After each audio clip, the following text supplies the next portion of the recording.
Wrestling fans around the corner, around the world, I'm Dan Marty. And I'm JTG, aka Jay the God.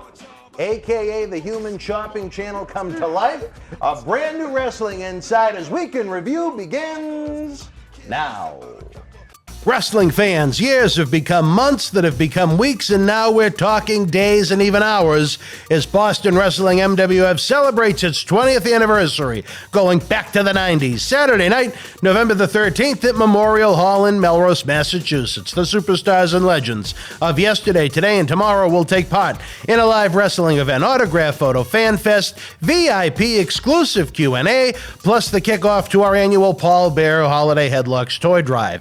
After Jimmy Kimmel embarrassed Melrose for, well, being Melrose, we're also going to have a superstar costume contest where Best Dressed wins an awesome autographed prize. On November the 13th, you'll see and meet two-time WWE World Champion and Hall of Famer Bob Backlund, WWE Hall of Famer Bushwhacker Luke, WWE Hall of Famer Alundra Blaze, a.k.a. Medusa, from WCW, WWE Intercontinental and Tag Team Champion Marty Jannetty, the Doctor of Style Slick, Doink The Clown, Duke the Dumpster Droese, Portuguese Man of War Aldo Montoya, plus two-time Impact Wrestling World Champion Die Hard Eddie Edwards, JTG of Cryme Time, John Cena Sr., Oscar of Men on a Mission, AEW's Jora Joe, and more. VIP packages and tickets are on sale now at BostonWrestling.com. We'll see you live November the 13th. This is Mick Foley. This is Harley Race. This is Shelton Benjamin. This is Mr. Wonderful Paul Orndorff. This is the Monster Abyss. And this is Daniel Bryan. This is JBL, and you're watching the MWF. Be there live. Wrestling fans, welcome to Wrestling Insiders Weekend Review. We are officially 1 week away from an event 2 decades in the making as Boston Wrestling MWF celebrates its 20th anniversary as we go back to the 90s. Next Saturday night, November the 13th, from Memorial Hall here in Melrose, Massachusetts. VIP packages and tickets are on sale now at BostonWrestling.com. Order in advance, please. It helps us big time. VIP packages, as of the time of this recording, are over 80% sold out. If you want to take advantage of the best value in professional wrestling, there's only one place to be. Remember, VIPs get an exclusive Q&A session with our 8 featured 90s legends, including two-time WWE World Champion across 3 decades and WWE Hall of Famer, the one and only Bob Backlund, WWE Hall of Famer Bushwhacker Luke, 3-time WWE Women's Champion and Hall of Famer, the Trailblazer Alundra Blaze, a.k.a. Medusa, former WWE Intercontinental and Tag Team Champion Marty Jannetty, manager par excellence, the Doctor of Style Slick, Doink The Clown, Duke the Dumpster Droese, and Portuguese Man of War Aldo Montoya. Following the Q&A, all VIPs will get the group photo with 8 legends in the social media photo op of 2021. How cool will you look hanging out with all these legends in one photo on your Facebook, your Instagram? After that, VIPs get the first crack at the Autograph Photo Fan Fest that includes all 8 of those 90s legends, plus two-time Impact Wrestling World Champion Die Hard Eddie Edwards, JTG of Cryme Time, John Cena Sr., Oscar of Men on a Mission, AEW's Jora Joe, and more. After that, general admission folks come in. They can take part in the Fan Fest as well if they wish. After you create a lifetime of memories interacting with the superstars, get ready for a night of white-hot in-ring action with the athletes you're going to be seeing in WWE and AEW in prime time sooner than later. At our last event before coronavirus, Carmelo Hayes went on to sign with WWE NXT. Matt Sydal, Brian Pillman Jr., and Wheeler Yuta are with AEW now. Brian Malonis is a Ring of Honor veteran. That was just from one event. Our goal is to simply bring you the best. We also kick off our annual Paul Bear Holiday Headlocks Toy Drive as you'll have a mega raffle with a huge jackpot. One single winner wins every prize, thousands of dollars worth of prizes for as little as a $5 raffle ticket. Plus, thanks to our friends at WWE, we're going to have silent auctions for some very rare merchandise. It's almost like eBay, only you write down how much you want to bid, and the winner gets the item right after intermission. It's going to be really cool, a hell of a lot of fun. If you're going to take part in a toy drive in 2021, let it be this professional wrestling theme one. Let's help update Santa Claus's GPS. On top of that, all of our featured superstars are going to be appearing in studio. It's going to be a weekend of live episodes and special guests. Aside from the live event itself, I can't tell you how proud I am of our team to be able to pull off something like this where we have such limitations with the amount of folks we have working with us. We've literally been working around the clock every day to make this an amazing experience for every fan with us. We also have a hell of a week of videos ahead for you on patreon.com/Boston Wrestling and our YouTube channel. It's so loaded, I can't even give you all the information as of now. All I can say is subscribe, subscribe, subscribe. This is like WrestleMania week for us, literally. Woo! All right. With that said, we actually have Wrestling Insiders Week in Review tonight. We're back to normal compared to last week. We have all 5 of our weeknight guests with us, so let's kick it off with WWF Tag Team Championship manager Oscar of Men on a Mission, shooting on Ring of Honor's problems, Hacksaw Jim Duggan and Danhausen's health issues, the preparation for our 20th anniversary event, and more. Check it out. Wrestling fans, years have become months that have become weeks, and now we're talking days and even hours as Boston Wrestling MWF celebrates its 20th anniversary, going back to the 90s. Saturday night, November the 13th at Memorial Hall in Melrose, Massachusetts. The superstars and legends of yesterday, today, and tomorrow will take part in a live wrestling event, autograph photo, fan fest, VIP exclusive Q&A, plus the kickoff to our annual Paul Bear Holiday Headlocks Toy Drive. After Jimmy Kimmel embarrassed Melrose for, well, being Melrose, we're also going to have a superstar costume contest where best dressed wins an awesome autographed prize. On November the 13th, you'll see and meet two-time WWE World Champion and Hall of Famer Bob Backlund, WWE Hall of Famer Bushwhacker Luke, WWE Hall of Famer Alundra Blaze, a.k.a. Medusa, from WCW, WWE Intercontinental and Tag Team Champion Marty Jannetty, the Doctor of Style Slick, Doink The Clown, Duke the Dumpster Droese, Portuguese Man of War Aldo Montoya, plus two-time Impact Wrestling World Champion Die Hard Eddie Edwards, JTG of Cryme Time, John Cena Sr., Oscar of Men on a Mission, AEW's Jora Joe, and more. VIP packages and tickets are on sale now at bostonwrestling.com. We'll see you live November the 13th. This is Mick Foley. This is Harley Race. This is Shelton Benjamin. This is Mr. Wonderful Paul Orndorff. This is the Monster Abyss. And this is Daniel Bryan. This is JBL, and you're watching the MWF. Be there live. Wrestling fans around the corner, around the world, WWE Monday Night Raw is wrapping up from the Dunkin' Donuts Center in Providence, Rhode Island tonight.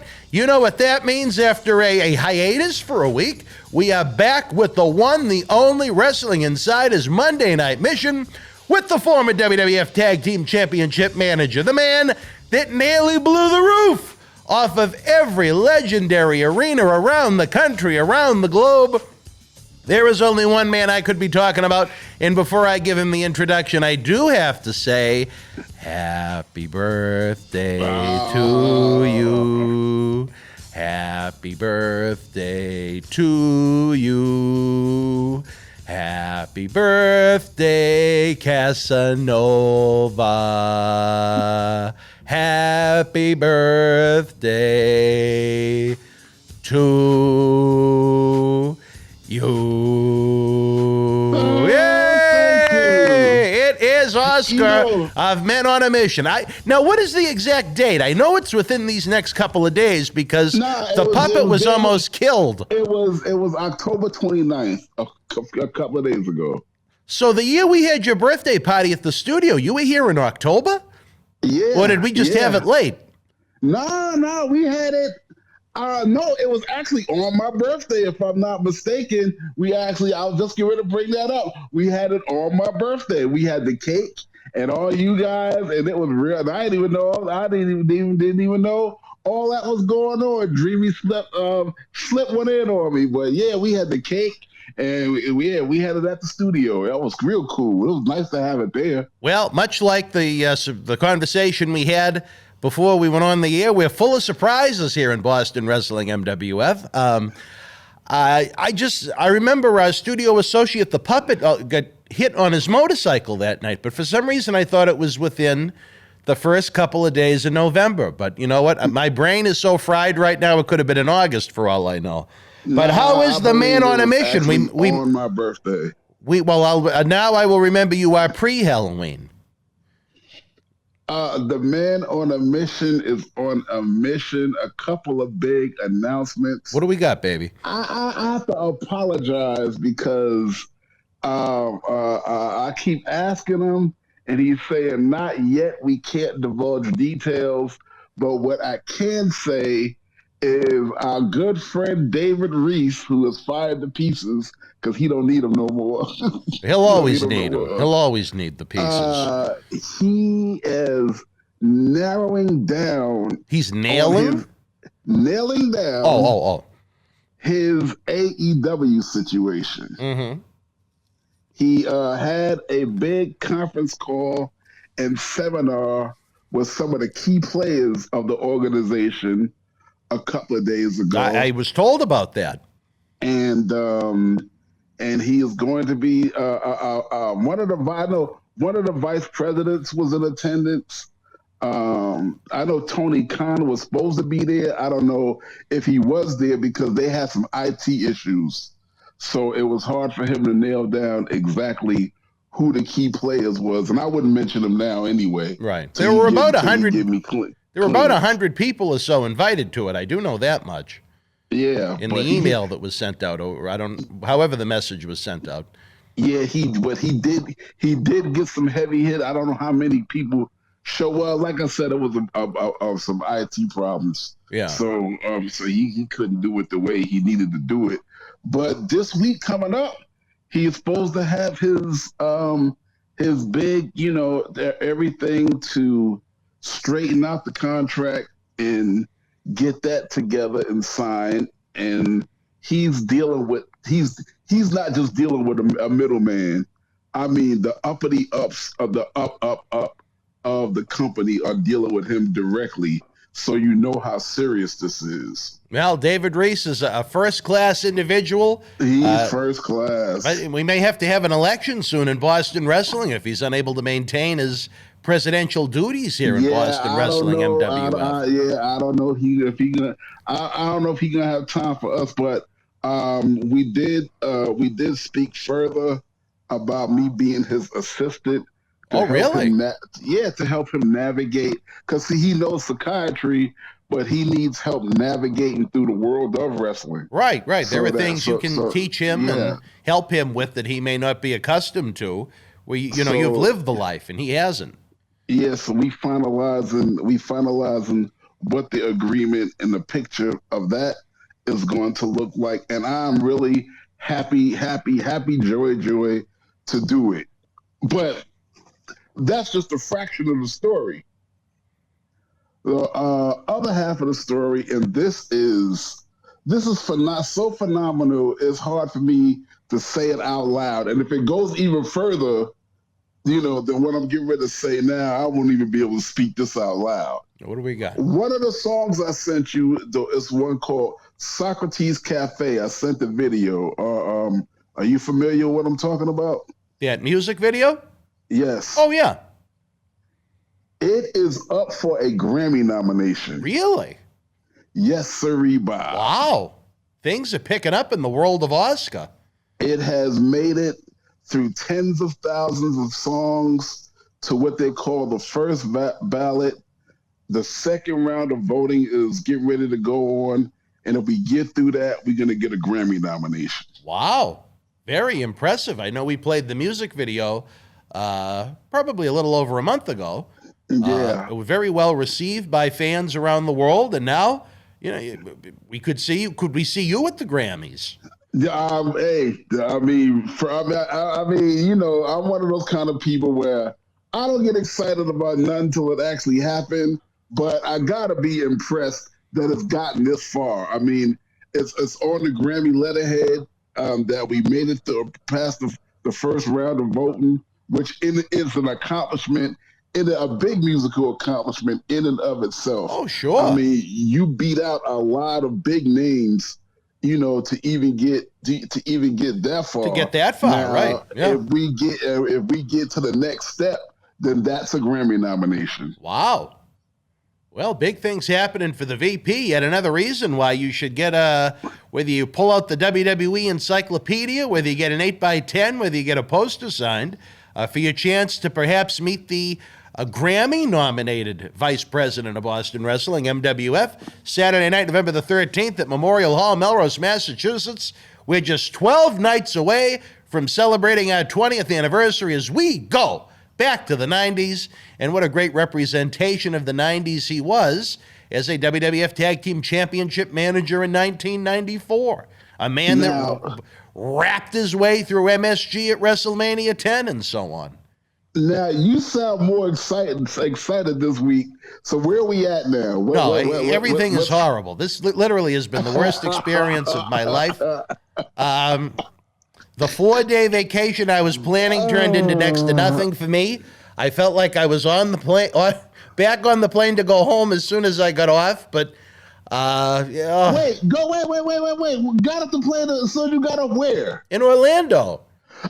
Whoa. See, this is me mad all over again. Oh, wait a minute. I thought I told your ass to tell me if you was coming. I told you it was going to be cut short. It wouldn't even have been worth your time. Unless you wanted to go and sit by yourself. What? I'm 5 hours away, and that's on a bus. You were going to go hang out by yourself for most of the time? Why would I have been hanging out by myself? All right, because I was literally there for about 48 hours. That's all. I mean, that's all as long as I was going to stay. You only wanted to go for 2 days?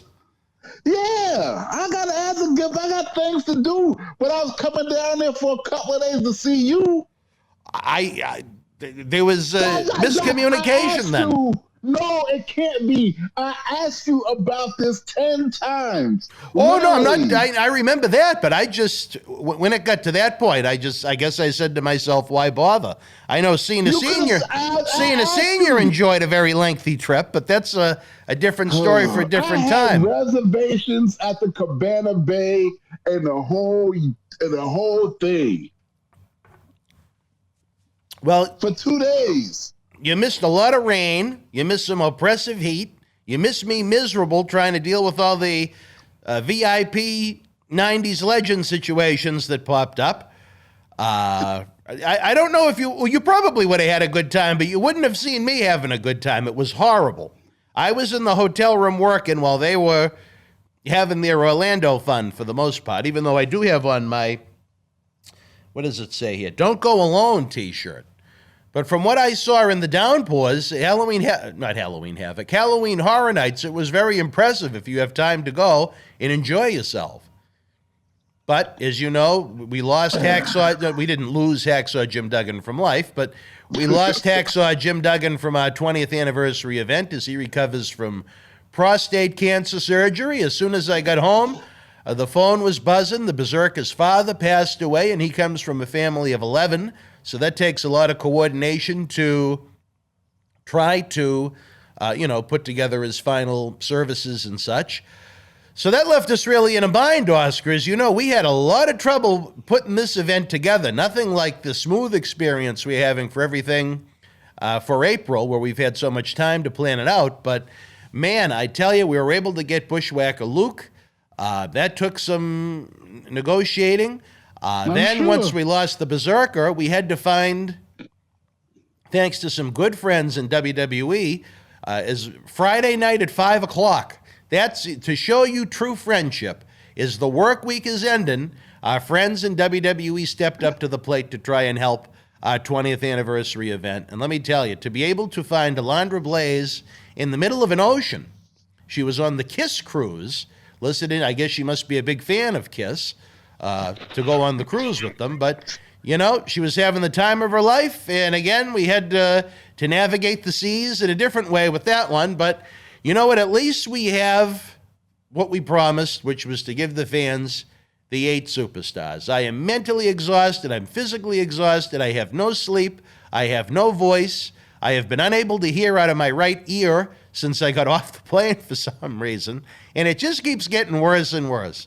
We won't even begin to get into Penngate and Pigotgate and City Hall and Memorial Hall and all of that, but I do know that VIP packages and tickets are on sale now at BostonWrestling.com. Along with those 8 featured VIP legends, you'll be able to meet and greet this fine gentleman on the phone. Oscar have been on a mission. John Cena Sr., not only for autographs and photos, he's going to have his Fabo Pop soda available. Fresh from AEW TV, we're going to pull him out of Matt Hardy's faction and bring him to Memorial Hall. Jora Joel, looking forward to the debut of this Indian superstar here in the world of Boston wrestling. Another fine pickup we were able to put together for this one. We have JTG of Cryme Time, two-time Impact Wrestling World Champion, diehard Eddie Edwards, who's been with us since 2002. He trained down the street when Killer Kowalski, the WWE Hall of Famer and legend, had his school. So even beyond the grade 8, so to speak, Bob Backlund, Alundra Blaze, Bushwhacker Luke, Marty Jannetty, Slick, Doink The Clown, Duke the Dumpster Droese, and Aldo Montoya. You have even more great guests that you can get signed on the posters, those WWE encyclopedias. I'm sure those individuals are going to have photos of their own, so it's really turning into a happening. Another up-and-comer I'm looking forward to was number 103 in the PWI 500 list this year. Major League Wrestling's Myron Reed makes his debut. So I tell you, it is going to be a happening in just 12 nights, Oscar. I hate to say it, as much as I'm looking forward to it, I can't wait for it to be over with. I'm exhausted. So, my brain has coronavirus. Have you resolved your differences with Piggott? No. Let me tell you, we could be having this conversation in 4021, and I don't think those differences would be resolved. But conversations continue, I guess, is the best way. They continue to ask that little is said about it, but I'm still a little hot under the collar about it. But, you know, more than anything, as long as we can give the fans a night of memories and legends that they'll never forget, that's what it's all about to me. So you it is what it is. You still banned from the building? Well, like I said, conversations continue. It has not been a pleasant time for me. In addition to not only preparing for an event of this magnitude, but just trying to keep up with my regular duties here at the studio, trying to get the shows produced. You know, I literally 10, 11, 12 hours a day, 7 days a week. I really did. I probably shouldn't even have gone on that trip to Orlando. For me, outside of a couple of hours that I got to enjoy with the kids when we went to the Halloween Horror Nights, I did nothing but work. It was hard. I shouldn't say it was horrible. It was nice for a change of scenery for a couple of days, but I didn't even get to go down to the pool once.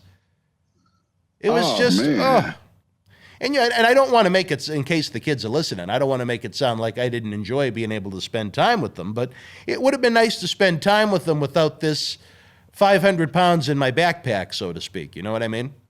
Yeah, I got you. Probably would have been better time-wise if it was after the event, but the Halloween festival would have been over by then, obviously. But anyways, a lot going on in the world of professional wrestling since we last spoke. I don't even know where to begin, Oscar. I guess maybe the calamity that has turned into Ring of Honor. Yeah, I read snippets, but I'm unclear as to what have they shut down. Well, that's not how they're classifying it. They have an event, I think, and they're going to have their secret TV tapings through the end of the year, I guess, along with one pay-per-view with folks in attendance. And then they have, I'm not sure, either one or two live events the weekend of WrestleMania. The talent that aren't under the full-time deals, they'll be paid through December 31st. And those with full-time contracts will be paid through those WrestleMania weekend events. And then they are going to, and I'm sure you can read through the lines on this one, the company executives are going to reimagine what the company is going to look like going forward, which the rumor mill pretty much states is almost going to be like a big independent and try and use whatever unsigned talent there is out there available. Now, I think that's a big mistake. How do you put your title on someone that you don't even have under contract that could be picked by WWE, NXT, AEW, Impact Wrestling, one of the Japanese organizations, one of the Mexican organizations. I think that's asking for trouble. So they're going to abolish the contracts completely. For those that aren't under a full-time deal, December 31st. For those that are, the weekend of WrestleMania. Oh, well, you're going to, I mean, it's doable because you get somebody who's not under contract and then they even leave with the belt. I mean, as some people have done over the years, you just have to vacate the title. I mean, that's the protocol. But I mean, is that the product you want to present? Nah, it's not what you want to present. But in the event that happens, that's the only thing you can do. I think even the NWA has their world champion under contract. I mean, Ring of Honor can't even do that. To me, it has the vibe and the feeling of when ECW was getting ready to go under in 2000. Yeah, but you putting the cart before the horse, and the reason why I say that is who's to say that they're gonna even do that? I mean, you're gonna put the belt under somebody who's under contract, so you don't run into those kinds of aesthetic problems, Yeah, but after WrestleMania weekend, no one's going to be under contract. So unless they're going to dig up one of the ghosts from Halloween Horror Nights in Orlando, I don't know who the hell they're going to give it to that cannot jump to a rival company. It's just ugly. It's a sad situation. I feel for a lot of the talent, that's going to be out of work. I'm sure all the quality bodies will wind up in one of the promotions, especially WWE, who could use a fresh coat of paint here, there, and everywhere. But they seem to be in cost-cutting mode more than anything. There's only so many talents that AEW can sign up unless they decide to go to two brands like Raw and SmackDown. But I think that would take, a good deal of planning. They'd have to expand Rampage, I think, beyond Friday night at 10. Well, AEW don't even need more talent to go to two brands. They got enough for 3 or 4 brands right now, to be honest. And you want to know what's funny? Not to forget about Ring of Honor, we'll go back there in a sec, but I didn't even realize that AEW was taping at Universal when I was down there. Their AEW Dark show. I would have liked to have snuck in. Saturday, AEW Dark, and then Sunday they had the big show. No, I think it was Sunday they taped. No, they had AEW Dark that Saturday because I know somebody. I know somebody who was there. Oh, it was Saturday that they had the show? Oh, okay. They had the Dark show Saturday. Well, they did 2 of them. They had an afternoon one and a night one. Oh, okay. Because I remember seeing all the T-shirts, and I said, geez, and then I put 2 and 2 together, and I said, oh, that's right. They tape here now once a month. That's a lot of taping they must be doing, my God. But, good for them. I remember the lot of fun I had when TNA used to tape down there, and I used to go down and see some of my friends that worked with that company. Certainly not as glitzy as the TNA tapings back then, but, for an internet show, they're not going to have the budget that a show on Spike TV did, that's for sure. No, I mean, you're right, But, good for them. It's a great place, great location. They'll always be able to get fresh fans where it's such a touristy type place. It's why I think Impact is making a wise decision by trying to move their unofficial headquarters for events and so on out of Las Vegas. Where, there's always fans coming in and out of the city. Great tourist area. So good for them. I don't think they ever should have left Orlando. I'm not quite sure what their deal was with Universal Studios, but it was great while it lasted. Well, I mean, going down to Florida is better than going down to Las Vegas because, I mean, you got to figure it's got to be expensive to get a bunch of people out because everybody don't live out there. A lot of longer flights, that's for sure. South, a lot of people live on the East Coast. And you're right. It's got to be a pain to assemble everybody together in Las Vegas, as it's not going to be as hard to get everybody down to Orlando. So that's a smart move. I mean, it was not a cakewalk to get everybody assembled in Connecticut. It wasn't nowhere near as hard as if they was out on the West Coast somewhere. But I mean, even Connecticut, I mean, that's, you know. The hell are you talking about, Connecticut?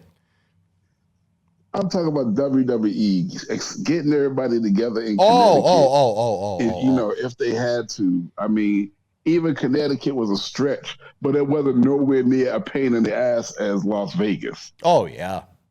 But you know what? I'm sure the boys are going to have a great time when they have those tapings out there. Obviously, if you tape across multiple days for multiple weeks, even, I don't know how often they're going to have those tapings, but, you know, it can be cost productive, I guess, is a way to put it. You know, if you're taping months and months of television episodes across multiple days.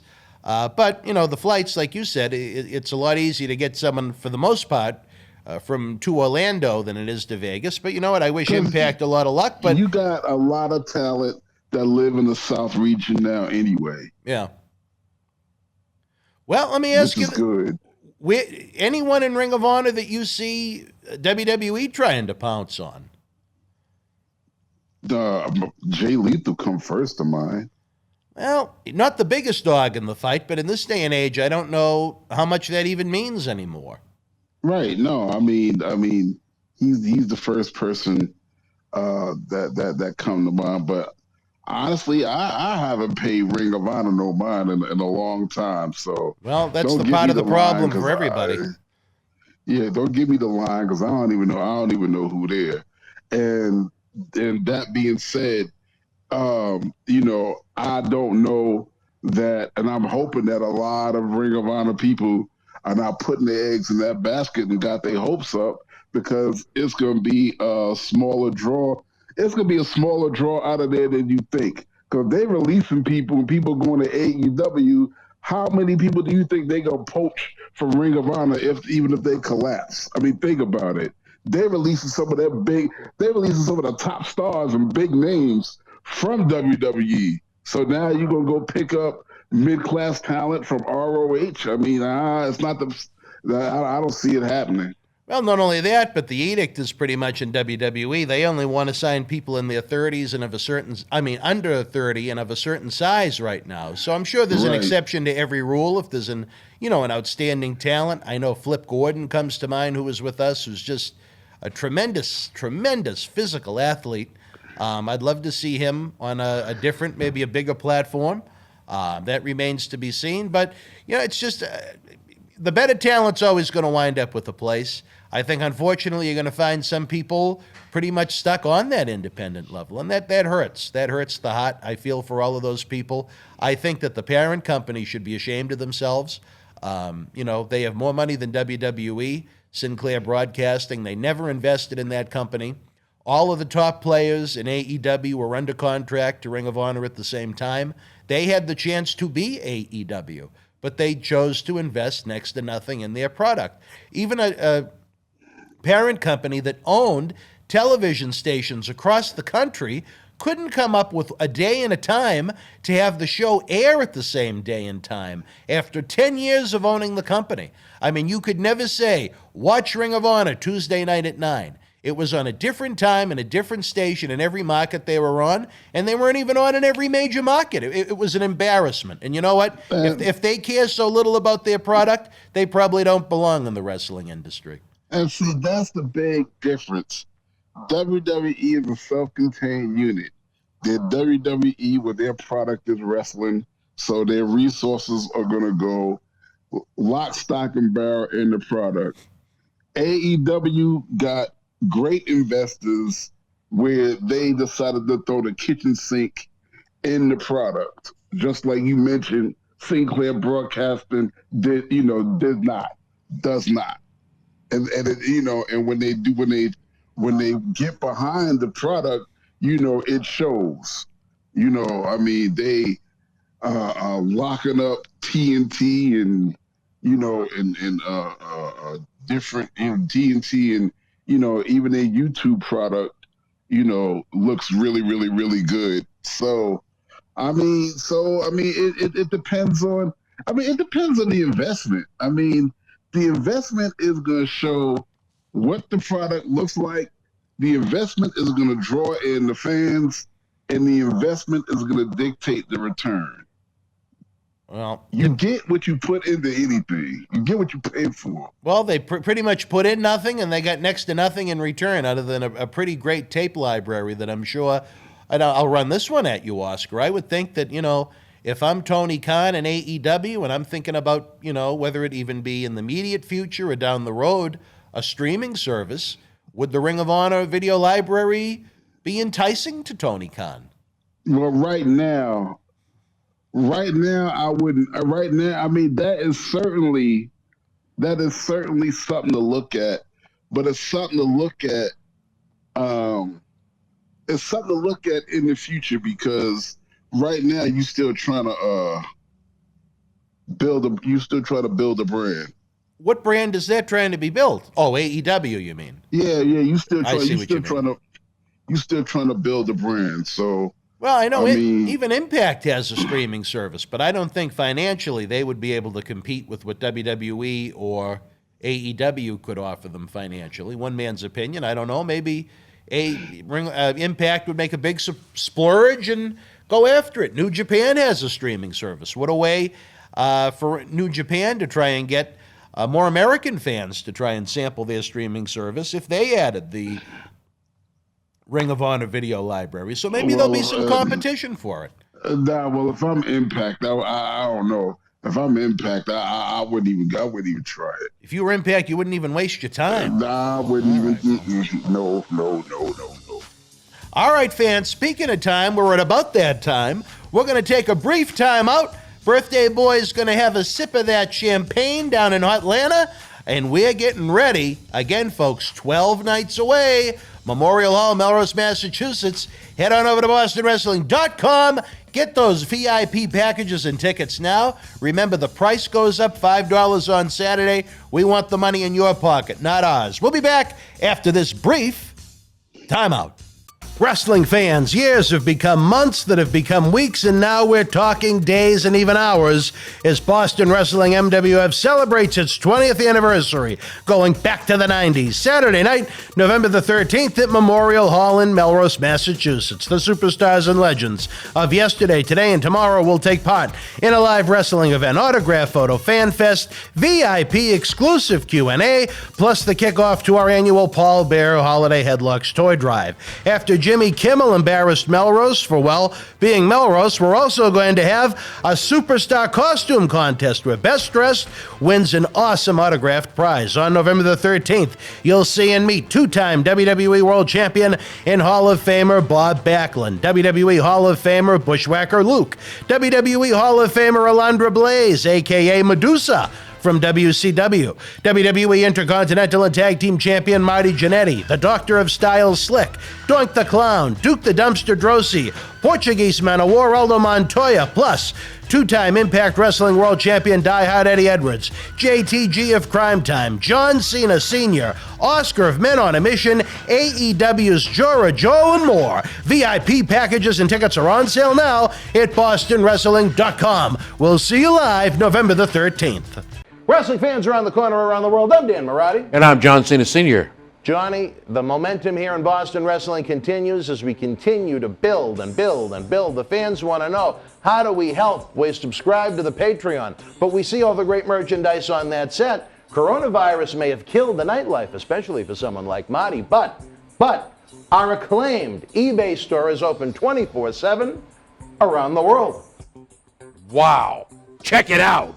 On October 28th, 2020, wrestling's scariest night was back with WWE NXT Halloween Havoc. This limited edition collector's autograph poster is number 12 of only 100 produced and is signed by all 9 superstars featured on the poster, including Johnny Gargano, Damian Priest, Candice LeRae, Io Shirai, Dexter Lumis, Cameron Grimes, Rhea Ripley, Raquel Gonzalez, and your Halloween Havoc host, Shotzi Blackheart. Comes with WWE authentication hologram on the back.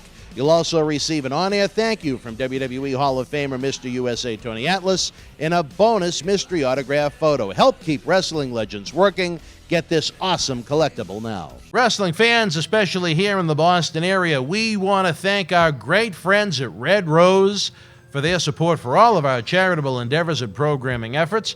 Red Rose is 2 years young and extremely thankful for all the support they've had from our neighbors here in Melrose and beyond for an amazing first 2 years. Red Rose thanks Melrose and all of the first responders who have fought the good fight and have never given up hope during these unprecedented times. We did it together. Follow Red Rose on Facebook for their anniversary special, facebook.com/Red Rose Melrose. You'll be glad you did. Open until 2 a.m. Red Rose will give you fresh, piping hot, mouth-watering food that'll put an ear-to-ear smile on even the toughest critic's face. Check out their full menu online at redrosema.com or give them a call, 781-620-1889.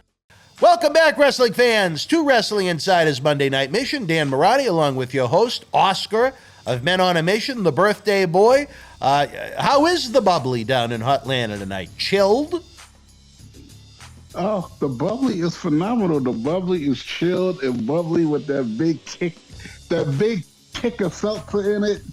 I mean, tonight I'm going to have a home-cooked steak dinner. Now that sounds good. You're going to get me hungry. Last night I had a cousin flyer from Baltimore, so we spent the night last night at the Homewood Suites reminiscing about the good old days. On my birthday, I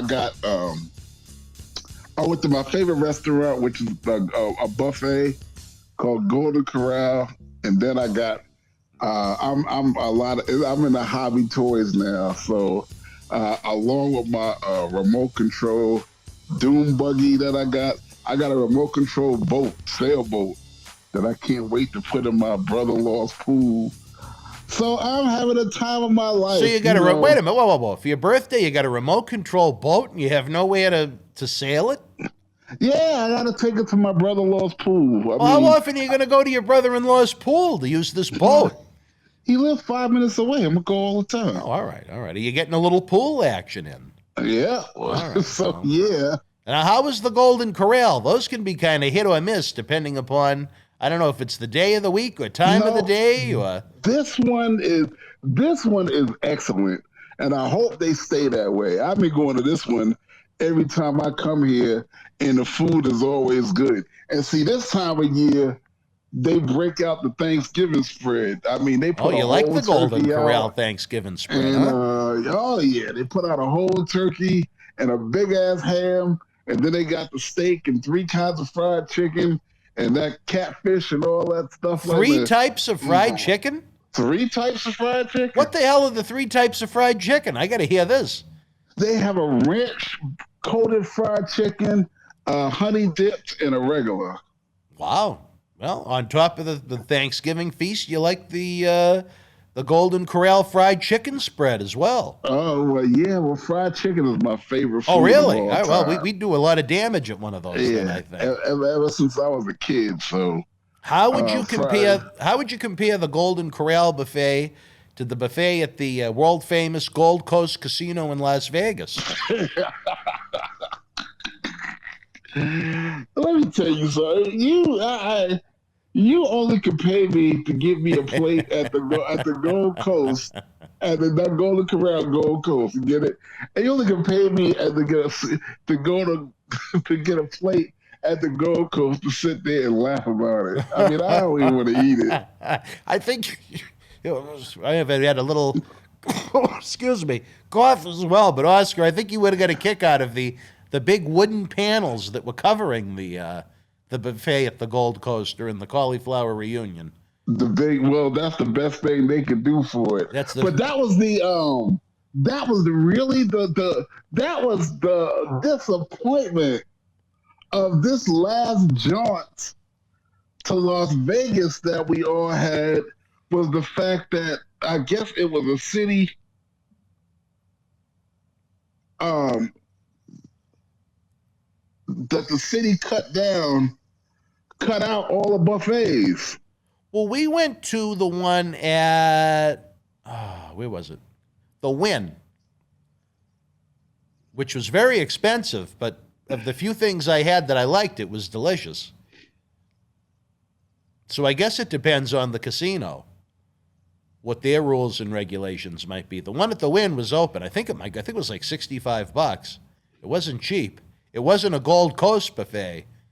It wasn't your Thanksgiving feast at the Golden Corral, Oscar. I almost choked when I saw the price. But you know what? I figured I deserved one good meal for all the hard work we put in out there as part of the Paul Bearer Holiday Headlocks Toy Drive. But much more news on that to come after we get through our anniversary event on November the 13th. Yeah. Now, what's going to be, Come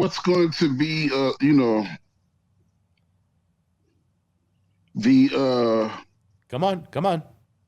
What's going to be what's going to be the go-to restaurants that we're going to hit while we there? Because I'm coming on the 12th, so I got 2 days of Boston eating. Well, we'll have to talk about that in private. We don't want the fans waiting outside or at the airport, with 20 pictures to put up on eBay. You know what I mean? See, that's their problem. They be at the airport anyway. Well, you know what? I can understand the fans that do it with WWE. I just wish the fans understood that when they try and do it at the level we're at, it hurts us being able to do it going forward. You know what I mean? Well, I mean, you gotta this is what I learned. And I learned this over the course of time. At this juncture, I have learned to tell the fans, shake hands, answer a couple of questions, be cordial. But I have learned to say, and this is for all my brothers out there listening, I have learned to say, nah. I mean, you got to meet me at my table. I'm gonna have a table at the place, and you can meet me there for an autograph. Contractually, I can't do it outside that situation. That's what you tell them. It don't come off as mean or nasty, even greedy. It come off businesslike, and and the fans understand that. Right. Well, they you know what? At the table, they come. They don't. I look at it like that. It doesn't cost 10 cents to be nice. But at the same time, you also don't want to hurt the promotions that are bringing the talent in. Nah, that's not hurting them. I mean, you tell. I mean, you there for business. You there for a reason. So you'd be like, I will gladly meet you at my table. I'll gladly meet you at my table at the hall. Yeah, no, I think that's a great way to look at it. Hopefully, we're going to have that discussion with all the great talents that are going to be there, because again, it's a major overhead to try and pull off an event like this. Chairman Manolian maybe is not the wrestling guy that I am and looks at it a little different and gets testier about certain things than I do, and I get angry about certain things that he doesn't understand, which is, I guess, how the dynamic has worked over the past 20 years. But you know what? The fans really are going to be in for the time of their lives, especially if they get the VIP packages. The Q&A for the VIPs exclusively is always a lot of fun. Everybody gets to take part in that autograph photo fan fest. The VIP. Go ahead. Because fans will do that. We all gather at WrestleCon. They try to catch us off balance at any place outside of our prospective stations. Right. At the WrestleCon event, try to get an order, and that's not fair to us. Number one, it ain't, and I understand why they do it. You got some people, you got some people that don't even have the money, they don't have it, whatever. But still, in all, you just gotta let people know that in this particular town, I probably like this. If me and you had met in the airport in Kansas City, no problem. But I'm here where the whole thing is monitored, and I put it off on y'all. The promoters, put the heat on us. The promoters don't like for us to do it, and I ain't gonna get into because y'all losing money. They ain't nobody's business. But the promoters don't like for us to do it. So the only way that I can sign this for you or anything you want is to meet me at my table, and I'm gonna be at such and such at such and such a time, and that's it. Hey, that's all it takes. Like I said, hello. Anyone can give a polite hello. Hey, how you doing? Right. Nice to meet you. Yeah, nice to meet you. But if you want to see you over at so and so, if you want the autographs and the photos, you got to help the cause, baby. If everybody contributes, we can do a lot more of these events. You know what I mean? Yes, sir. That's it. But speaking of the event, I wanted to get your thoughts on the unfortunate news about a hacksaw Jim Duggan. I'm sure most fans have heard about Jim his cancer. I don't know if it was the same cancer, but he has prostate cancer now and had surgery to have it removed.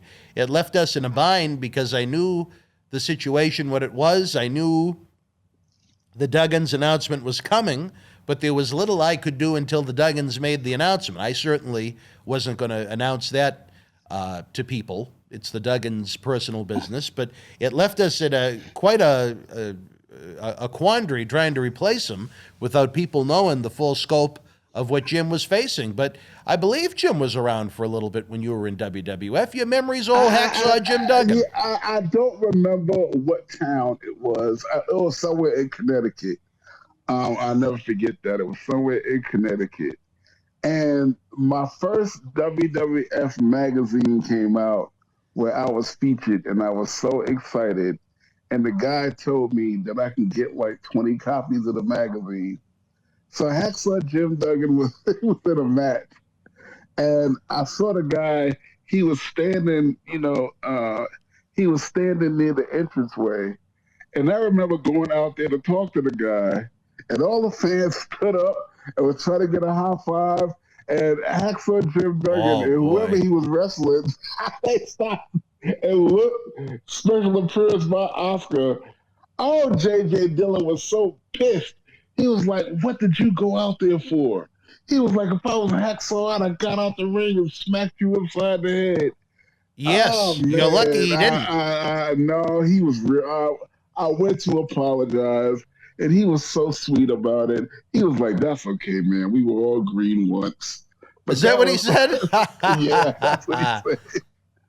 But no, he was such a. I mean, I love that guy. I learned my lesson never to do that again. Because I mean, you had some assholes back then who would not have took kindly to that at all. No. So, when they're out there, they have the spotlight. Right. So yeah, that's my big back for Jim Duggan story. I don't know what I was thinking, but I was so excited about getting that magazine. Yeah, I can imagine. You must have been all pumped up, yeah. And Mo and Mabel wasn't nowhere around to stop me from going out there. Well, I tell you, I feel bad for old Hacksaw. He's had some health battles over the year, but he's a tough guy, as he used to like to say, and I have, knock on wood, full confidence he's going to be back and better than ever sooner than later. We have already told him and his lovely wife, Deborah, that the red carpet will be rolled out April the 16th if he's ready to go. So, we have high hopes, but more important, we just want to see the man get back to good health. He's a good egg. I like Jim an awful lot. He actually, the first time I met him would have been back in March of 1994 when he worked for the late Boston bad boy Tony Rumble in Wakefield, Massachusetts. So I've known Jim. He's appeared with us before at various locales, but this would have been the first time here in Melrose. I feel bad because, it's just that time when we just all up in age where your body can just break down in different areas at the drop of a dime. I mean, I never thought that I would have heart issues, but here we are. And I mean, maybe Golden Corral isn't the best idea then, Oscar. Nah, it ain't I'm gonna tell you that. It's not the best idea, but here's my philosophy. My philosophy is to cut back considerably. Moderation. Yeah, but not cut out completely, because I'm like, what's the sense in living if you're not enjoying life? Sure. No, I get that point of it too. I always look at it like this. Maybe it's because of my faith and my spirituality, but you know what? I think if God wants me, he's going to get me.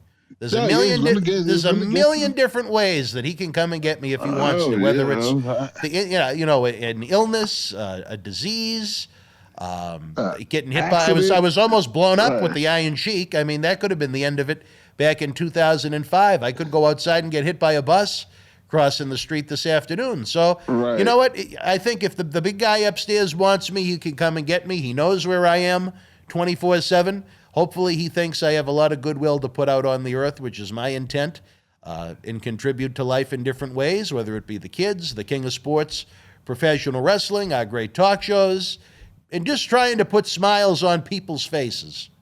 Well, that you do, because, I mean, I can't even stay mad at you. Even if I'll be mad at you, I can't stay mad at you. Well, you didn't have a reason to be mad at me after I explained it to you. Nah, I'm still mad about Orlando. You have to make that one up. Let me tell you, you missed practically nothing. You missed practically nothing. The Sunday night we were there, oh my God, I have never been so wet in my life.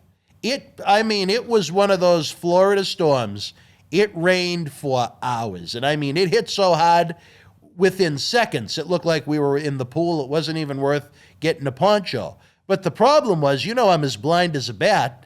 Every time we'd leave one of the houses, I couldn't see because the humidity was so high. So I was walking around almost like Frankenstein, yelling at the kid to direct me which way to go, trying to avoid the puddles that I kept stepping in because I have to wear the sandals year round. It was, I'll probably look back on it and laugh at some point, but it was a very wet evening. Linda wasn't in the best mood.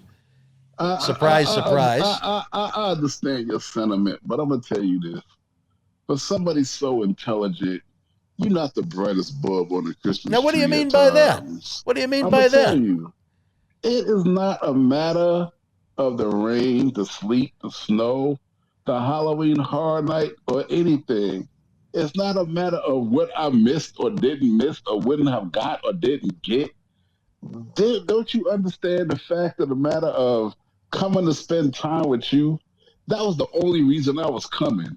So no matter where we did that at, what you were doing while I'm there eating chocolate chip cookies, you would have been eating some chocolate chip cookies. And the kids.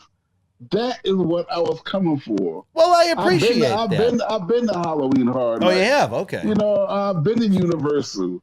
I've been to more shows that I could possibly want to soak in my lifetime. But I was coming to be with my homie. And I didn't get that, and y'all stole that away from me, and that's the reason why I'm upset. Well, if it makes you feel any better, you literally missed nothing other than me working. They were down at the pool, and I was in the hotel room pissed. You was getting Reese's Pieces butt naked massage. Maybe if Linda wasn't around. Maybe if Linda wasn't around. But... Well, I miss being with Linda, too, so you make it. No, you wouldn't have missed that, believe me. But, I'm sorry the thought process was discombobulated in my brain. All right. Okay. Well. I didn't go for as long as I thought I was going to go for, and outside of that Halloween Horror Night typhoon, I was pretty much glued to the hotel room because I was trying to get X, Y, and Z done because I was in panic mode. I was miserable. You don't know me very well. I ain't got to go nowhere. I ain't got to do nothing. I prefer not to. So all you was doing was hanging out at the hotel room. You was right up my damn alley. So you would have wanted to have sat in the hotel room with me on the computer, pissed, texting and calling and blah, blah, blah. That would have been passable to you? 70% of my day is at the hotel watching TV. I thought you were always down at the pool with not with Mimi's. I'll be down at the pool too. I wouldn't have missed my pool time. All right. I missed my pool time. I brought my bathing suit for nothing. I was furious. Well, we'd have got there eventually. But my point is, I would have been content being up in the room with you. All right, I apologize. It wouldn't have been so bad if I was with you. Because, see, I'd have kept you grounded, mellowed out. You would have been halfway near upset. We'd have been laughing about the whole thing. I don't know about that. I'm still not laughing. Yeah. Well, you ain't laughing because I wasn't there to help cheer you up. Well, it's just this event has been a tough go, Oscar. I am actually, you know what? We can vibe on this show. We talk back and forth. We shoot from the hip. I want maybe your input on this. To try and show the fans what it takes just to put together an event like this. Documentary? I was thinking, maybe shoot before the event everything that happened leading up to it, and then shoot the second half of it after it's over. I think some of the fans might find that interesting. I don't know.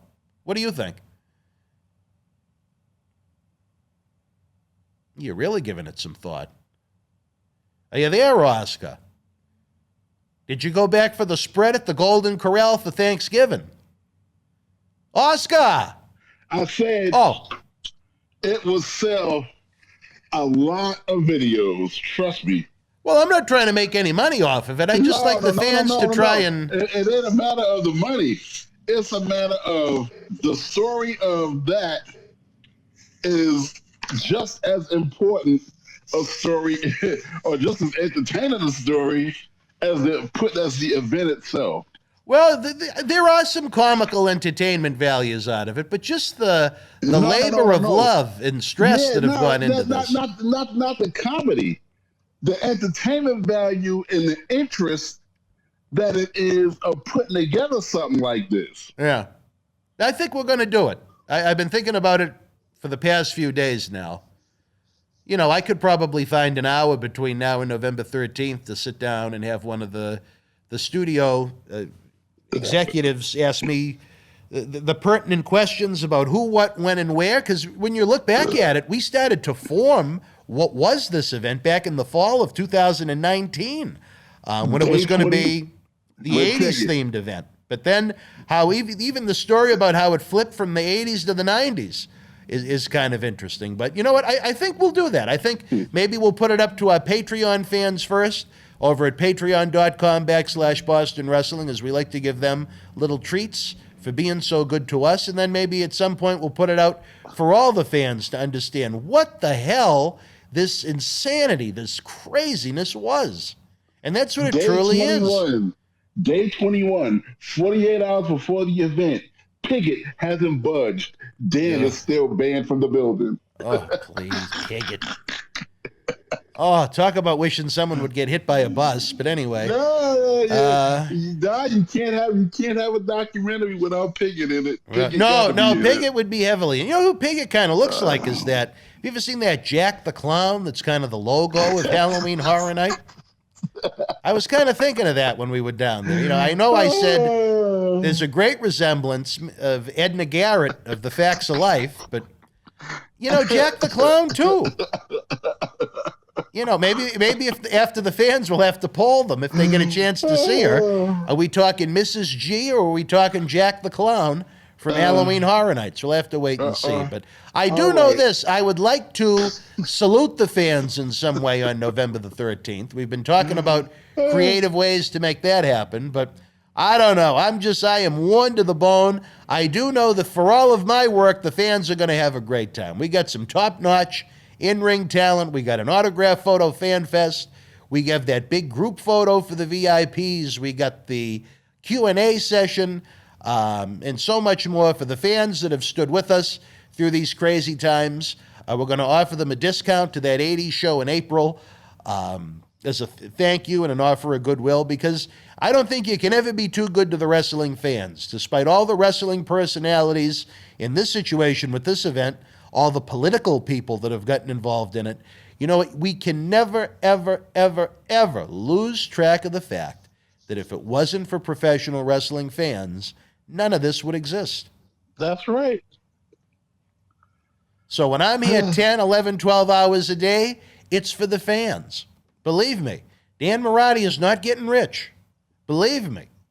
Believe me. Yeah, we just need to pack that hall almost as an FU to all of these political city people that have tried to make this event such a challenge for us. I think that's the best revenge. What's that? How's that going? How is the attendance shaping up?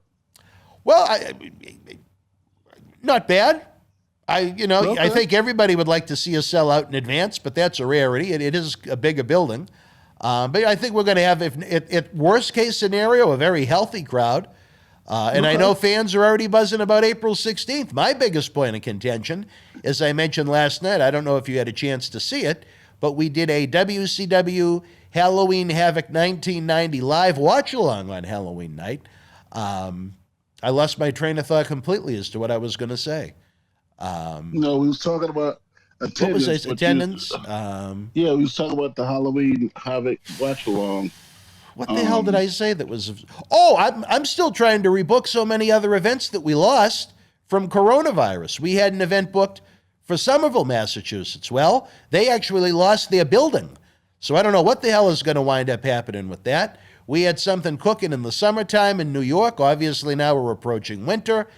We had an endeavor in Maine we were working on, and So still lots and lots and lots of work to do.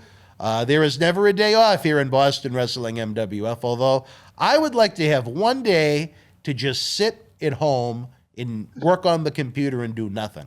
To give you an idea, folks, the last time I did that, when I was not either A, traveling, away on a shoot, or here at the studio, would have been one of the 2 days in February. It snowed so hot I couldn't get down my hill.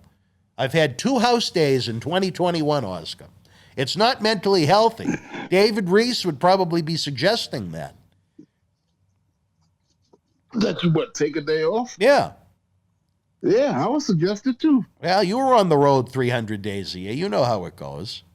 Yeah. These shows don't produce themselves, that's for sure. Yeah, but that's when I was at 30 years old. I'm 58 years old now. I'm not 58, though, so, what are you going to do? All right, anything else going on in the king of sports wrestling, Oscar? What have I missed? I haven't had a chance to see any wrestling on TV. I've been so preoccupied with our own work. What do we got? Well,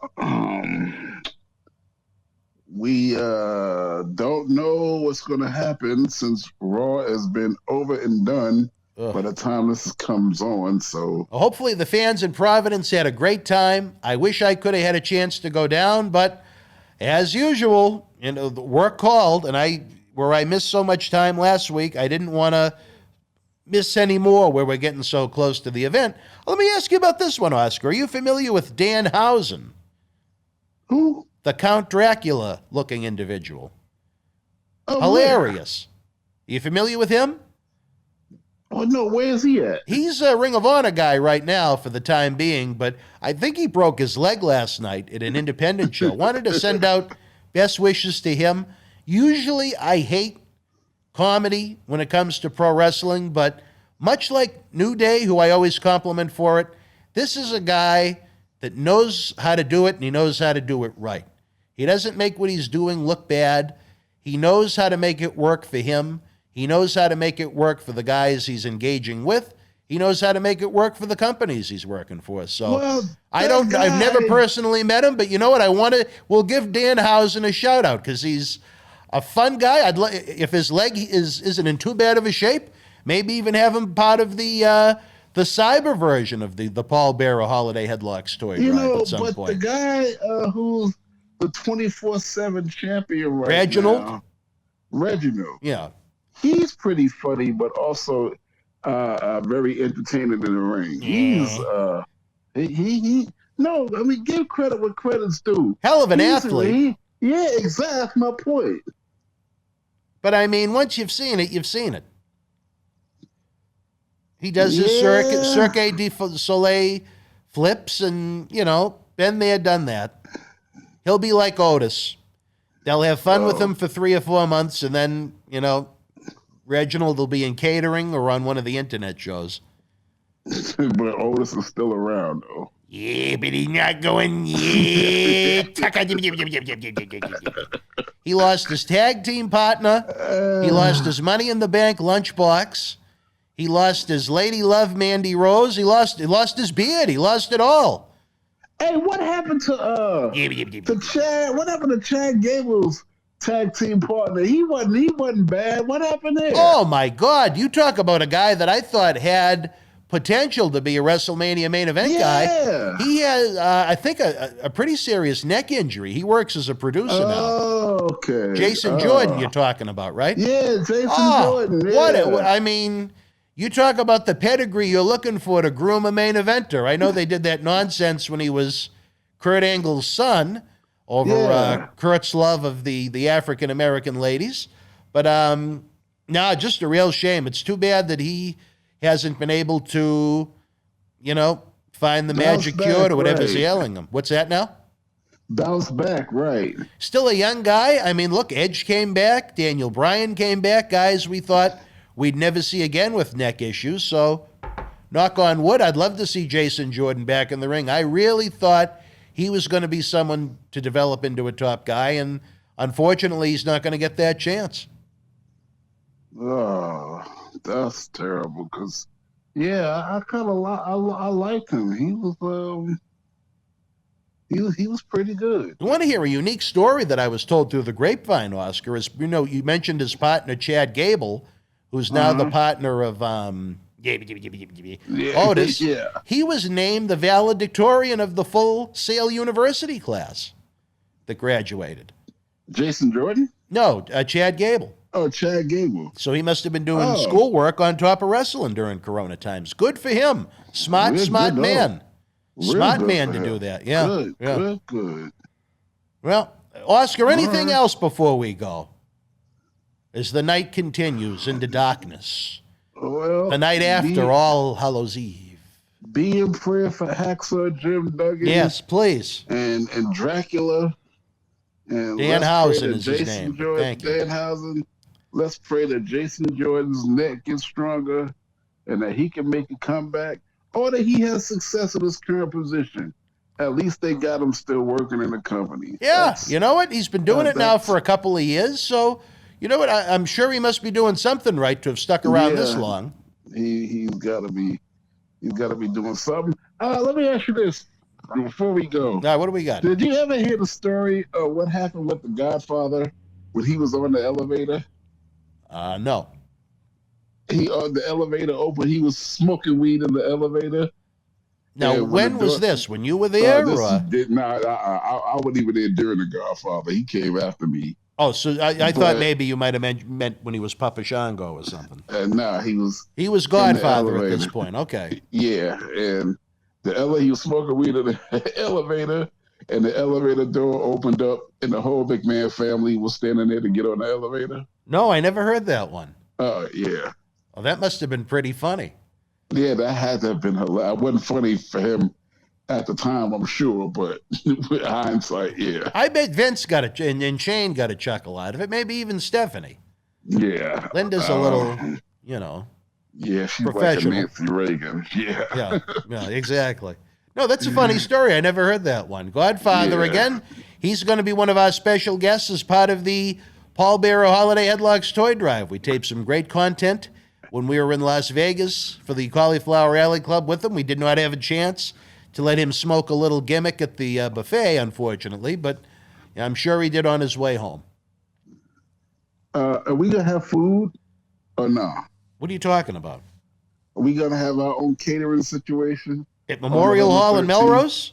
Yeah. I do not think that is in the David Reese's budgetary paperwork as of now. Oh, man. How y'all going to treat us like... See? It's called independent wrestling. It's called treatment. We ain't in the way. We ain't independent people. Well, you're independent people. We not in the... No, those people down there... Oh, Lord have mercy. We're going to table this for next week because the closer it get, the more pliable the conversation I wish someone would buy me supper for all the work I've put into it. Believe me. I don't want to hear it. Believe me. You better get on the phone with Moneybags that's putting this shindig together and tell him that the major talent at least need a couple of rolls of mastacholi or something. Of what? I don't even know what you're talking about. What's mozzarella? Baked ziti. Oh, well, you're the Italian one of the two of us, I guess. Baked ziti and meatballs, maybe some chicken, some rolls and a salad. Now, for what Piggott charges, maybe Memorial Hall should put it out. Okay, that ain't gonna happen. So I ain't gonna waste my time making the food argument with Piggott. Because she ain't finna put me out the building. We'll turn Piggott into Julia Childs. Before the event, she can be at home cooking you some baked ziti. All right. Fans, it's been great this Monday. We're going to see y'all next Monday. Same bat time, same bat station, baby. All right, so I'm on the poster. You're on the poster. Sure y'all get one. Get it signed. The next time Dan take his happy ass down to Orlando, he know he ain't gonna forget me again, ever again. Well, I'll clarify when I'm gonna be there better, I guess. And we are going to no comment. And we are going to talk to the guy. What's the guy's name to put up the money for all of these things? Well, you know, we are an organization, but at the end of the day, I guess it would come down to Reese and Chairman Manolian. Okay, we can talk to Chairman Manolian because in the backstage VIP area with the VIPs, we need to have a couple of items to eat. The least that they can do. Well, I'm not going to speak for him, I guess is the best way to put it. Like I said, I wish someone would give me supper that night. Believe me. Well, you can't have supper because you're not invited to the building. Well, that's a different story for a different time. All right, wrestling fans, we are running out of time, unfortunately. It's been another fun hour with Oscar. Don't forget, tomorrow night after NXT, it'll be Wrestling Insiders Extreme with Just Incredible. Wednesday night, after AEW Dynamite, we'll be back with Wrestling Insider Special Edition. JTG of Cryme Time will be with me as we count down to the big event. Thursday night, after Impact on AXS TV, it's the one and only Marty Jannetty. You never, ever know what to expect from that man. Then we round out the week with the dad of Boston Wrestling MWF. After SmackDown and AEW Rampage, it's John Cena Sr. For my partner in crime each and every Monday night on the Monday Night Mission, Oscar, I'm Dan Marotti. We wish him a very happy, healthy, Golden Corral in moderation-filled birthday. Until we speak again, you and yours be well. Get those tickets now. We'll see you live November the 13th, Memorial Hall in Melrose. Get them now, bostonwrestling.com. Wrestling fans, years have become months that have become weeks, and now we're talking days and even hours as Boston Wrestling MWF celebrates its 20th anniversary, going back to the 90s. Saturday night, November the 13th at Memorial Hall in Melrose, Massachusetts. The superstars and legends of yesterday, today, and tomorrow will take part in a live wrestling event, autograph photo, fan fest, VIP exclusive Q&A, plus the kickoff to our annual Paul Bear Holiday Headlocks Toy Drive. After Jimmy Kimmel embarrassed Melrose for, well, being Melrose, we're also going to have a superstar costume contest where Best Dressed wins an awesome autographed prize. On November the 13th, you'll see and meet two-time WWE World Champion and Hall of Famer Bob Backlund, WWE Hall of Famer Bushwhacker Luke, WWE Hall of Famer Alundra Blaze, a.k.a. Medusa, from WCW, WWE Intercontinental and Tag Team Champion Marty Jannetty, the Doctor of Style Slick, Doink The Clown, Duke the Dumpster Droese, Portuguese Man of War Aldo Montoya, plus two-time Impact Wrestling World Champion Die Hard Eddie Edwards, JTG of Cryme Time, John Cena Sr., Oscar of Men on a Mission, AEW's Jora Joe, and more. VIP packages and tickets are on sale now at bostonwrestling.com. We'll see you live November the 13th. Join Oscar of Men on a Mission every Monday night after WWE Raw for a brand new episode. If you want early, ad-free, uninterrupted access to Wrestling Insiders while helping keep wrestling legends working, there's only one place to be, folks. That's joining the Boston Wrestling Patreon family at patreon.com/Boston Wrestling. Literally hundreds of talk show episodes, a studio shoot interview DVD library, Patreon exclusives, and more. Try it out. You'll have the wrestling streaming time of your life. Again, folks, it's Plug City. If you're tuning in late, a week from this very moment, the superstars and legends of yesterday, today, and tomorrow will be rocking and rolling at our 20th anniversary extravaganza at Memorial Hall here in Melrose, Mass. Be where the superstars are. Get your VIP packages and tickets now at bostonwrestling.com. Up next, folks, it's time to get extreme. A shorter episode than usual due to a little goof from Captain Lou Data. I don't know if he was texting Din Fan about room 211 at the MGM in Las Vegas, but the times got crossed up a little bit. This week, former ECW World Champion Just Incredible is back, shooting on ECW in 1997, early matches with Jerry Lynn, the Beulah Fonzie Bloodbath, it is good as it gets 1997, fans bored with WWE in 2021, and more. Let's get extreme with Just Incredible. All right, wrestling fans, welcome to another Wrestling Insiders Extreme. Hope you enjoyed NXT tonight in whatever version it was presented in. I'm very happy to be joined by the latest member of the family, Mr. Just Incredible himself. Some of the episodes we've produced already, I think, are incredible. Great stories. well-spoken. I don't want to put you over too much. But, then everybody's going to want you. Be hard to get. They'll all take you. Yeah, well, I'm happy to be here. This has been a fantastic experience. Thank you for having me back. Well, we want to have you on a regular basis. It'd be my honor. Hopefully, before you go today, we can figure something out. But All anyway, back to As Good As It Gets. It was a hot night in ECW. I know that building could be quite hot in the summertime. Oh, yeah. It's an understatement. If fans maybe didn't tune in last time, As Good As It Gets, September 20th, 1997, it was your official debut as Just Incredible, with Jason as your manager, I guess maybe to give you a little credibility right away. Yeah. It was your second experience, but your first time as a wrestler at the arena. One thing that went on that night, I don't know, maybe where you knew how much you knew about the story, was the absolute brutal, bloody beating that Bill Alfonso took from Beulah that night, where apparently, I don't remember if it was Paul Heyman, but I was told someone within the hierarchy of ECW was able to tap into Fonzie's voicemails and heard his exchanges with WCW officials. And Beulah beat the ever-living fuck out of him in one of the great bloodbaths of the 90s, if you like blood. I remember that night. Was, I'm guessing my buddy over there, Phil, saw it. Yeah. That was crazy. Yeah. And it saved his job. Because he was, from what I was told, he was supposed to be done after that. But he did so well. I never heard that part. That's funny. No? Oh, really? I never heard that part, but I'm sure now that makes more sense, and I'll tell you why. This was Bill Alfonso's first time really doing that, where he got color for AK blading for Beulah McGillicuddy, and he used a box cutter. And who do you think he was? New Jack? all I know is that's not something you would want to do. No! And in trying to do a good job to put Beulah over and make her look like $1 million, he went a bit too far. So that's, I guess, the point That's of an understatement. Yeah, so yeah, I give all the hats off to her, because I saw her in the ring. She was struggling to continue with so much blood, and we almost lost Bill Alfonso that day. Because if he'd have lost a little, if he lost a lot more or any more blood, it would have been, he had to stay for a while in the hospital, I believe. I was just going to ask you, did he need medical attention? He needed to get more blood.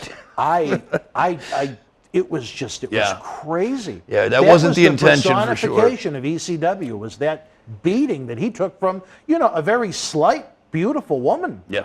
Beating the shit out of him with the trash can. Yeah, I'll never forget it. That was, to me, the highlight of the night. Nothing against you and your debut. None whatsoever. I mean, that's just what a memorable ECW moment.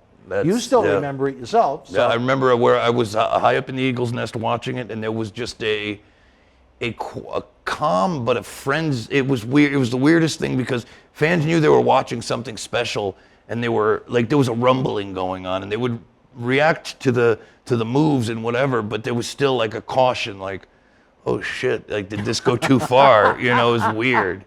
Did you think to yourself at that point, what the fuck did I get myself into? Yeah. Yeah, a little bit, but. Beulah can Rana, there you go. But I tell you this, as a teenage Dan Marotti, what a beautiful woman Beulah was. Very beautiful, yeah. Oh, and even I've seen photos of her in this day. Yeah. Tommy Dreamer married well. He certainly did. Lovely young lady. He's a good guy. Yes, he is. Early on your ECW run, we talked about it earlier. What were your memories of your early matches with Jerry Lynn? I mean, you talk about maybe one of the most underrated, quote-unquote, workers of this generation. Yeah. I mean, nothing spectacular about him, nothing with, quote-unquote, superstar appeal. But when that bell rang until that bell rang at the end of the match, you're talking about outstanding. I mean, he was the personification of professional, as talented as they come. Somebody like Jerry Lynn could wrestle anybody, and if you have just a little bit of talent, he will make that talent look even greater and better. You could tell even the matches he had early on with X-Pac, Sean Waltman. Up in Minnesota, that got him into Global, which was a small Texas organization, Global Wrestling. Yeah, Bill Eadie helped with that, Yeah, and I mean, he could go, man. He could really go, and I was blessed to work with Jerry because he just made your life easy. I don't think I'd ever worked with anybody, and I was in the WWF prior. I don't think I had ever worked with anybody that was that good all the time. And that's saying a lot, because I was in there You were with some of the elite talents in the world in WWF. Yeah. Maybe not as far as spectacular moves, so to Right. speak, but as Right. far as working goes, absolutely. Yeah. So you learned a lot from Jerry Lynn, huh? I learned that, this is interesting, even though I was in the WWF, I learned that I could wrestle a guy that has the similar ideas that I do, that I could have the matches I wanted to have. Because in the WWF, you were very much restrained to a certain style, and you don't want to do too much to upset the main eventers. You got to kind of know your position Know on your the role, card as and know The your Rock role, would really. say, yeah. And working with Jerry, it's like the light bulb went out. It's like I could really go out there with this guy, trust him with my body, and have the matches I've always thought I could have, know I could have, with somebody that is quite similar and wants to have the same kinds of matches. So it was really refreshing and awesome. And it was a feud in some ways that went on almost until the end of ECW. very much so. You guys always Absolutely. seemed to reconnect in some way, shape, or form, and the matches were always great. Yeah, Night off? No, not a night off, but not that they were painful or anything like that, or risky for that matter, I'll even say. But you knew you were going to put in a performance. He kept on your toes. That, and the risks we would voluntarily take, and the cardiovascular, and the amount of time we would put in was extreme, no pun intended.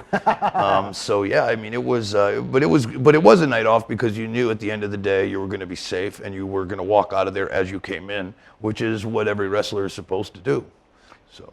Do you think if Jerry Lynn in 2021 was at his peak, he would have become a much bigger star than he is? Oh, than absolutely. He was, due to the style that is Absolutely. much more popular now? Absolutely, without a doubt. He was too early. He was ahead of his time. Yeah. I mean, WWE had him even after ECW. And what did they do with him? And he was there for a cup of coffee, and he won the light heavyweight title that they had for a cup of coffee. Exactly. So yeah, shame is on. They lost, really. Even right, exactly. You talk about WWE's loss. I think it was a Sunday Night Heat match that I talked to different people in the office about different things with live events still to this day. But I guess he had a match for Sunday Night Heat with Rob Van Dam. Yes. And they let them go about 15 to 20 minutes. Yep. And by the time it made it to TV, it was about 4 minutes. Right. So I mean, you took something great away from the fans just because they didn't want to push Jerry Lynn, which was sad. Yeah, and I don't think Vince McMahon at the time, or quite frankly, even still today, has to him, the vision is not the product in the ring. It's the storylines and angles moving forward. And I think for a long time now, I think it's been almost 20 years that he's missed out on what the fans truly want to see. And that's a combination. They want to see the characters, don't get me wrong, and the storylines, but they also want to see that battle in the ring. Wrestling as an art form is really, I think, the WWE in general, that's an underappreciated art form in their eyes. Even though the wrestling the guys that are there, the legends that are backstage will tell you, that's not the case. But I think it's a bunch of political BS. I think very much what they do in the ring is underappreciated, where the fans, believe it or not, want to see that more now than ever before. It's like Rocky, it's like Creed, that's what they're tuning in for. I think, I don't want to go off on a completely different road, but the comedy to me is a killer. Yeah. I think it takes away from the credibility of the talent. I think most fans, when they tune in, and I think that's why ECW is so beloved, there could be serious, dangerous people that would do humorous things from time to time. Right. But unless it's someone with very little talent in an undercard role, I don't think you should have the ha-ha guys around. No. I think it kills the credibility of everything that the serious guys are trying to do. It does. And One man's opinion. And what it does too is it just really goes to show you how bad they are at writing comedy. And quite frankly, if we wanted comedy, we would watch comedy. You wouldn't watch pro wrestling, right? And wrestling stopped being funny since the days of Bobby Heenan, which is a shame. But that's partially because they've never pushed anybody like that. Yeah. A, there's nobody like Bobby Heenan. Right.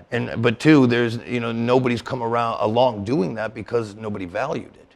So all of a sudden they want to create skits that are funny, and all you get is guys trying their best to be funny, which usually are channel changers. And it's usually the best laugh you're going to get out of something is something that comes organically. Right. Something that they're not scripted, that just, whether it's something you're just feeling in the ring with the fans or feeling with your opponent. Steve Austin could do things that were funny. Oh, yeah. And he was kick-ass, badass, Stone Cold Steve Austin. But when you see these top guys they present as idiots, they have no credibility. But again, no pun intended. But again, the way you got there with guys like Mick Foley, guys like Steve Austin and The Rock, were unscripted, off the cuff kind of improvisational moments that you cannot have in a can.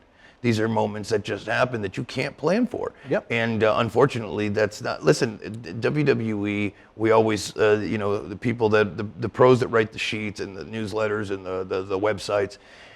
Fans are fed up with the WWE, and I think so much so that everybody's just worried about their jobs. So they're writing for Vince McMahon, not writing for the masses. And if they say they are, they're lying. Happy instead of millions. And if you're Vince McMahon, you're saying, well, my profits are at an all-time high. You know what I mean? The bottom line is at an all-time high. He's not worried about it. But at the same time, and again, not to turn this too much into and I hate to come across negative to WWE where they're so good to me, but you look at every other metric before coronavirus, live attendance in the toilet. Yeah. House shows canceled regularly. Yep.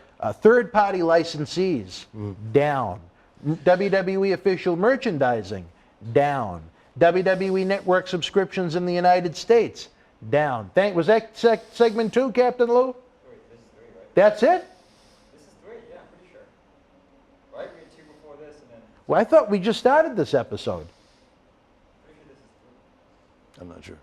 Phil, we might need you, brother. Segment 3. Yes. This is the 3rd segment? We talked that long? I'm surprised. I'm surprised, but when it's fun and it's great and it's great. Well, that does happen from time to time, but let me just, I remember I looked at my watch not too long. You know what? Yeah, it does kind of fit. Captain Lou, again, I'm sorry. I challenged your intelligence as one of the lead stars of the Goonies as Data. All right, well, geez, that sucks, because I thought we were having a really good conversation. Right. But to wrap it up real quick, yes. To me, and I think I have a little credibility because I was there at the time with Ed Cohen doing his Virgil work. To me, I think WWE, for a lot of the fans, it died and never came back when the bell rang at the end of WrestleMania 17 when they turned Austin heel. Yeah. Then they did the WCW invasion, which was a disaster, which led to me going bye-bye. Maybe that's why I resent it so much. The ECW invasion was a disaster, and then something that could still, if done right, could probably still be ongoing now in 2021 if they ever spent the money to bring in the top WCW talent and have that real WWF versus WCW war. Yeah. I was in 3 of those things you mentioned. I was at WrestleMania 17. I was part of the... Oh, you worked the dark match, or the pre-show, yeah? Yeah, I was part of the invasion angle, and was something else you just mentioned. I was part of, maybe I was the problem in all of Nah, it had nothing, believe me, it had nothing to do with you.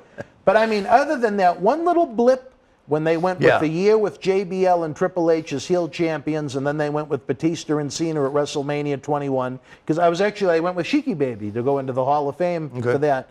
They had that one little blip where business went up a little bit for a tad, but then kaboom, 2004, it continues to 2005, go down. Yeah, and it's just sad because these people that go online and bash WWE, while they do it and they come across as very negative, at the end of the day, they just want to tune into a good wrestling show. That's what in their heart, that's what they're trying to say. The state of the business is simple, and I know we're short on time, but there's nobody over. That is the reason, and it's not that they don't have talented main eventers. Nobody's over. And Austin has said this in the past. Being over and making new stars are 2 different things. Nobody's over. That's why they bring back the Edges and so many other people is because this generation never got over. Now, you could say that's on the generation, or if that's on lack of creative, on the office's part, on the writing team, whatever, but nobody's become that next new star. That's the problem. I think McIntyre turned into a disaster because I was at the Rumble in Houston when they did a magnificent job. I don't know if you ever saw that, when he eliminated Brock Lesnar, and Lesnar literally laid on the floor for minutes selling for him. And McIntyre was just staring at him. And I mean, that was one moment where they had a chance to make a new star, and then the virus happened. Yeah. He wound up winning the title in a warehouse. His title defenses were in a warehouse or on what did they call Raw and SmackDown? Thunderdome. Yeah. To me, I would have never taken the belt off of that guy until you had fans again. Well, to gauge, is he someone that can be a star, or is he someone we can really make the face of the company? But as of right now, like you said, I don't think he's over at all.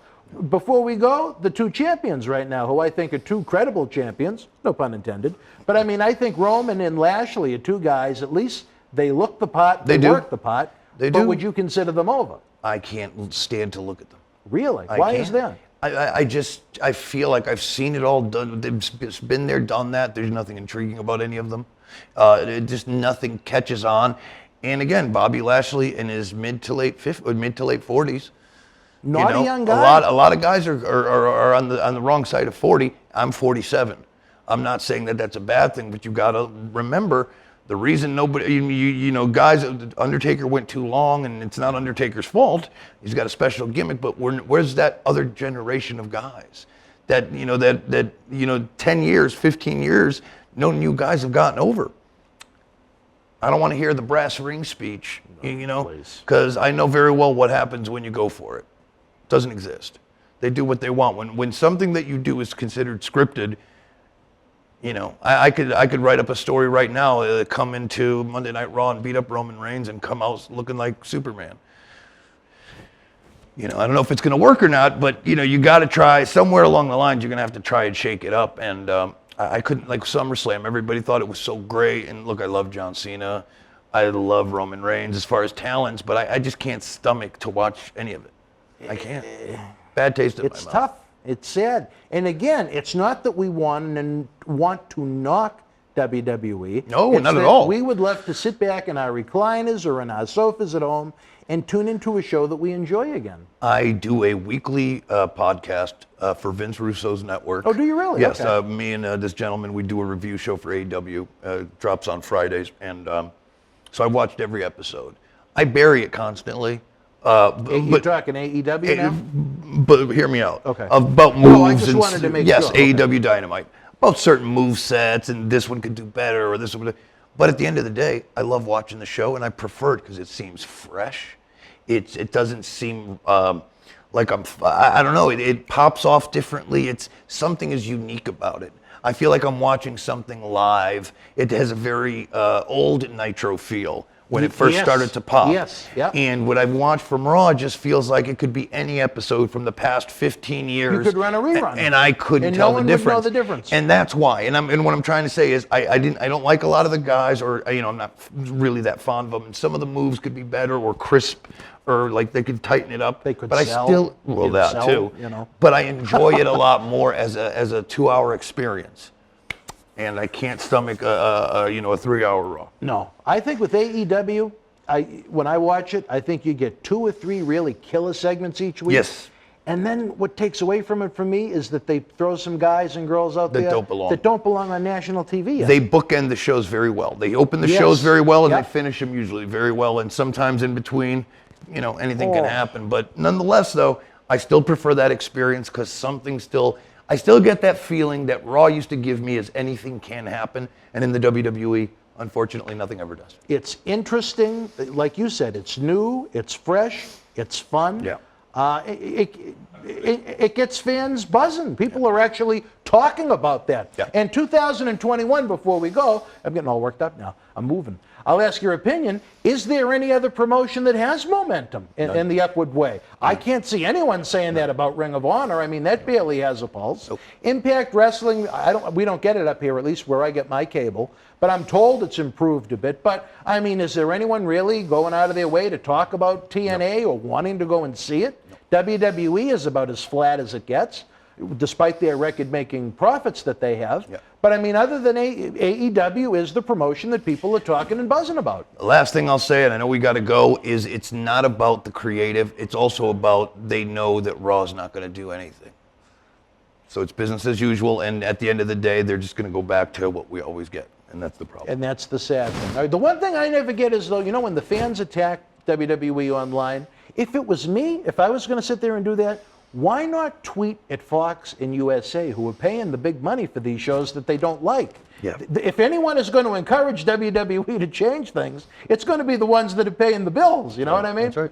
But anyway, again, one man's opinion. We're having a lot of fun. We didn't get too far at all in this episode. But for my friend Justin Incredible, I'm Dan Marotti. The good news is we'll be back next Tuesday night with another brand new Wrestling Insiders Extreme. Share the news with your friends. Share the link on social media. If you're chatting away in the premiere box, we appreciate your thoughts on the show. The Super Chat button is always open for business. If you're not watching the premiere, I still love you, but you're hurting my feelings. You can still leave your thoughts on the show in the comment section below. A big thumbs up, that's free. Subscribing to the channel is free. All of those things help what they call algorithms, or whatever the terminology is, to get YouTube to showcase these great talk shows to all the fans that don't know we exist. I know there's millions of wrestling fans that have no interest in 2021 wrestling, Absolutely. but when they find talk shows like this, they love them. Our growth year to year is amazing.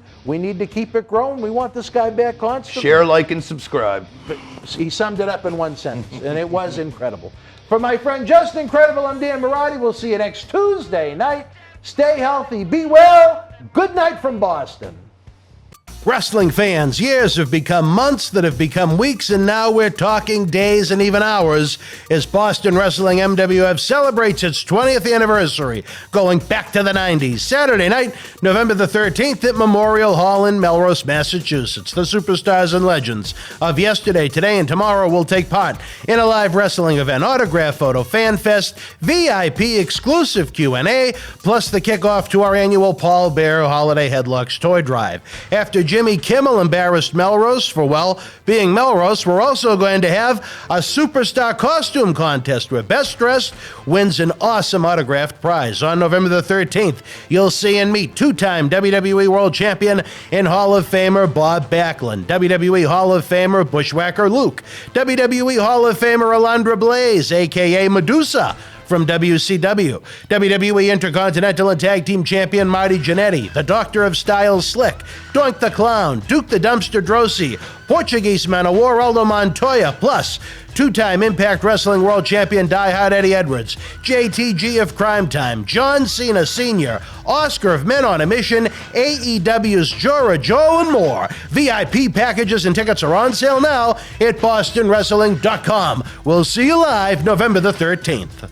Join us for brand new Extreme episodes of Wrestling Insiders every Tuesday after WWE NXT. Aside from our Back to the 90s 20th Anniversary Bash next Saturday in Melrose, we're literally less than a month away from our return to Tampa, Florida for Wrestle House 2. We're going to be taking a page from last year's Paul Bearer Holiday Headlocks Toy Drive and another from Wrestle House during WrestleMania week this year and tape Wrestling Insider shows, live episodes, and cyber autograph signings in the house in Tampa. Having all of the stars flying in and out of Boston last November and December was insane. This year we have the house, we're lining up the superstars, and we're going to raise money to help update Santa Claus's GPS while bringing you outstanding content at the same time and honoring the late, great Paul Bearer, who we miss every day and we truly love. Back to Wrestling Insiders Week in Review. It's time for our Wednesday night special edition, which features rotating superstars and legends. This week, our friend JTG of Cryme Time is back as he gets ready to compete in Melrose a week from tonight. JTG shoots more on his Ohio Valley Wrestling days, the Jim Cornette-Santino Marella confrontation over the Boogeyman, and tons more. JTG is one of my favorite guests. Enjoy. Wrestling fans around the corner, around the world, I'm Dan Marotti. And it's your boy JTG, aka Jay the God. I hope you survived Halloween and Election Day. Even more interesting as we count down literally now the days to the minutes of Back to the 80s WrestleFest on November the 13th in Melrose. A brand new Wrestling Insider special edition is Coming up right about now. Wrestling fans, years have become months that have become weeks, and now we're talking days and even hours as Boston Wrestling MWF celebrates its 20th anniversary, going back to the 90s. Saturday night, November the 13th at Memorial Hall in Melrose, Massachusetts. The superstars and legends of yesterday, today, and tomorrow will take part in a live wrestling event, autograph photo, fan fest, VIP exclusive Q&A, plus the kickoff to our annual Paul Bear Holiday Headlocks Toy Drive.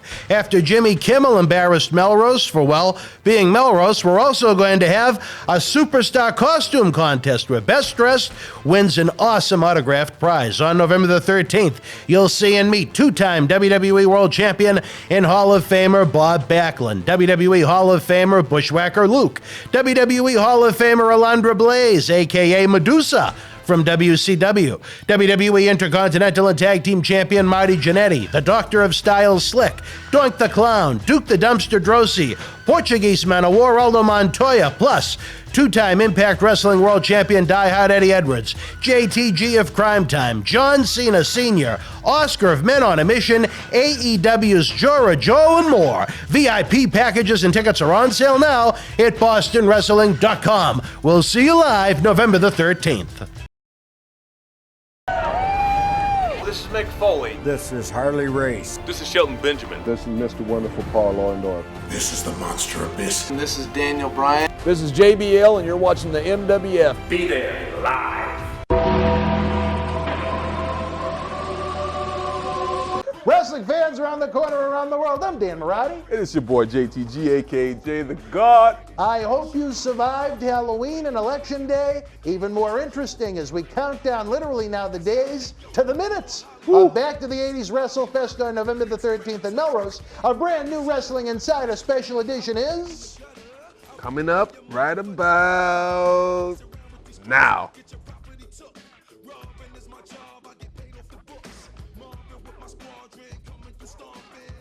All right, wrestling fans, welcome back. Halloween, we talked about one of our favorite holidays, but to me, baby, after 20 years, I think November 13th should be a holiday. Ooh, it might be after November 13th. It might be. It may be turned into, at least in Melrose, a History national might holiday. go down at the Memorial Hall. I'm telling you, me and my, I don't think you've met Chairman Manolian yet, but you look at the Grays now. I was over in his swimming pool when I was 3 years old. And to think that at the age of 20, 21, when WWE stopped using me, that we'd start this world of insanity that has become Boston Wrestling MWF, that this man would come to the studio and talk about raping Brian Blair and Hulk Hogan. Oh my gosh.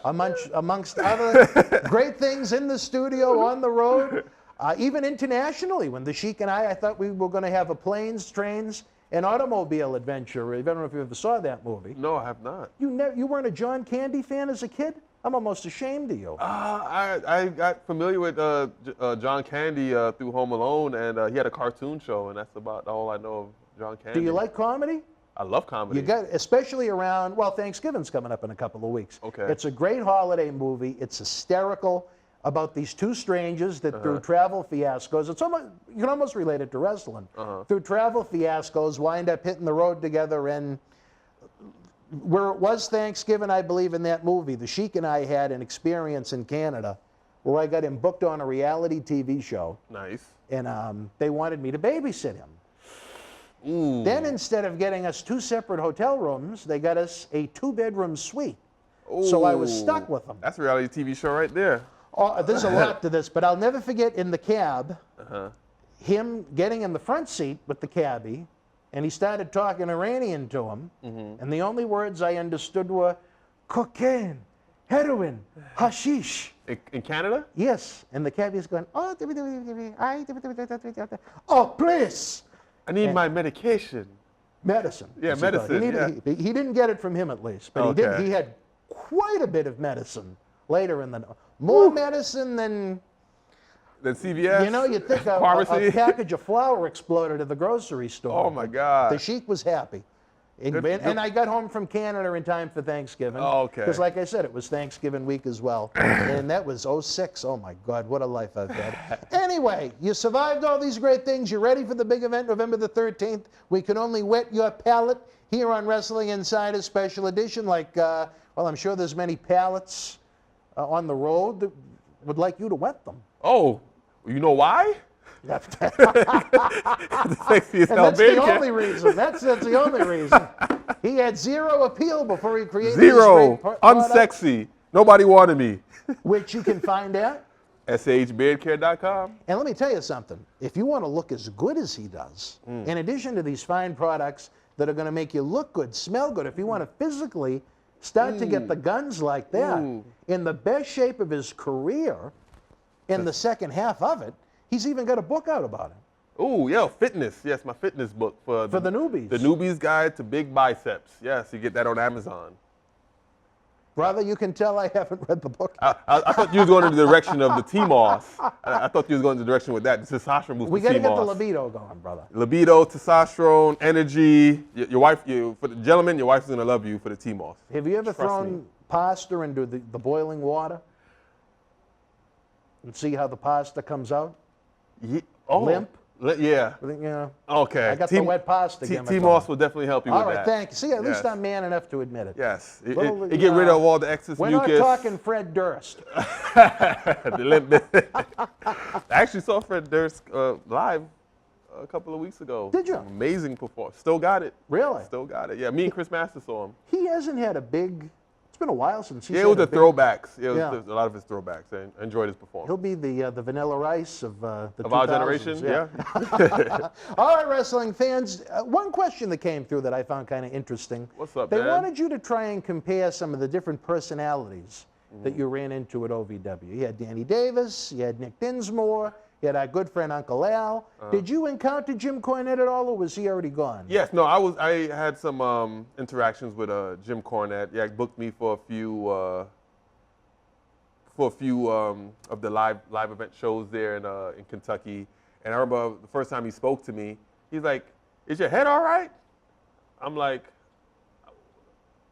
I was kind of confused. Like, yeah, why would my head not be all right? And at the time, I was wearing a do-rag, and he wasn't familiar with urban culture. He didn't know he just saw my head wrapped, and I had a hat on top of it. You thought you were injured? Yeah, he thought I was injured, yeah. He knew I was one of the wrestling students, so he Yeah. he probably looking at me like, why is he has his head wrapped and he has a hat on top of it. It was a do-rag. He didn't know.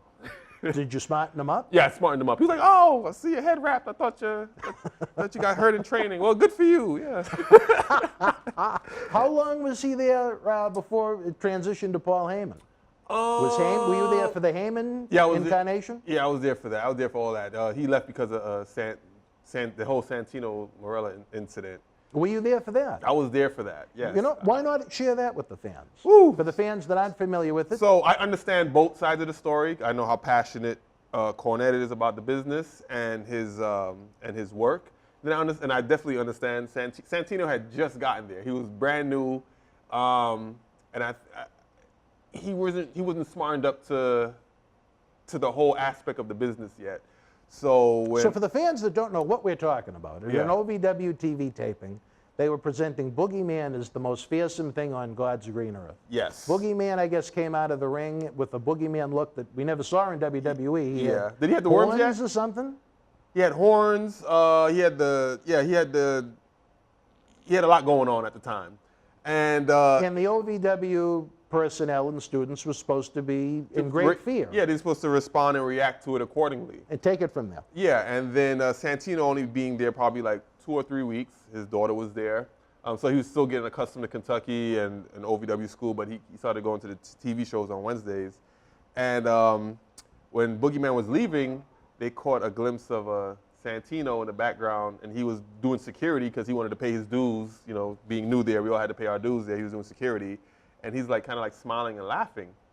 And Cornette saw that and blew his, And then he told Santino to come behind us, and he slammed the door. It was just them two in the room, and he cussed him out, and he put his hands on him. That's how passionate Cornette is about this business. And Santino, at the time, he was still new, and he was trying to break into the business, so he didn't respond in the way that he would have. You know, Santino. That for those you guys see the fun, hello, it's me, Santino. But Santino is a real badass. He's a badass. I remember one time him and Shad was just playing around, and he toss because of his judo skills. Got Shad on the ground, and everybody was like, "Oh!" Like we kind of like, "Okay, this guy's the real deal."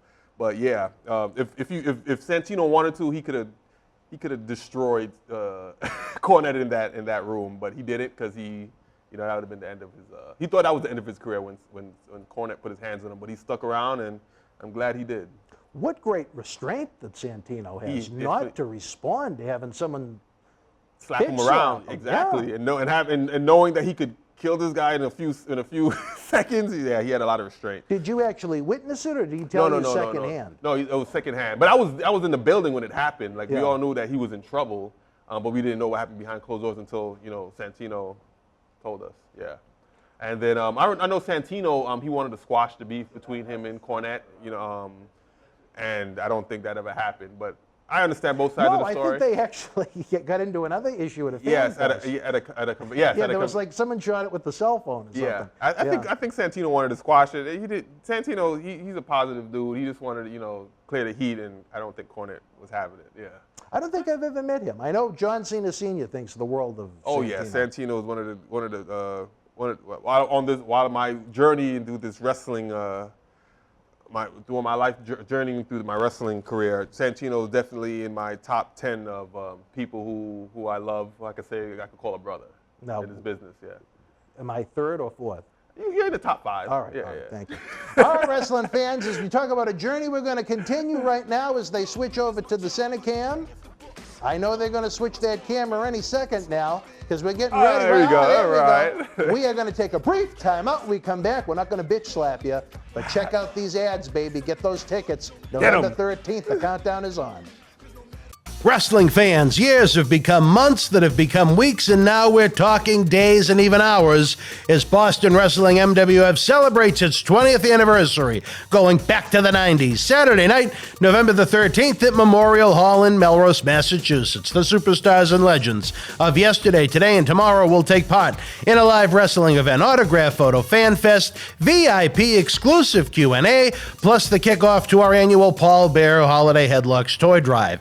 After Jimmy Kimmel embarrassed Melrose for, being Melrose, we're also going to have a superstar costume contest where Best Dressed wins an awesome autographed prize. On November the 13th, you'll see and meet two-time WWE World Champion and Hall of Famer Bob Backlund, WWE Hall of Famer Bushwhacker Luke, WWE Hall of Famer Alundra Blaze, a.k.a. Medusa, from WCW, WWE Intercontinental and Tag Team Champion Marty Jannetty, the Doctor of Style Slick, Doink The Clown, Duke the Dumpster Droese, Portuguese Man of War Aldo Montoya, plus two-time Impact Wrestling World Champion Die Hard Eddie Edwards, JTG of Cryme Time, John Cena Sr., Oscar of Men on a Mission, AEW's Jora Joe, and more. VIP packages and tickets are on sale now at BostonWrestling.com. We'll see you live November the 13th. Wrestling fans around the corner, around the world, I'm Dan Marati. And I'm Mr. USA WWE Hall of Famer Tony Atlas. The road to WrestleMania has begun. Wrestling fans are looking to add to their man caves.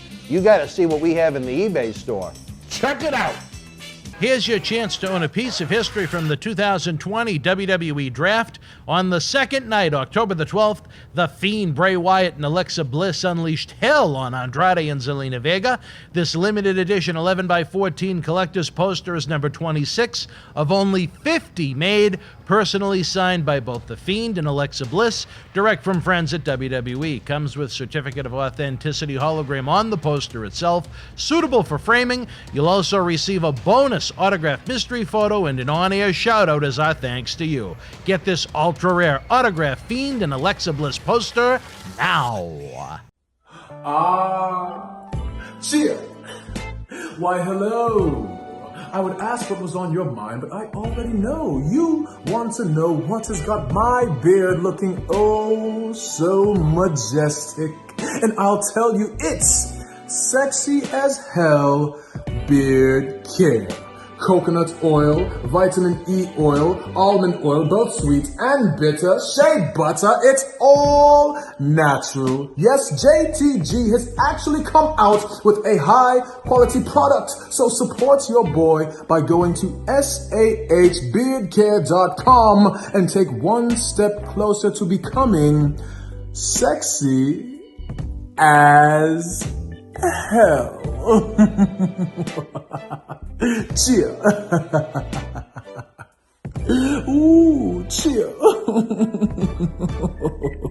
You know? All right, wrestling fans, welcome back. Do you remember, Jay, the fallout to Jim Cornette after the attack on Santino in Ohio Valley? What was the atmosphere like? The atmosphere after that night and in the ensuing couple of weeks? We found out that Cornette got released, and who was going to replace him? And we were kind of in limbo, because I remember Jim Cornette just started using me, and I'm like, and I think he kind of was starting to take a liking to me. And then after that, I'm like, I'm gonna have to start from scratch. Like, who's gonna come in? And then Paul Heyman came in, and in a few months or maybe a year later, he used me.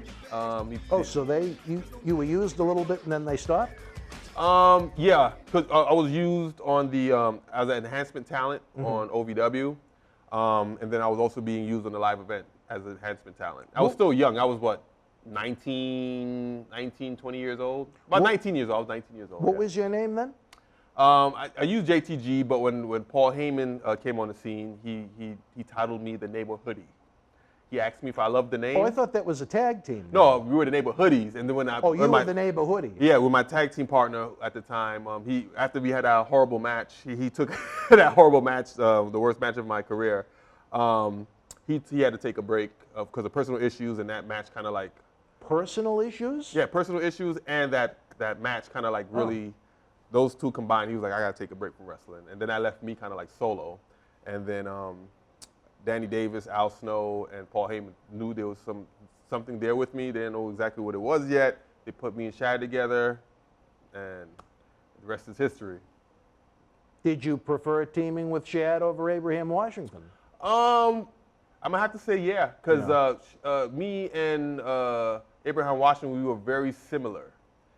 And I believe with Shad, there was the big guy, little guy thing. You had the hype one, then you had the badass strong guy. So I think it complemented us a lot. Now, what was the name of that cartoon with the big dog and the little dog with the Looney Tunes, and the little dog was talking all the crap, and the big dog would have to take care of the work because of what the little dog got wrapping it through. Thing in his mouth too much. You're not talking about Scooby-Doo and Scrappy. That too. All that too. Yeah, I don't remember. Yeah, I was the Scrappy and Shad was the Scooby. Do you ever wish that you didn't go the tag team route? That you just No, went I'm glad. singles? I'm glad the direction my career went. Yes, Mm-hmm. I'm glad that Shad was more than a tag team partner in the ring. He was my brother in life, and the relationship that we had was amazing outside the ring, and I would have accomplished a lot where I am in my life if it wasn't for Shad, in a lot of areas in my life, business, just knowledge, and just life in general. Yeah. What was it about Shad that was so special that he was able to help you so much outside of the ring? Because we were able to relate to each other. We were both born in Brooklyn, single mother household. We grew up around the same neighborhood, but we never bumped into each other. It's crazy. And then also, we just had so much in common. Even before, when I first got to Kentucky, Elijah Burke introduced me to Shad, and then after that, Shad and I became really close. And he was the first he taught me how to work out. Shad taught me how to work out. Got me my first job in Kentucky at Hollywood Video. Oh, we talked about that. Yeah, we talked about I love that. Yes, he got me my first apartment in Kentucky. He was like, I'm talking to him. He was the first this. He was the first that. He was able to get me my first. He gave me his ID so I could go to the clubs in Kentucky. Well, you weren't 21 yet. Yeah, exactly. That's right. But me and him looked similar, so. He gave me his ID, and I was able to go to the club with Shad's ID. There's so much. That's just off the top of my head. But yeah, there's so many more instances where Shad was a big influence and big impact in my life. And how are you dealing with it now? Now that it's been about a year bit and over, a half. bit over a year and a half. I had my closure around the time that it happened.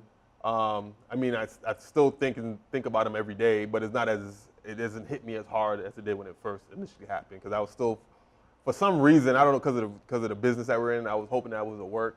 It was just unbelievable. Like, what? He knows how to swim. He's a big guy. He's tall. Like, how far did he go out in the ocean? And then when you do your research on riptides. They're really supposedly something. Yeah, Tony Atlas told a story about one, he was in Puerto Rico, and he wound up in one, and he said literally within seconds, he didn't was gone. It was almost like magic, he said, and he was about 50 yards into the ocean out of nowhere. Yeah. So he completely understood how it happened. To me, I've, thank God, never been in one. Yeah, I had to do some research on that. I'm like, because I still enjoy going to the beach. You know, I thought I was going to be two things I was concerned. I thought I would never wrestle again because I think after that I didn't want to go back into wrestling. Like I don't want to be reminded. Really? Yeah, because I'm like every time I go into the locker room, I'm gonna get thoughts of Shad and memories. I was like, I don't know if I could do it. I was almost thinking about hanging up my boots.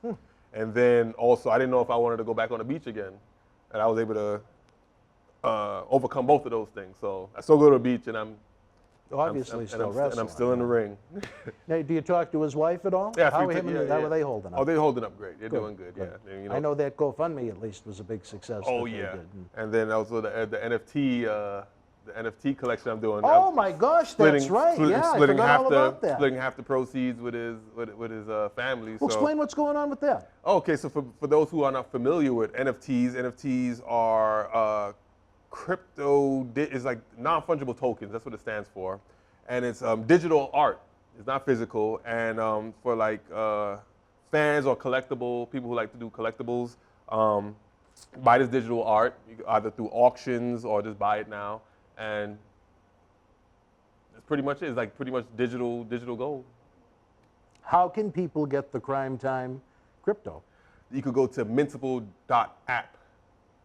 Mintable.app. Mintable.app, yes. That's where you mint your NFTs. Do you search Cryme Time? Or you can search Cryme Time. Yeah, you go to the Cryme Time store, and then we have 10 NFTs. We have different tiers. We have the bronze tier, silver, gold, and then platinum. Wow. Yeah. I believe, isn't there one that's only one of one? Yes, that's the platinum one. Yeah. By the time this airs, it might even be gone. Yeah, it might be. It's definitely be gone. I believe it's going to be gone the first day. How has this turned into such a phenomenon recently? It's still a little bit over my head. I kind of understand what it is. I'm still kind of a little confused. See, with crypto, everybody's it's an investment, especially in the early stages of the crypto era. Is like the .com. Nobody really was big on AOL or .com. You're getting websites, and then after a few years, it blew up. So if you get in now, especially like another thing that's considered NFT is domain names. So right now, .com is what's the big thing right now. In a few years, it's going to be .crypto. So a lot of .crypto. So I started. So you're saying we need BostonWrestling.crypto? Yes, you do. I wonder if I can buy that. Where would you buy it? You have to buy it at unstoppabledomain.com. I'll send you the link. Yeah, I bought a whole bunch of. I don't want anyone else to hustle my name. You got to get on it quick. We put a lot of time into BostonWrestling.com. That was one of the few smart things I've done in 20 years. How can you forget that web name? You can't. You know what I mean? How easy is that? Yeah, so no matter where you live. So as soon as we're done doing this, we're gonna get you a .crypto. Yeah, cool. All right, gotcha. So again, you are a man that is involved in just about everything on the planet. I don't even know how you have time to wrestle. I don't, but I make time because I love it. 2+ hours a day in the gym. 3. All right. I mean, you've got the beard, you've got the spray, you've got the books, you've got Howard Miller giving us signs telling us to take it home. Wrestling fans right now, and take a brief time out. We'll be back with more JTG, as Jackie always does it, baby. He switches it over to the hard cam. We'll be back after this brief commercial break. Wrestling fans, years have become months that have become weeks, and now we're talking days and even hours as Boston Wrestling MWF celebrates its 20th anniversary, going back to the 90s. Saturday night, November the 13th at Memorial Hall in Melrose, Massachusetts. The superstars and legends of yesterday, today, and tomorrow will take part in a live wrestling event, autograph photo, fan fest, VIP exclusive Q&A, plus the kickoff to our annual Paul Bear Holiday Headlocks toy drive. After Jimmy Kimmel embarrassed Melrose for, well, being Melrose. We're also going to have a superstar costume contest where Best Dressed wins an awesome autographed prize. On November the 13th, you'll see and meet two-time WWE World Champion and Hall of Famer Bob Backlund, WWE Hall of Famer Bushwhacker Luke, WWE Hall of Famer Alundra Blaze, a.k.a. Medusa, from WCW, WWE Intercontinental and Tag Team Champion Marty Jannetty, the Doctor of Style Slick, Doink The Clown, Duke the Dumpster Droese,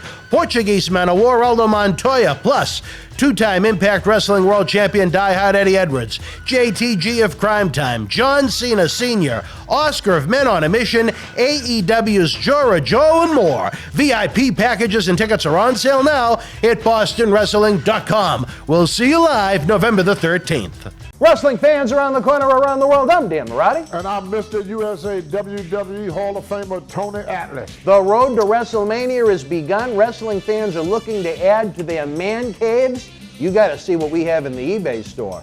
Check it out.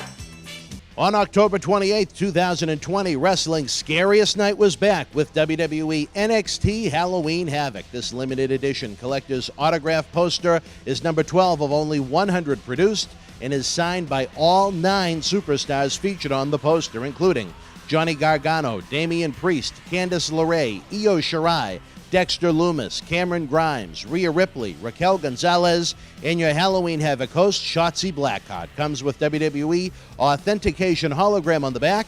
You'll also receive an on-air thank you from WWE Hall of Famer Mr. USA Tony Atlas and a bonus mystery autograph photo. Help keep wrestling legends working. Get this awesome collectible now. Wrestling fans, especially here in the Boston area, we want to thank our great friends at Red Rose for their support for all of our charitable endeavors and programming efforts. Red Rose is 2 years young and extremely thankful for all the support they've had from our neighbors here in Melrose and beyond for an amazing first 2 years. Red Rose thanks Melrose and all of the first responders who have fought the good fight and have never given up hope during these unprecedented times. We did it together. Follow Red Rose on Facebook for their anniversary special, facebook.com/Red Rose Melrose. You'll be glad you did. Open until 2 a.m. Red Rose will give you fresh, piping hot, mouth-watering food that'll put an ear-to-ear smile on even the toughest critic's face. Check out their full menu online at redrosema.com or give them a call, 781-620-1889.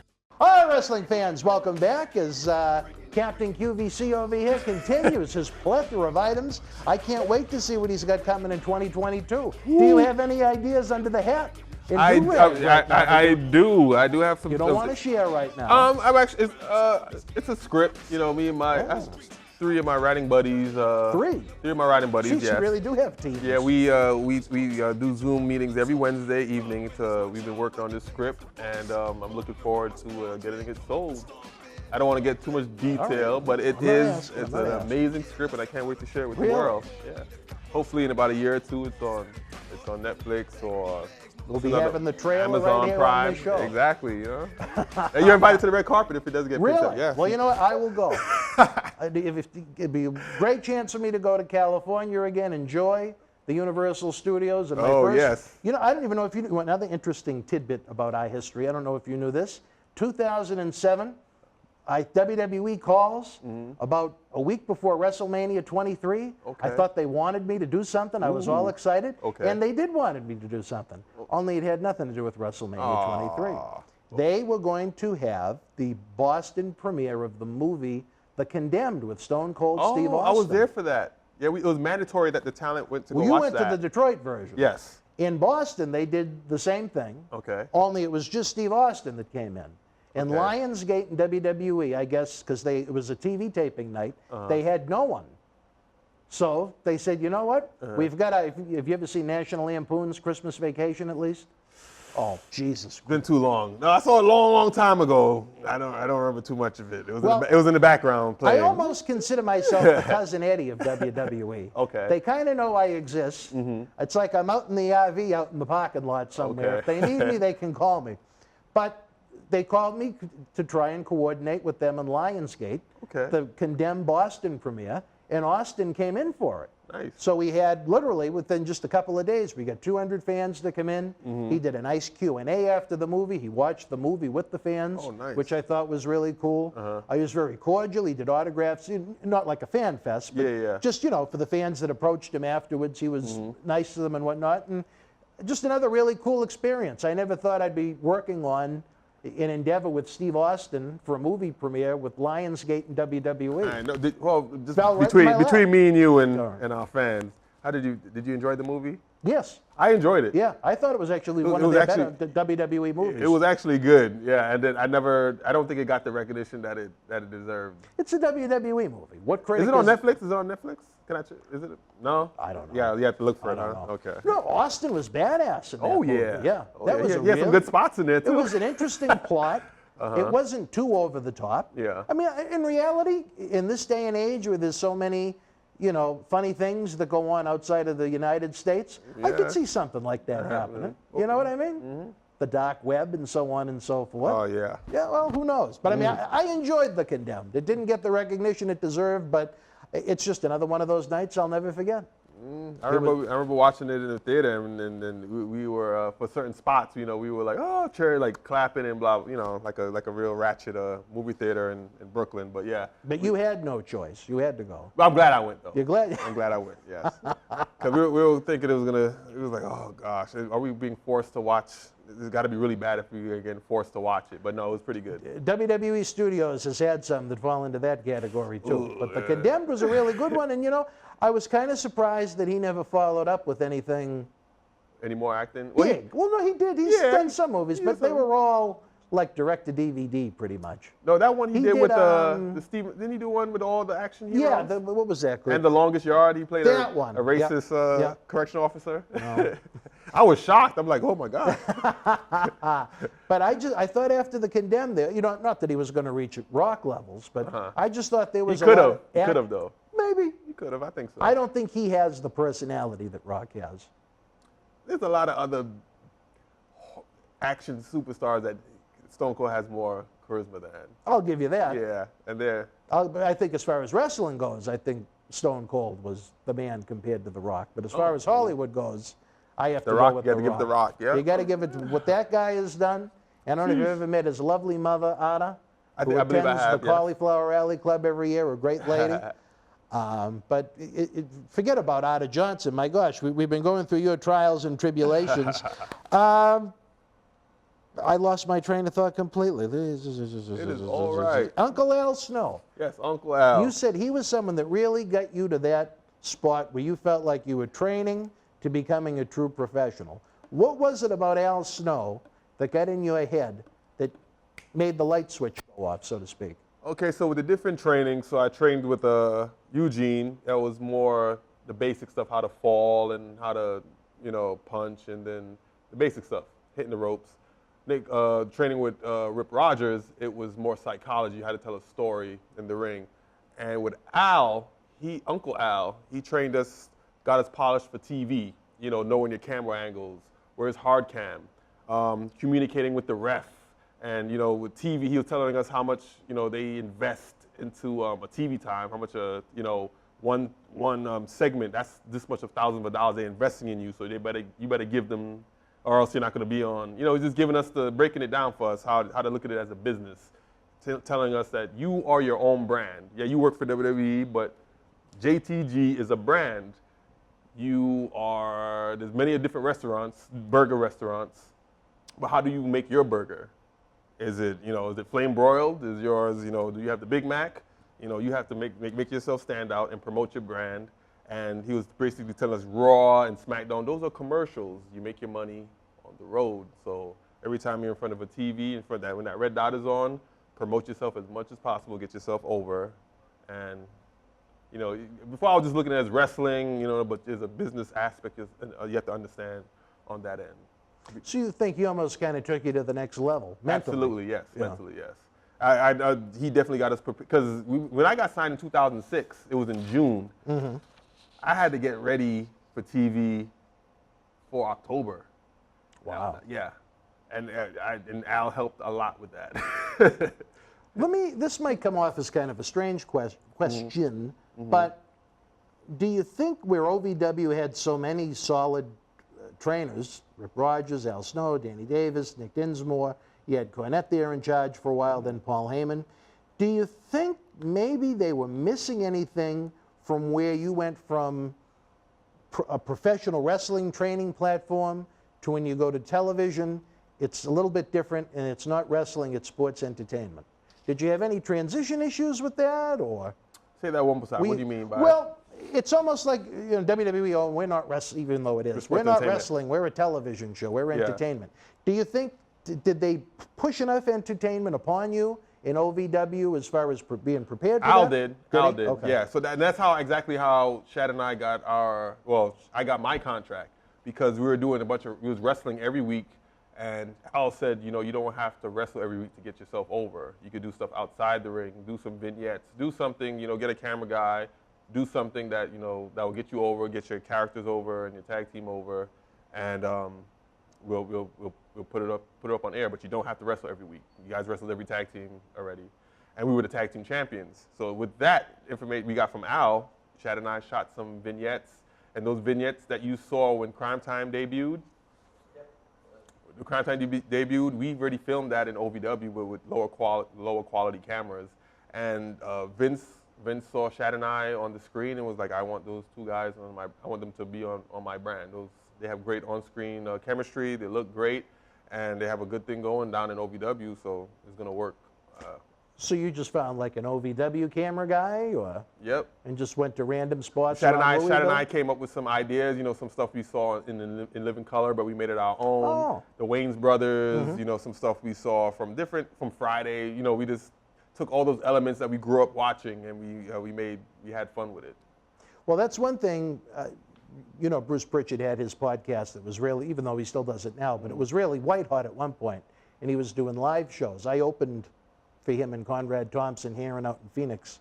And that was one thing, you know, with advice he would share with me was, it's awesome you have this TV studio, it's awesome you have wrestling venues, but try and come up with different things you can do outside of those places. And that's one thing I've tried to, even though wrestling was basically killed not too long after he gave me that advice, but as the 20th anniversary and almost chapter 2 of what we do comes to life, that's one thing I'm really thinking of. Different places we can go, different things we can do with different talents to really enhance what they do beyond the fight in the ring, the promo and the interview that can be done in the studio. So with that said, wrestling fans, you want to talk about in-ring, my dear Lord, how many days away are we now? It's just a hair over a week away. Ooh. Saturday night, November the 13th, Memorial Hall, Melrose, Massachusetts. Is only one place to be. If you want to relive your childhood, like Jay and I are going to do, it's the plethora of superstars, VIP exclusive Q&A session. Everybody can take part in the Autograph Photo Fan Fest. Then that hot in-ring action, baby. You've got Cam Zagami in the Uprising. Cam Zagami is taking them, talk about reality coming to life here in the Boston wrestling. John Cena Sr. hired Cam Zagami almost as his Virgil, as his flunky. Then Cam got a spot on John Cena's reality show, American Grit. John Cena Sr. got suspended for some of his shenanigans. Some IPs and copyrights expired. Cam Zagami went from being the Virgil to taking the money he made off of Fox TV and American Grit on John Cena's reality show to give the FU to John Cena Sr. for disrespecting him, and he bought his faction. I mean, you talk about some interesting happenings. That's just the tip of the iceberg, folks, along with the debut of Newbie's Guide to Big Biceps, the author. Let me tell you something. I thought he was hiding a couple of... Tony got nothing on me. I thought he had a couple of children in his coat sleeves when he came in, but it's November after all. For my friend JTG, I'm Dan Marotti. We'll see you November 13th at Memorial Hall. We'll be back here next Wednesday night at 10 o'clock. You and yours be well. Head on over to BostonWrestling.com. Get those tickets now. Wrestling fans, years have become months that have become weeks, and now we're talking days and even hours as Boston Wrestling MWF celebrates its 20th anniversary, going back to the 90s. Saturday night, November the 13th at Memorial Hall in Melrose, Massachusetts. The superstars and legends of yesterday, today, and tomorrow will take part in a live wrestling event, Autograph Photo Fan Fest, VIP exclusive Q&A, plus the kickoff to our annual Paul Bear Holiday Headlocks Toy Drive. After Jimmy Kimmel embarrassed Melrose for, well, being Melrose. We're also going to have a superstar costume contest where Best Dressed wins an awesome autographed prize. On November the 13th, you'll see and meet two-time WWE World Champion and Hall of Famer Bob Backlund, WWE Hall of Famer Bushwhacker Luke, WWE Hall of Famer Alundra Blaze, a.k.a. Medusa, from WCW, WWE Intercontinental and Tag Team Champion Marty Jannetty, the Doctor of Style Slick, Doink The Clown, Duke the Dumpster Droese, Portuguese Man of War Aldo Montoya, plus two-time Impact Wrestling World Champion Die Hard Eddie Edwards, JTG of Cryme Time, John Cena Sr., Oscar of Men on a Mission, AEW's Jora Joe, and more. VIP packages and tickets are on sale now at BostonWrestling.com. We'll see you live November the 13th. Join us every Wednesday after AEW Dynamite for a brand new Wrestling Insider Special Edition with rotating superstars and legends. With the holiday season underway, in a sense, the stores have Christmas decor left and right. Don't forget that the Boston Wrestling eBay store is open 24/7. You can find the link in the description box below, as well as clicking the store button on BostonWrestling.com. Help keep wrestling legends working and get some awesome wrestling collectibles at the same time. Another great holiday gift to consider will be tickets and VIP packages to our Back to the 80s reunion, Saturday, April the 16th. Fans attending our 20th anniversary extravaganza next Saturday night will be emailed a special link with a code for 10% off tickets and VIP packages through December the 1st. If you didn't pre-order tickets to our event next weekend, no worries. You can provide us with your email address at Memorial Hall. Fans, it's time to put the women and children to bed. It's time for Wrestling Insider's Party with Marty, as Marty Jannetty's no-holds-barred sex, drugs, and rock and roll look at the 80s and 90s continues. This week, Marty shoots on the debut of the Nasty Boys and memories of living with them in Memphis, the departure of the Honky Tonk Man, Bobby Heenan arrested, and more as we wrap up the year that was WWF 1990 and kick off 1991. Get ready to party with Marty. Wrestling fans, welcome to another installment of Wrestling Insider's Party with Marty. I can't believe the day is finally here, Marty. We're going to be having so much fun. The autographs, the posed photos, the VIP-only Legends question and answer session. All the superstars are going to be coming to the studio for a little bit to discuss the Paul Bearer Holiday Headlocks Toy Drive, plus that in-ring action that's going to blow the roof off of Memorial Hall. And I say one thing, we may need you to use a little sweet talk on Piggott. On who? Piggott. Pagan. Piggott. Who's that? The woman that runs the hall. Oh, is she pretty? Is it a guy? Well, no, like I told you, if you remember the show The Facts of Life, she looks a little like Mrs. Garrett. The big titty. The woman that ran the school. Big tits? I really don't remember Mrs. Garrett. Because she had like a little waist and big. Brother, the big tits? No, I don't think The Facts tits. of Life was way before his time. That is so easy. That's way, way before his time. But she looks a little like Mrs. G. Maybe she could use a smile. Maybe she needs to rock. I don't know. We'll have to wait and see. Cover your balls. We got. All right. Let's get down to business. The same TV taping where we had the Chuck Austin incident.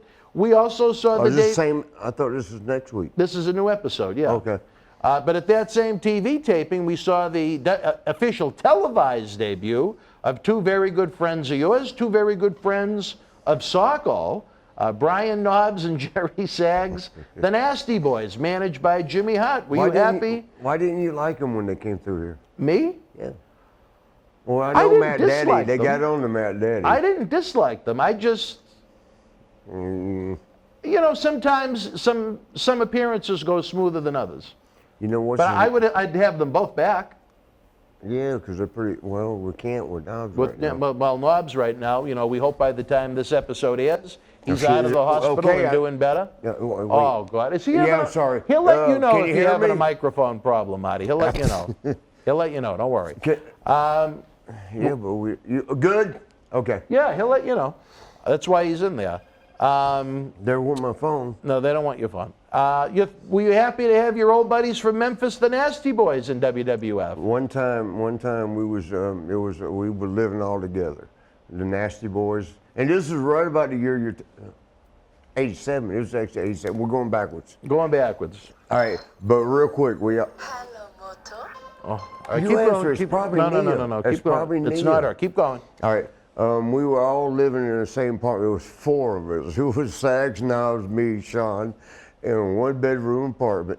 And so we would all take turns, like rotating. You know, you got a bed, or you got the couch, or you got the floor. But the thing was, when it was Memphis territory, and when guys would come in,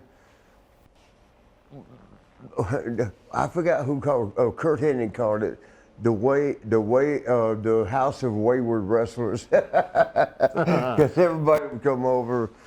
But one time, and I keep going. No, that's Nia. Just I don't care who it is. We're doing a show. Oh yeah. But one time, this Japanese brother, I can't remember his name, Itchy or something. Itchy? I'm not sure it was Itchy, but but it's close. It was real close to Itchy. Yeah. Scratchy? I mean, but he got, we partied a lot back then. We did a lot of medicine. Of cocaine. A lot of medicine. This is when I told you about Dewey. Or y'all, I told The y'all. Rock. Huh? When a young 14-year-old Rock lived above you, yep.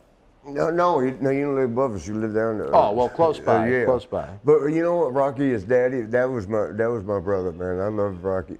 What the fuck? How do you shut the fucking thing off? I don't Keep know. going. Keep going, baby. But he's got my phone. Rocky would come over and do a lot of cocaine. You know, what was that? There we go. Mute. No, something just rang. No, yeah, it was the phone. Keep going, Marty. Keep going. So Rocky would come over, and we did a lot of cocaine back then. And we didn't even have that much money. But you had enough for cocaine. Yeah, we have a pile like this. Maybe not like that. Remember Scarface? Yeah, we had that. And we'd all take a straw and go, and Rocky, and I'm so sorry, Dewey, I hope you ain't mad about this. Well, because, you know, it's true. You came over and got a beer when you was 14. But Rocky would, he would have to, Dewey's daddy, Dwayne, I'm sorry, Dwayne Johnson, we call him Dewey. Explain that. Explain what? Dewey. That was his nickname. Dwayne. Dwayne The Rock Johnson. You knew him as a 14-year-old that lived in your neighborhood, and he would come over while Rocky got his cocaine and his rats, while his wife worked. Let me stop. While his wife worked a full-time job to support them.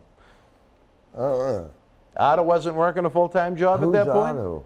Atta, his wife. Oh, well, yeah, might have that one. I don't know. Well, anyway. Okay, but here's the thing, though. Rocky, who's being him, was like, did I just mess it up? He'll let you know, Marty. He'll let you know. Don't worry, brother. He'll let you know. He'll let you know. Okay. Yeah, he would come over and, you know, pile of cocaine. And now, did Dewey ever do any of it? No, not at 14. No. Not in front of me. But Daddy. Yeah, plenty of medicine for Rocky. Yeah, but he'd come over and drink with us all day. All right. There was 4 of us in a 1-bedroom place. We're going to get to Memphis at some point in this journey, wait, but let me tell you this. Tie it in. And I shouldn't be telling this, but we partied. Well, we snorted so much cocaine back then. Don't do it no more. Not that much. And then drank. Oh man, we drank. And Rocky, his dad, he was the actual first Rock. He was the first Rock. His daddy would you know, come over. And Rocky and I were good friends, but he'd come over. Yeah, but you know what? At 5 o'clock, 4:30, he would run home. We was in the same apartment complex, and we saw him forward rolling one time because he thought he saw the wife, you know, coming home. Yeah. You're talking about Otto? Atta. ATA. Okay. And He was fucking, excuse my language, he was hiding behind the bushes because there's like the bushes up against the wall. Yeah. And he's back there forward rolling, ducking his shit because he thought he saw her coming. And then Dewey came over, 14 at the time, 14. Then he come over, can I have a beer? Anyway, all right. No, you've told that story before, so I'm glad. No, I've never told Yes, that. you have, recently. Let me wipe your glasses. No. So we wasted a little time on that, but were you Okay, happy to have the Nasty Boys in the WWF with you? Do what? Were you happy to have the Nasty Boys Yeah, in the that's my WWF boys, with yeah. you? Yeah. Did you think maybe perhaps you could have a little run with them? I'm wondering, did we? No. We didn't? No. You sure? Yeah, well, I mean, you worked at times, but not a big. It was never a feud. One time, WrestleMania 7. Yeah. I know it was. Well, we're going to get to 1991 very soon, so why don't you hold off on that one? What year one? we at? We're at the end of 1990. And so what they did when they came in, and it was actually WrestleMania 7, but they came in, we all partied and shit. They went on the bus. I love you, Willie. I'm not telling. Let's save it for WrestleMania 7 in 1991, Marty. We're talking about your thoughts when they first came in. You were happy they were there? Did you have a medicine binge that night? Huh? Did you have a medicine binge that night with them, their first night in? Whose? With you and the Nasties, yeah. No. Did you have any kind of a celebration with them? Did you go out for a drink? I know I I fuck up a lot, but no, I took my masters serious. After the show, I mean. Yeah. There was medicine after the show. What I you mean, do you think? remember, were you guys all living in Tampa at that point? 1990? I was in Orlando. They were. They were, Yeah, okay. they were. So it was like a homecoming for them. Yeah. So was there a little medicine that night? We got on the bus with Willie Nelson. Now see, Marty, come on. Okay, yeah, we got. Focus on, all right, so you were happy about the Nasty Boys. Yeah. As the year ended, in a surprise twist, one of the guys that was axed that they wound up keeping wound up leaving the company anyway. The greatest Intercontinental Champion of all time. Who was that? The Honky Tonk Man. You know what I told December 26th. I tried to get him on our show. He wants to don't leave. Don't say. No. It's not about that. It's just he wants many appearances. You said, yeah. And that's how you negotiate. You'd have to line up a lot of work for him. But I understand that, and I respect yes. that. But as far as Honky Tonk Man leaving in 1990, any memories of that? He didn't like working with Warrior.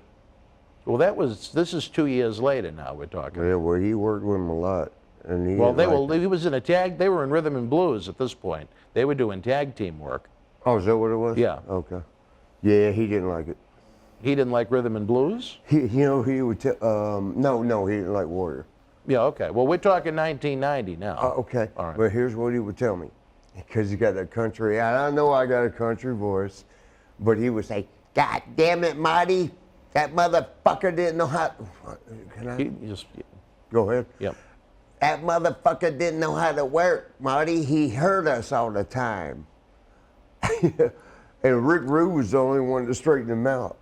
I told y'all that. Honky wasn't as rough around the edges as Rick. No, but he hated working with him. Yeah. Remember, he had like 48 weeks in a row, 50 something. He was champ. He was the longest reigning Intercontinental Champion of all time, and then they had probably 4 or 5 months of rematches around the circuit. Who did? Warrior and Honky. Through the end of '88. He hated it. Because, Warrior's dead, so I don't want to talk bad about him. And I love him, man. Me and him liked each other. Not like that. We liked each other. He may have liked you like that. But stop it. You don't know. I'm pretty sure.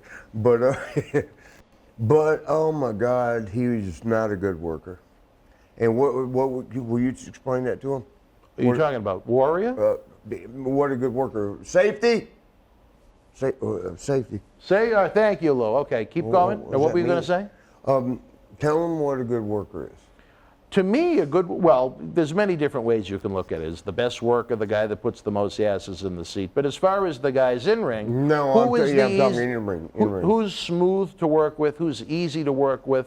who's going to make matches look good without Ricky physically Morton was hurting probably you. the nicest, Great work. easiest. You know what? The first time we locked up and he did that, I'm like, oh my God. This is almost Because all like, you gotta do is this. You don't have to do this. You just do this. And Ricky Morton was the first one, Rock and Roll Express, first one that did that to me. Did that, and I'm like, God damn. Shit, it could have been this easy the whole time. well, I tell you, we're giving Captain Lou a wrestling lesson who doesn't know much about our industry in the control room. All right, wrestling fans, right now we're going to take a brief time out. Saturday night, November the 13th at Memorial Hall in Melrose. Get your tickets now, BostonWrestling.com. Wrestling fans, years have become months that have become weeks, and now we're talking days and even hours as Boston Wrestling MWF celebrates its 20th anniversary, going back to the 90s. Saturday night, November the 13th at Memorial Hall in Melrose, Massachusetts. The superstars and legends of yesterday, today, and tomorrow will take part in a live wrestling event, autograph photo, fan fest, VIP exclusive Q&A, plus the kickoff to our annual Paul Bear Holiday Headlocks Toy Drive. After Jimmy Kimmel embarrassed Melrose for, well, being Melrose, we're also going to have a superstar costume contest where best dressed wins an awesome autographed prize. On November the 13th, you'll see and meet two-time WWE World Champion and Hall of Famer Bob Backlund, WWE Hall of Famer Bushwhacker Luke, WWE Hall of Famer Alundra Blaze, a.k.a. Medusa, from WCW, WWE Intercontinental and Tag Team Champion Marty Jannetty, the Doctor of Style Slick, Doink The Clown, Duke the Dumpster Droese, Portuguese Man of War Aldo Montoya, plus two-time Impact Wrestling World Champion Die Hard Eddie Edwards, JTG of Cryme Time, John Cena Sr., Oscar of Men on a Mission, AEW's Jora Joe, and more. VIP packages and tickets are on sale now at BostonWrestling.com. We'll see you live November the 13th. Wrestling fans around the corner, around the world, I'm Dan Marotti. And I'm Mr. USA WWE Hall of Famer Tony Atlas. The road to WrestleMania has begun. Wrestling fans are looking to add to their man caves. You got to see what we have in the eBay store. Check it out.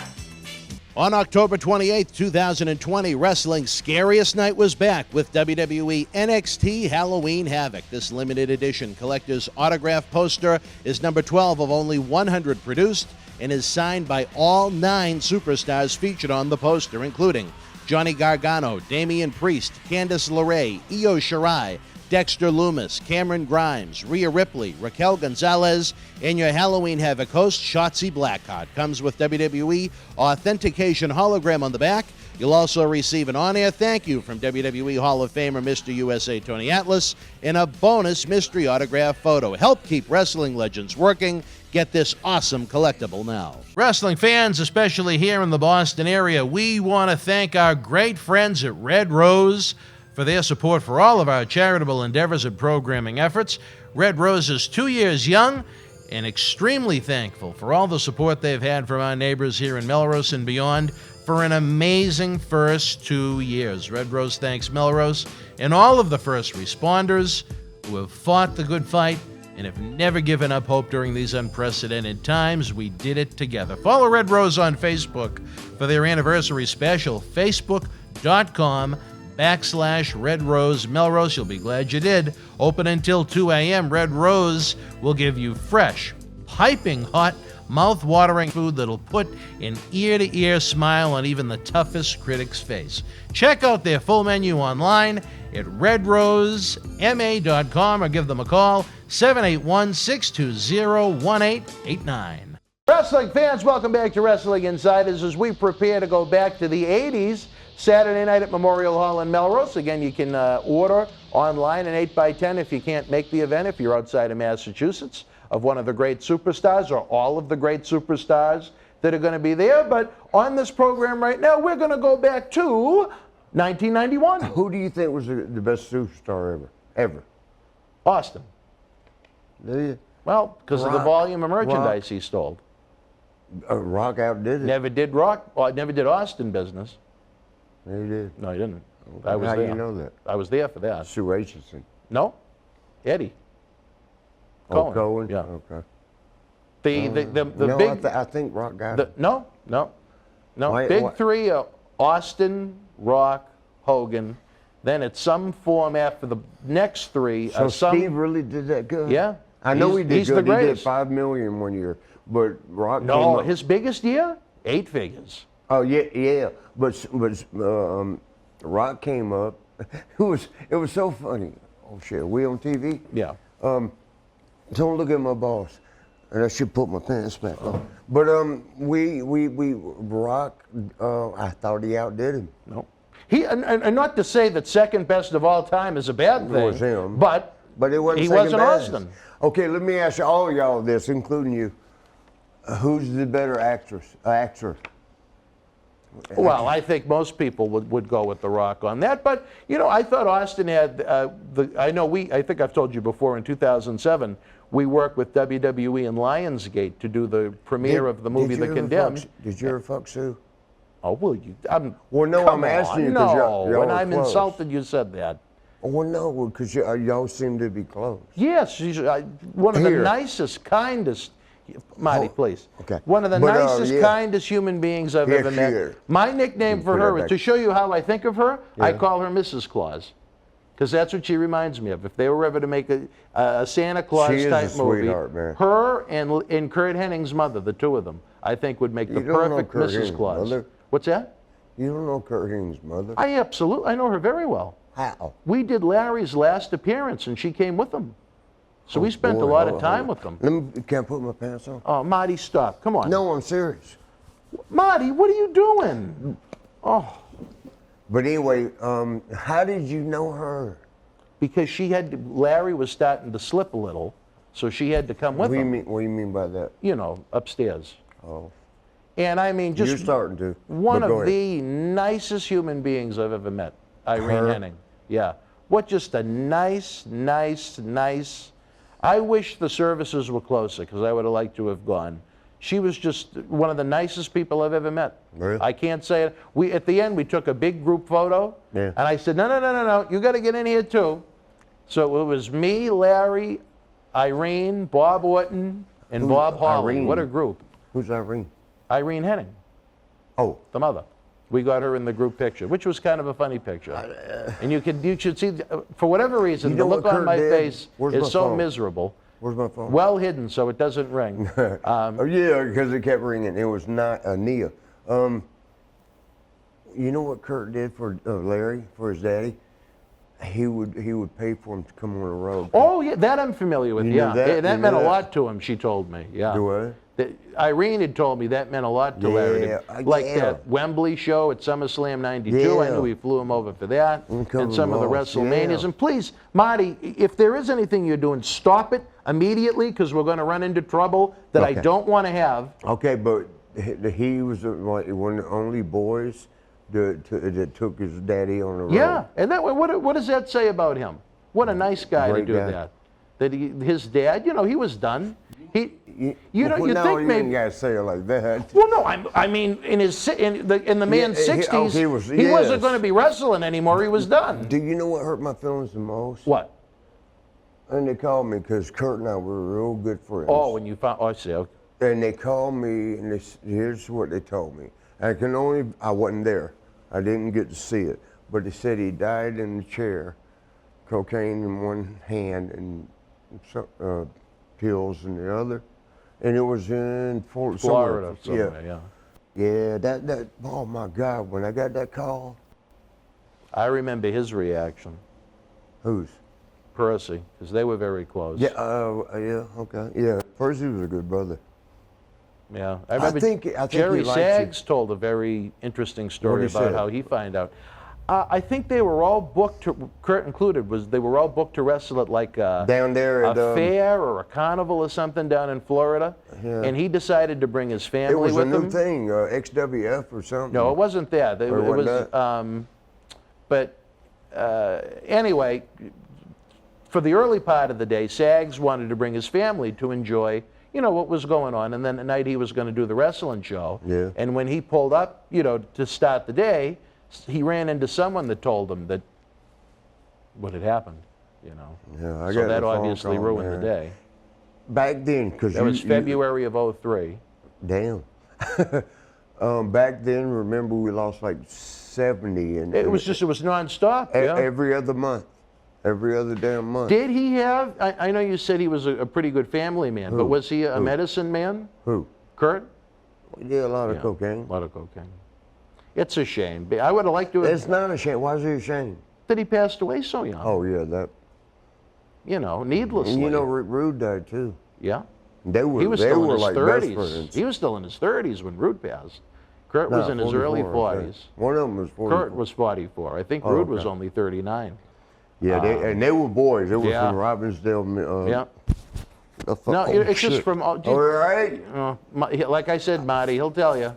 But he sounds like someone I think we would have had a lot of fun with. Who? Mr. Perfect. Shit. He would. You won't get better. You will not get better. A lot of people said Big Boss Man, but I was around them both. Kurt Hennig was the best. Owen Hart was fun because he would rib y'all right now. I don't know how, but you know sometimes what he would do, we'd be in the hotel room and he would call people. Like he'd go through the phone book. Them, yeah. Yeah. And he called like the Jerky Boys or way back. He would call people. He goes, all right, the pizza's on the way. And they were like, I didn't order no pizza. He goes, so you're not gonna pay me? I'm just doing this for a living, and you had twisty bread. They'd be like, I didn't order that shit. So you're really gonna rip me off? I'm trying to support my family. Back to where we at? Where we were. Memories of the Honky Tonk Man. I mean, you worked with him from the day you walked in that company until the day he quit, 2.5 years. Your memories of your 2.5 years with Honky, or maybe even some interesting experiences since? We've been together a lot longer than 2 years. Your WWF time. We was in Nova Scotia one time. Yeah. Did I already tell the story? Yes. Oh, about how underpaid you were? Yeah. How gay? Underpaid. Oh, okay. Yeah. Okay, so now I don't know what to say. That's the only memory you have of Honky Tonk? No. He hated working with Warrior. Yeah. You mentioned that. Was he a medicine man? No, he loved his liquor. He was a drinker? Yeah. All right, well, there's nothing wrong with that. He might have. I don't know if he did. Maybe a little medicine. He might. I don't know. I'm not going to say what I don't know. But yeah, he partied though. He'd go out with you and have a few drinks. Yeah. He was one of the boys. He loved Bell's. It was called Bell's whiskey. He would drink the. Oh, I'm sorry, I'm supposed to be talking to y'all. He would drink the shit out of Bell's whiskey. And then every time he got drunk, I got pictures that I can show you. Where's my phone? Well, you can show us off the air, and I'll insert them. He would get mad at Warrior. Every time he got drunk, he'd get mad at Warrior. Really? Yeah. Even after the fact? Yes. Really? Yes. Because I mean, you know, he did pretty good. He had a great run. I mean, I don't know how he was supposed to do the job so many times and drop that title. For who? Randy was one of them, and then he balked at it and kind of refused to. You should have. I mean, I love my Honky, man, but Randy, come on, brother. Well, I guess Honky has told stories before. They had a meeting with all of them, and Vince talked about how they were going to put a rocket on Macho Man's back and fly him to the moon and push him. And Honky was like, well, what about me? And they just, So he refused to do the job. It was the night of that infamous Hogan and Andre match that did 33 million people on NBC. Honky refused to do the job. WrestleMania 3. No, that was Savage and Steamboat. That was a badass match. Yeah. Man, that's Savage and Honky. I'll tell you this, though. You want to talk about heat. When I go back and I think back to the events I used to go to at the Boston Garden as a kid, Honky Tonk and Savage, well, there was effing heat in that building for those two. Those fans wanted to see Savage kick the shit out of Honky for throwing Elizabeth on Saturday night's main event and then hitting Randy Savage with the guitar. They did a couple of singles and then they did a six-man. You sure that wasn't Jake? Yes. And then they did a six-man cage match with Strikeforce and Randy against Heart Foundation and Honky. Do you know, and I love Tom Zink. You know what happened, right? They shouldn't have left the door ajar. No, but what happened, if I can use this for a thing, Yeah. when you close the hotel door, the little, don't disturb thing, sometimes catches the doorknob, and it was Greg Valentine, it was Morocco, it was one other, I can't remember. But they, we all party, so we go get each other. And I went to the room, pushed the door, it was open because, like I said, and I'm not sure if it was Tom or Rick. I love y'all. Tom or Rick jumped out of bed. They had 2 beds in the room. Jumped out and got in the bed. They got caught. And Tom quit. Tom would have been good. He left a very good spot. It wasn't Strike Force. Yeah, well, no, they were the Can-Am. Can-Am connection. Can-Am, yeah. But I mean, Can-Am would have had the Strike Force push. Tito was basically lifeless at that point. Tito got a second life out of Strike Force. You know what? I love Tito. That's my brother. Yeah. But I don't understand. How's he getting 20? I ain't supposed to tell this. 2,500 a show. What? Hell. Tito He won't even Santana? do it. He won't. Okay. And you know what Rob Van Dam does? I love you, Rob. I know. We've worked with Rob. I know his gimmick. How much you pay him? Financially, it didn't come out of my wallet, but I know he wanted a hefty sum. It And was you spread know out why? over a couple of days. You know what he told me? I put a price up there they won't take. And then when they say, okay, he's like, fuck. I got to do it now.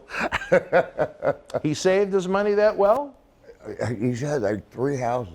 Oh, really? Yeah. Look, Captain Lou is wild, baby, giving us the peace symbol almost. Let Any final, before we go to break and we end the year 1990, any final memories of Honky?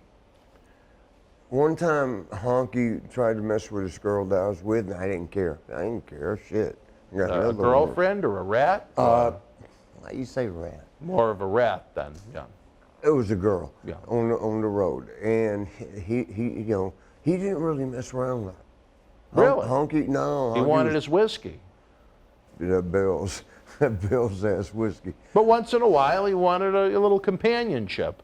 I watched him tear her up. What? Really? Are we on TV? Tear her up? Now, what do you mean by that? He fucked. I can't say this. Yes, you can. You sure? It's Party with Marty. He fucked the hell. He fucked the hell. I'm sitting there like, man, I didn't even tear her up like that. You just sat and observed was so horrible. this. That was so horrible. You sat and observed? Yeah, It's almost like Lou down in Virginia. Yeah. Is that right, Lou? No, it wasn't like that. Well, I have to say, I think he was the greatest Intercontinental Champion of all time as far as the run he had. Why didn't you like Kerry Von Erich? He barely had a pulse. Well, He was terrible. There was nothing left. You know, one time at St. Louis, I think I told y'all, St. Louis, Kiel Auditorium in St. Louis was just Yeah, when he famous. showed up and he didn't even put his tights on. Yeah, he had under tights. And he came there with a playgirl. What do you call him? Playgirl. Playboy. You No, told us Playboy that girl. one not too long ago when we talked about Kerry. Unfortunate, but Honky Tonk Man, just a great personality. I love Not it. the greatest quote-unquote in-ring worker you ever saw, but he was the perfect heel that you always wanted to see, whoever he was feuding with, Let me kick ask you the hell something. out of him. Sure. If you ever wrestled, or I mean, if you ever got in the ring, I know you promote, would you be good? Would you be a good worker? Before my injury, I don't think I would have been that bad, was because I've heard people that played basketball usually take to wrestling and working better. Yeah. And I played basketball for many, many years. You So I guys think are- maybe No, you didn't. I did. Yeah. As a white boy? Well, everybody in this area is white other You than got Lou. some big-ass eyebrows. Thank you. All right, any final memories of Honky, or did we hit everything we could hit? Honky called me like 3, 4, 5 days ago, and he goes, God damn it, MJ. That's all I remember. That's all he said? Yeah, no, he said more, but that's the last. You should have told him to get his ass up, to Melrose, Massachusetts, Saturday night, November the 13th. I'll call him now. All right. Well, we'll get to that. Captain Lou is headed to the back. We got a few people we got to call before the day is over about that. But again, fans, I know as you look at Marty Jannetty's charming face, meet him live in person Saturday night. If you're in Massachusetts, the Northeast, there is no ride too long to meet the legends and superstars we're going to have at Memorial Hall. See this. Who gets to see it? There's people in Australia that watch People around the world. And the great thing about that is, but they can't make it if they can't make the event, they can still do mail order. Oh, okay. So there you go. So everybody wins. So as Captain Lou cuts to the hard camera right now, we are going to take a very brief timeout. When we come back, we look at the year that was 1991. Stand by. Hey, Dan, I keep seeing people. Wrestling fans, years have become months that have become weeks, and now we're talking days and even hours as Boston Wrestling MWF celebrates its 20th anniversary, going back to the 90s. Saturday night, November the 13th at Memorial Hall in Melrose, Massachusetts. The superstars and legends of yesterday, today, and tomorrow will take part in a live wrestling event, autograph photo, fan fest, VIP exclusive Q&A, plus the kickoff to our annual Paul Bear Holiday Headlocks Toy Drive. After Jimmy Kimmel embarrassed Melrose for, well, being Melrose, we're also going to have a superstar costume contest where best dressed wins an awesome autographed prize. On November the 13th, you'll see and meet two-time WWE World Champion and Hall of Famer Bob Backlund, WWE Hall of Famer Bushwhacker Luke, WWE Hall of Famer Alundra Blaze, a.k.a. Medusa, from WCW, WWE Intercontinental and Tag Team Champion Marty Jannetty, the Doctor of Style Slick, Doink The Clown, Duke the Dumpster Droese, Portuguese Man of War Aldo Montoya, plus two-time Impact Wrestling World Champion Die Hard Eddie Edwards, JTG of Cryme Time, John Cena Sr., Oscar of Men on a Mission, AEW's Jora Joe, and more. VIP packages and tickets are on sale now at BostonWrestling.com. We'll see you live November the 13th. Wrestling fans around the corner, around the world, I'm Dan Marotti. And I'm Mr. USA WWE Hall of Famer Tony Atlas. The road to WrestleMania has begun. Wrestling fans are looking to add to their man caves. You got to see what we have in the eBay store. Check it out. Here's your chance to own a piece of history from the 2020 WWE Draft. On the second night, October the 12th, The Fiend, Bray Wyatt, and Alexa Bliss unleashed hell on Andrade and Zelina Vega. This limited edition 11x14 collector's poster is number 26 of only 50 made, personally signed by both The Fiend and Alexa Bliss, direct from friends at WWE. Comes with certificate of authenticity hologram on the poster itself, suitable for framing. You'll also receive a bonus autographed mystery photo and an on-air shout-out as our thanks to you. Get this ultra-rare autographed Fiend and Alexa Bliss poster now. Cheer. Why, hello. I would ask what was on your mind, but I already know. You want to know what has got my beard looking oh so majestic. And I'll tell you, it's sexy as hell beard care. Coconut oil, vitamin E oil, almond oil, both sweet and bitter, shea butter, it's all natural. Yes, JTG has actually come out with a high quality product, so support your boy by going to sahbeardcare.com and take one step closer to becoming sexy as hell. Cheer. Ooh, cheer. You know? Wrestling fans around the corner, around the world, welcome back. The adventure continues. We finally finished another year, Marty. Yes. We did your half of 1988 in WWF. We've done all of 1989, and now we've done all of 1990, and it's only taken us a little over a year. But why are you yelling? I'm excited about Saturday night. Let me pull your beard. No. Okay. If you know what, if we sell out, you can pull my beard. Oh, we're gonna sell out. You think so? Y'all better hurry up and get tickets, because it's going to be unreal. Let me tell you what J.J. Walker did one time. All right, let's see. And I don't know if that's Good Times or Facts of Life. He was on Good Times. Good Time. Yeah. One time, Jimmy and I was in Dallas Airport. I'd never forget it, because I was a big fan, right? what they call it, dynamite. But he got right behind me, and it was one of them. You push your tray and you get what you want, that kind of thing. And he was right behind me. I'm like, God damn, that's JJ. And he was so nervous, he accidentally knocked his drink over on my damn tray. And I still didn't know that he goes, I'm so sorry, Mr. Jannetty.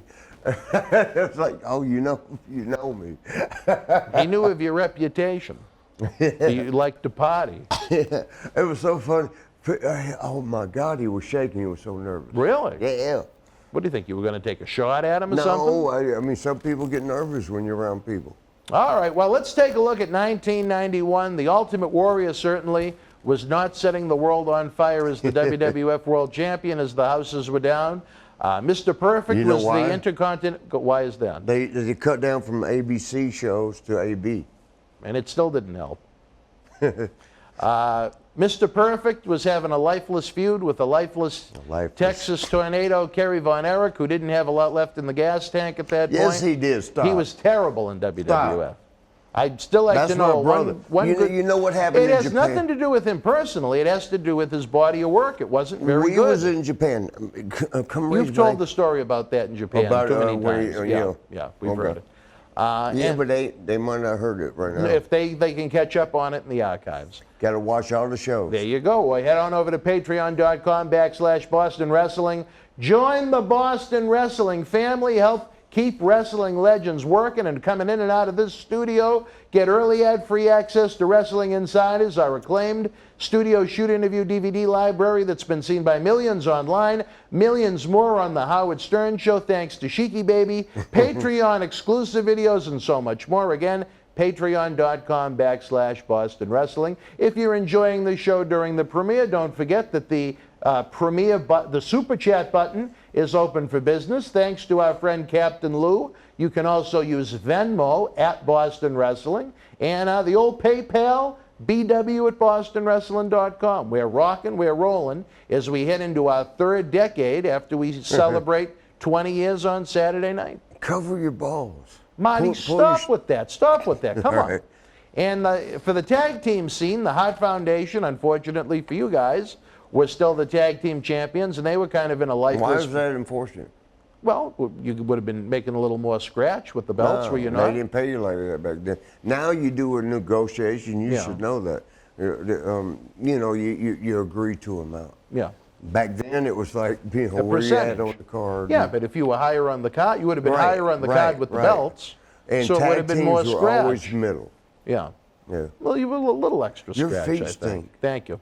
And the Hearts were kind of in a boring feud with the Power and Glory. So it was not the greatest scene at that time in early 1991. Okay, what are you asking?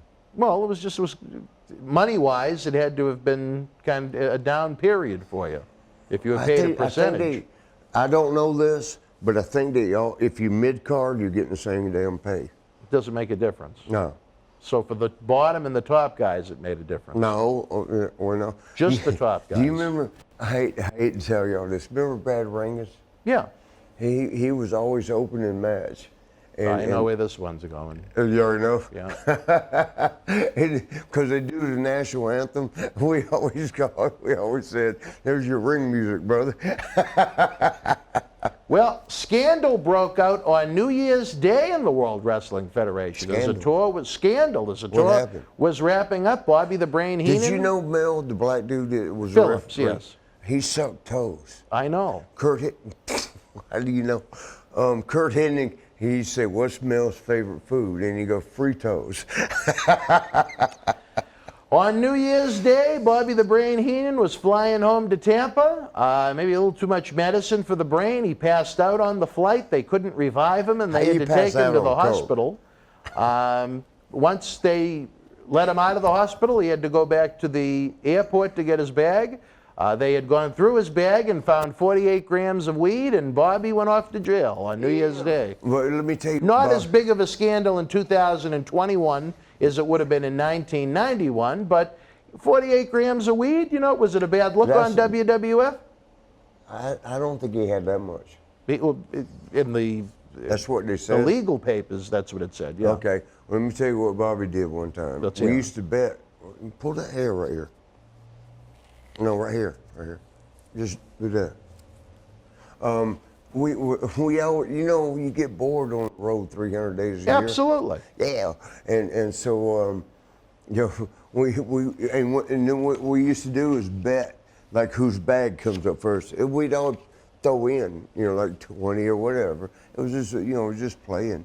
And so we'd throw in $20, and whoever's bag came out first, you won the pot. One time we were sitting there waiting, we already threw our money in. It's like a little escalator or elevator thing. And here comes Bob. He had went downstairs. He was sitting like this, and he came up. We died laughing, man. Bobby came down the No, he came up. It was going upwards. His legs crossed, he come up like that, and all of us are waiting to get the first bag, right? And here comes Bobby Heenan. Do you think it was a black eye on a family-friendly company to see Bobby arrested for the weed, for a little gimmick? Tony Atlas. No, Bobby Heenan. What was the question?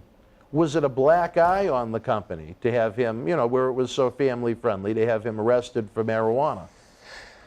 I don't know about that. I don't think that's true. It is true. How you know? Because it was reported in the newspapers. There were legal proceedings that went on. Do you know Hacksaw and she? Very familiar with that, but we're talking Bobby Heenan right now. But baby. I don't think that's true. You think it's true? I know it's true, but you don't remember it, I guess is the best way to put it. No, I never. Do you think it was a black eye on the company, again, is the question. Do you think it looked bad? I thought you said black guy. You said no, black eye. Oh, I'm sorry. I thought you was getting racist on me. No, eye. It should have been. Yeah. Do you think Bobby would have, whether you know about it or not, do you think he was disciplined? What's you going to do to Bobby?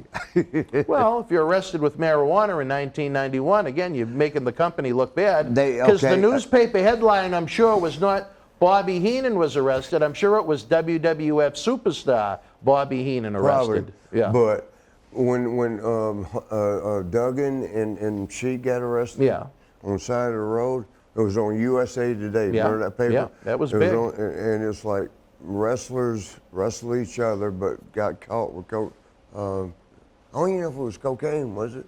Sheik had coke. Duggan only had weed. Yeah, and Vince, we had a meeting, and he goes, unfortunately, Duggan will never be here again. Shit, like a month or two later, he was right back. Duggan was back by the end of '87. Yeah, something like that. Yeah, and you know what Al Snow said? The most perfect thing. Vince will always bring you back if he thinks he can make money with you. True? 100%. 100%. Were you injured early on in 1991? You didn't have your first match of the year until January 18th, working Barry Darso as a singles the night before the you mean once Royal we split Rumble. Up? Okay. No. Not when you split up. You were still tagging with Sean, but you didn't have your first match of the year until the 18th. Were you injured? Did it have anything to do with the Chuck Austin incident? Did they take you off the road? I didn't get hurt. My ankles broke and my shoulders. You know, this is early '91 you're talking about? '96. JBL, you know who that is? We're familiar with that, but I'm circling back to '91. I'm very familiar No, I with was it. never hurt. I did. So what were you doing the first 3 weeks of '91 then? Why weren't you on the road? Can you recall? I'm pretty sure I was. No, you weren't. How you know? The history books. They're not. You read it on the internet? The history books. I missed no damn show. I'm not saying that you missed bookings. I'm saying you weren't on them. Okay, when we started back, me and Sean in '88, and we did 350 fucking. Excuse my language, y'all. 350 shows a year. Sure.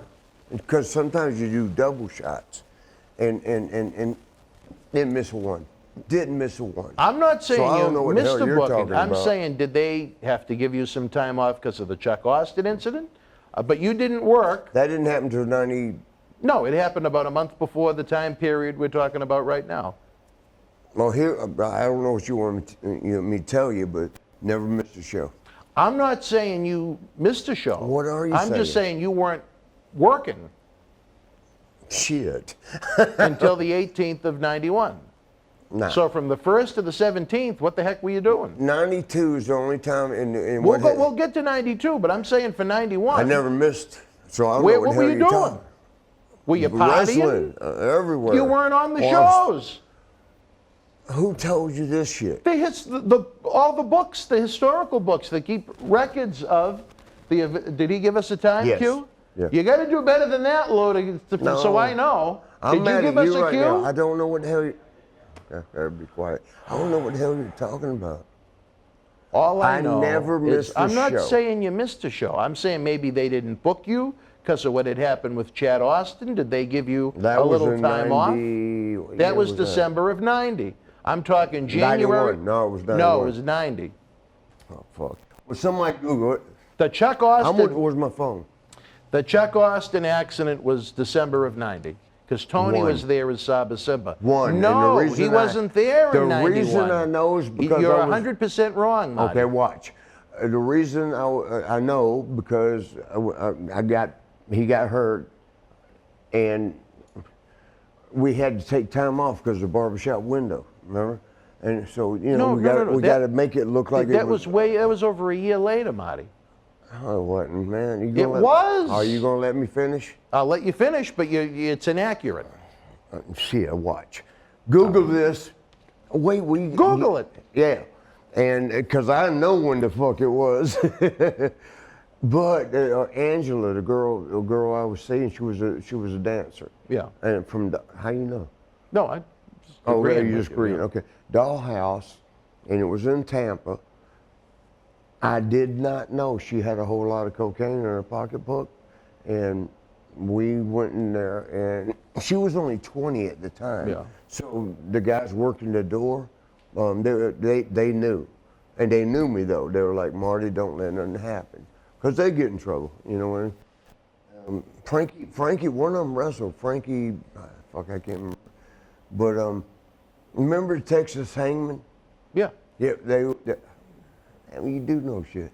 But they're like, don't let her do nothing. And the dollhouse was right, here's the club, right here is the damn dollhouse. And so they knew her, her. And she was 20 years old. She wasn't old enough to get in. But they said, we're going to, let her in with me. And, God damn it, one of my girlfriends, I'm not going to say call me, but came and hugged me.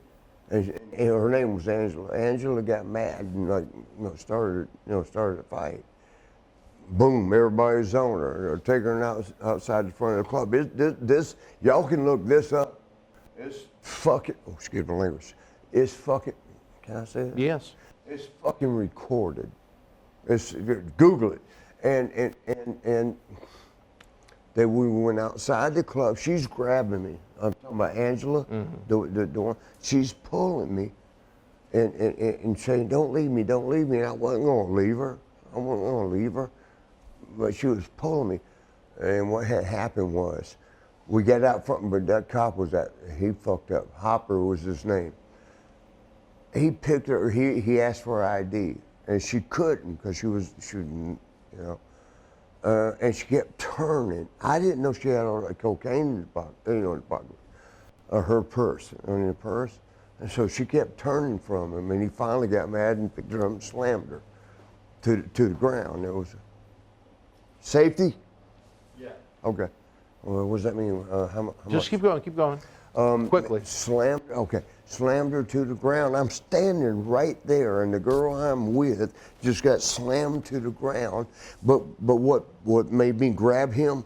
He grabbed her by the head. He bounced her off the ground, and he was going to do it again and again. I underhooked him. I did not hit him. And it's in the police report. I never hit him.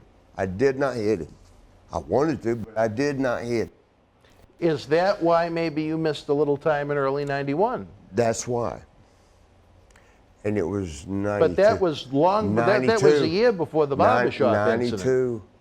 All right, so I guess the best way to sum it up, it is a mystery as to why Marty Jannetty wasn't on those early 1991 WWF live events. I bet you $1. You were wrong about the Hall of Fame. That one, you know what it was? It was a Survivor Series. And I know, I told you that. And you told me I was wrong. I know. And like this one, once you No, Google it, no, you're going to find out about You think I this don't one know you're when I wrong. went to jail for 6 months? I'm not saying that didn't happen then, but what I'm saying is What are you that saying? What I'm saying is... In the 90, any of y'all look it up. Look it up, look it up. In the 91. I'm not saying that's not when that happened. And I couldn't come back till I came out of them, it was Canada. I had to come out and I had my Guns N' Roses shirt on, and I had to come and Sean was in the ring, and Sherry was in the ring, and I came out there to get his ass. I remember and he wanted to hit Sean with the mirror. Remember that? But I remember, and I'm not disputing any of that. He pulled her and actually, let me tell y'all, can I tell y'all something? But what I'm saying is we're talking about the first few weeks of 1991. Into 91, brother. I understand that, but what I'm saying is we're talking about two totally different things. I already know when it was. Because I was in jail All for right, 6 wrestling months. fans, maybe this is something we can bring up during the Legends Q&A. End of 91. In 48 hours this He's Saturday wrong night. on this one. He got me I on am the not last wrong. one. He's wrong. No, you got me on the snooker one. You're right as far as the timeline about when that incident where's my happened, phone? but it has nothing to do with what I'm asking you about. What are you asking me? It's like I'm asking you, tell me the alphabet, and you're saying 1 through 10. Oh, so I'm on a whole different page? Yes, that's a great way to put it. All right, wrestling fans, celebrating 20 years of Boston wrestling. We're going to kick off the holiday headlocks, Paul Bearer toy drive. We're going to have the autographs, the post photos. All of you great VIPs are going to get the Legends Q&A. Then we're going to have action that's going to light the ring off fire and blow the roof off of Memorial Hall in Melrose. Head on over to BostonWrestling.com now. Get your tickets now. It helps us an awful lot. At the door, if you pay with cash, you save a few bucks overpaying with a credit card, because the credit card fees, they just keep going up and up and up, and it's the only way we can do it. This man is probably on a plane headed back to Boston as we speak during this show. No, Hartford. No. This is 48 hours before November 13th event. Paul? Who? Oh, every day. Yeah. We still miss him. Good brother. All right, and we're going to celebrate him too, as we're going to have a tremendous jackpot for our holiday headlocks toy drive. And then not only we're going to do one at the live event this Saturday, November the 13th, but then sometime in December, I should say, we're going to do a cyber version of it. So fans anywhere in the world can participate and win a jackpot of prizes. So it's cool. We're doing 2 of them this year. TV? If you want, if you must. Will you be honest? Just please, we're out of time. Oh, go ahead. I'll do it next show. All right, fans, we'll see you. Memorial Hall in Melrose, Massachusetts. There's only one place to be for memories that'll last a lifetime, as we take Wrestling Insiders and we bring it to life in that venue. You're not going to want to miss it. You'll never forget it. We'll see you Saturday night. Super nice. I don't know if I can handle him, but I know we can handle you. Come on out. We'll see you then. Good night. Wrestling fans, years have become months that have become weeks, and now we're talking days and even hours as Boston Wrestling MWF celebrates its 20th anniversary, going back to the 90s. Saturday night, November the 13th at Memorial Hall in Melrose, Massachusetts. The superstars and legends of yesterday, today, and tomorrow will take part in a live wrestling event, autograph photo, fan fest, VIP exclusive Q&A, plus the kickoff to our annual Paul Bearer Holiday Headlocks Toy Drive. After Jimmy Kimmel embarrassed Melrose for, well, being Melrose, we're also going to have a superstar costume contest where best dressed wins an awesome autographed prize. On November the 13th, you'll see and meet 2-time WWE World Champion and Hall of Famer Bob Backlund, WWE Hall of Famer Bushwhacker Luke, WWE Hall of Famer Alundra Blaze, a.k.a. Medusa, from WCW, WWE Intercontinental and Tag Team Champion Marty Jannetty, the Doctor of Style Slick, Doink The Clown, Duke the Dumpster Droese, Portuguese Man of War Aldo Montoya, plus two-time Impact Wrestling World Champion Die-Hard Eddie Edwards, JTG of Cryme Time, John Cena Sr., Oscar of Men on a Mission, AEW's Jora Joe, and more. VIP packages and tickets are on sale now at BostonWrestling.com. We'll see you live November the 13th. Wrestling fans, join Marty every Thursday night after Impact on AXS TV for Wrestling Insider's Party with Marty. Again, folks, we're a week out from an event literally 2 years in the making and 2 decades in the making as well. We're going to be producing a mini documentary on how the event came together for those that are interested in the behind-the-scenes workings of producing an event like this. Exhausted isn't even the word. Fans, now it's time for the father figure of Boston wrestling sports, the one and only John Cena Sr. with Wrestling Insider's Fabulous Fridays. This week, Johnny shoots on Universal Studios' Halloween Horror Nights and what WWE legend he ran into in Orlando, Ring of Honor potentially closing, Jim Duggan, Danhausen, and Jim Ross's health issues, preparing for our 20th anniversary bash next Saturday, and more. Here's Johnny. All right, wrestling fans, the countdown is on to Boston Wrestling MWF's 20th anniversary. Back to the 90s bash, Johnny. We're talking come midnight in about an hour, we'll technically be a week away. We're almost there. It was a big night on SmackDown, a big night on AEW Rampage, but if you want to talk about big nights, if you're in the Northeast, Saturday night, November the 13th, it is going to be a happening, folks. Live in-ring action, autograph photo fan fest, VIP question and answer session, the kickoff to the Paul Bearer Holiday Headlocks Toy Drive. We're going to have a mega jackpot raffle for one lucky winner. We're going to have some silent auctions with some great items that our friends at WWE have sent along, and there'll be Fabo Pop. Everybody pops for Fabo Pop. And that's what she said. It is an event 2 decades in the making, fans. Again, remaining VIP packages and tickets are on sale now at BostonWrestling.com. As of the time we tape this, the VIPs are about 80% gone, Johnny. Wow. So, you know what? It's going to be a hot night in Melrose no matter what the temperature is outside. Let's do it. It's going to be cold.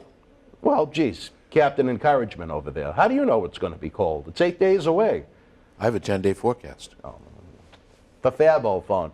All right, Johnny.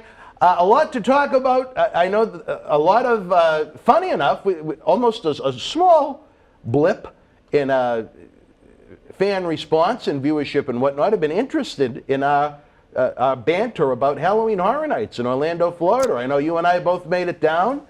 We both survived. Jack the Clown down there. I know some have said there's an individual at Memorial Hall that looks somewhat like Jack the Clown. That's a different story for a different time. But what was your impression of I don't know how many you've been to, but I know you've been somewhat of a regular at Halloween Horror Nights. I try to make it down there every single year. They've been at it 30 years. I think I've been down there probably maybe 14. Really? 14 Halloween Horror Nights. You know what? I don't think I've ever asked you. What made you go the first time? You saw a commercial? Or? I saw a commercial. I wanted to go all the time. I just never took the time to do anything for me. Oh. So I said, you know what? I'm going down, and I'm going to see what this is all about. I stayed across the street at a Hyatt. I didn't stay inside the park. Okay. So I walked over, and that's what taught me the lesson to buy the RIP pass. RIP, not VIP. Because I waited to get into The Shining was 2-hour wait, and I'll never do that again. Who did you go with the first time? Me. You went alone? Me. Really? Yep. Isn't that interesting? Yep. Well, you did kind of go through kind of an interesting fresh coat of paint in your world at a certain point, but that's your story to tell. But I tell you, what an experience, Johnny, especially the first night. For me to be able to take both of the little Maraudis at one whack, it was just great memories. We had, here's my mistake. And I told you, I went, and I'm glad Linda doesn't know just how big, but I went over the top getting those VIP passes so we didn't have to wait in line. Should have gone the RIP. Well, the RIP, the only really difference was you had a tour guide. This way we were able to go. Had the tour guide, you get the free meal, you get the 2 shows. You get a lot of bonuses with the RIP. People were in line with me this year that it was their first time with the RIP. They all said the same thing. I had the VIP before. I'll never do VIP again. Even folks who work at the hotel, they get the discount, remembered me from staying at the Royal Pacific. And we're in line, and they're all going, you know me? I said, yep, no more VIP. We get a discount, but it's RIP all the way. There were like, I can count at least 10 members of the staff that I knew from upstairs at the Admiral's concierge floor and downstairs at the desks who were there on RIP. That says RIP is definitely worth the money. As a matter of fact, they asked me after I went through all these Halloween Horror Nights, PJ was the tour guide. PJ, like pajamas. PJ Goodhue. No, he was funny. The Juice. Scotty Tuhati was there. Who? Scotty Tuhati. The same night as you? Yep. Oh, wasn't that funny? You walk right by, and in the business, you know how it goes. That's it. But the tour guide, hey, Scotty!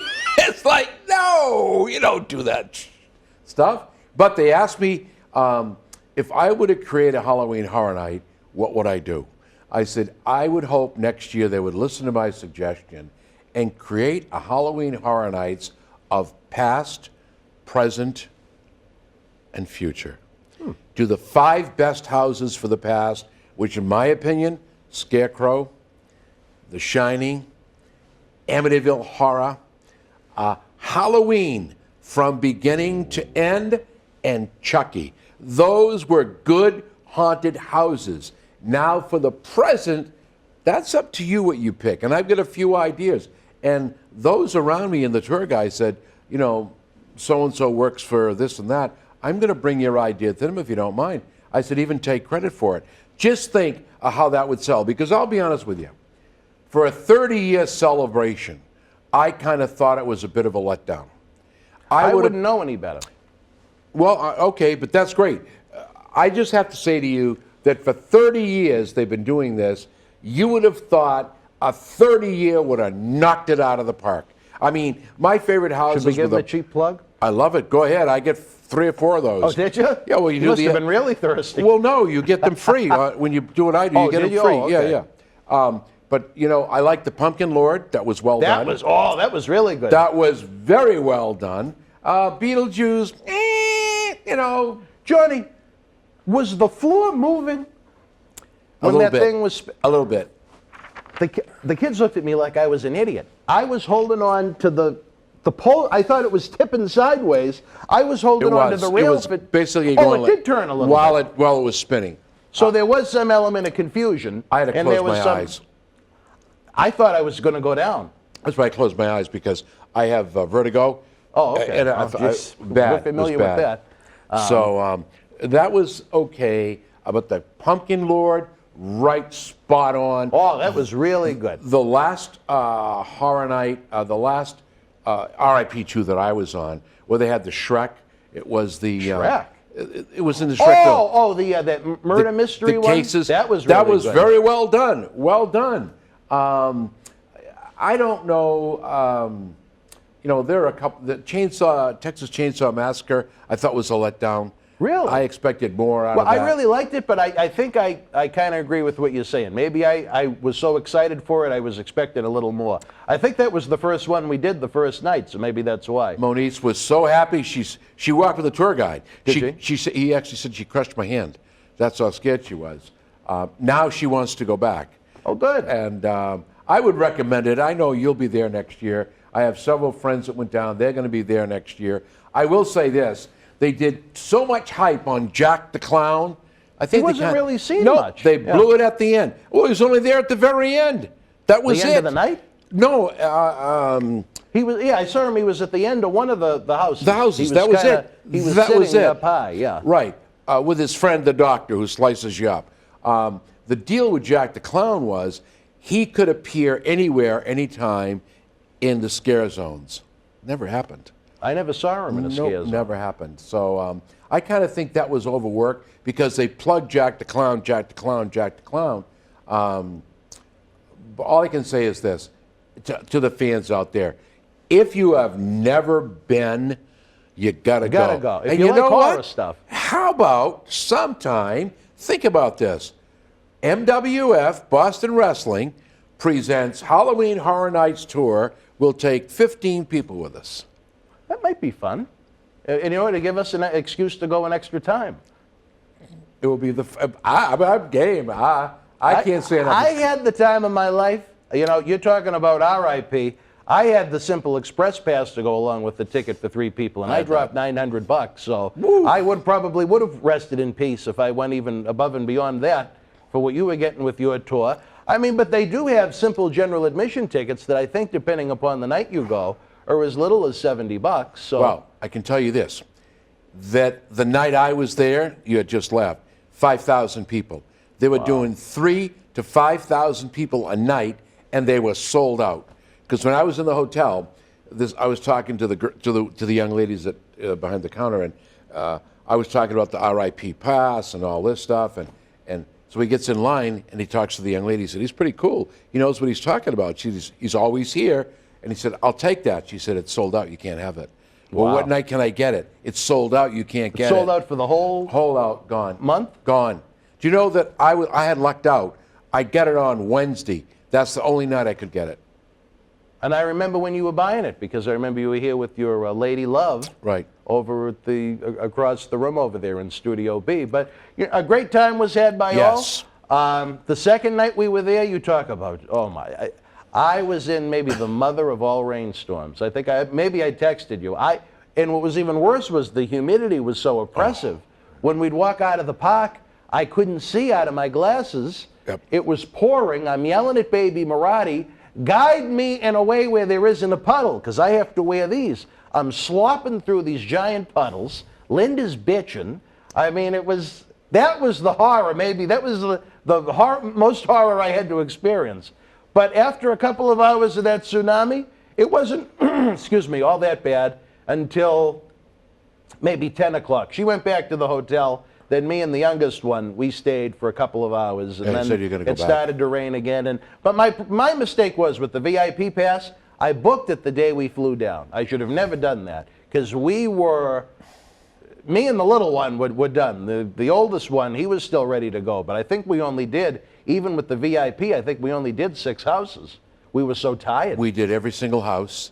Well, you've got better stamina than I do. We did. On the meter, that that little phone you got. Yeah. We did 29,328 steps. I'd love to know how many steps I did. And then she went, "Oh, my watch is broken because there's 2,004 steps. What happened?" I said, "Mo, it's 12:04. It's a brand new day." New day. So we did a lot of walking. Had a lot of fun.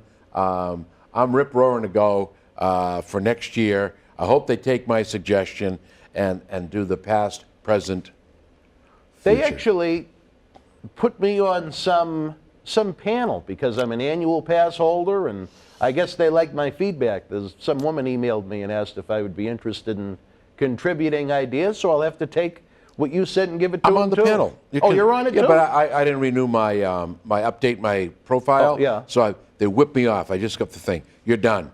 Oh. So I'm not. So go ahead. All right, I'll have to steal your thunder. Please. Have they ever, just out of curiosity, one of my favorites, have they ever done a Paranormal Activity one? The Exorcist.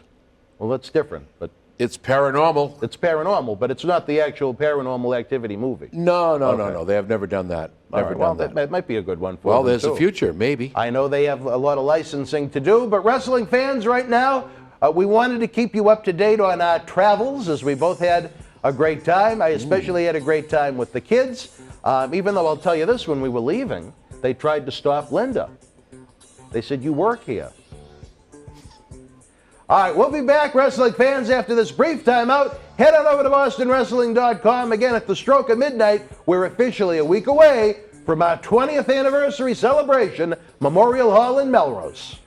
Wrestling fans, years have become months that have become weeks, and now we're talking days and even hours as Boston Wrestling MWF celebrates its 20th anniversary, going back to the 90s. Saturday night, November the 13th at Memorial Hall in Melrose, Massachusetts. The superstars and legends of yesterday, today, and tomorrow will take part in a live wrestling event, autograph photo, fan fest, VIP exclusive Q&A, plus the kickoff to our annual Paul Bear Holiday Headlocks toy drive.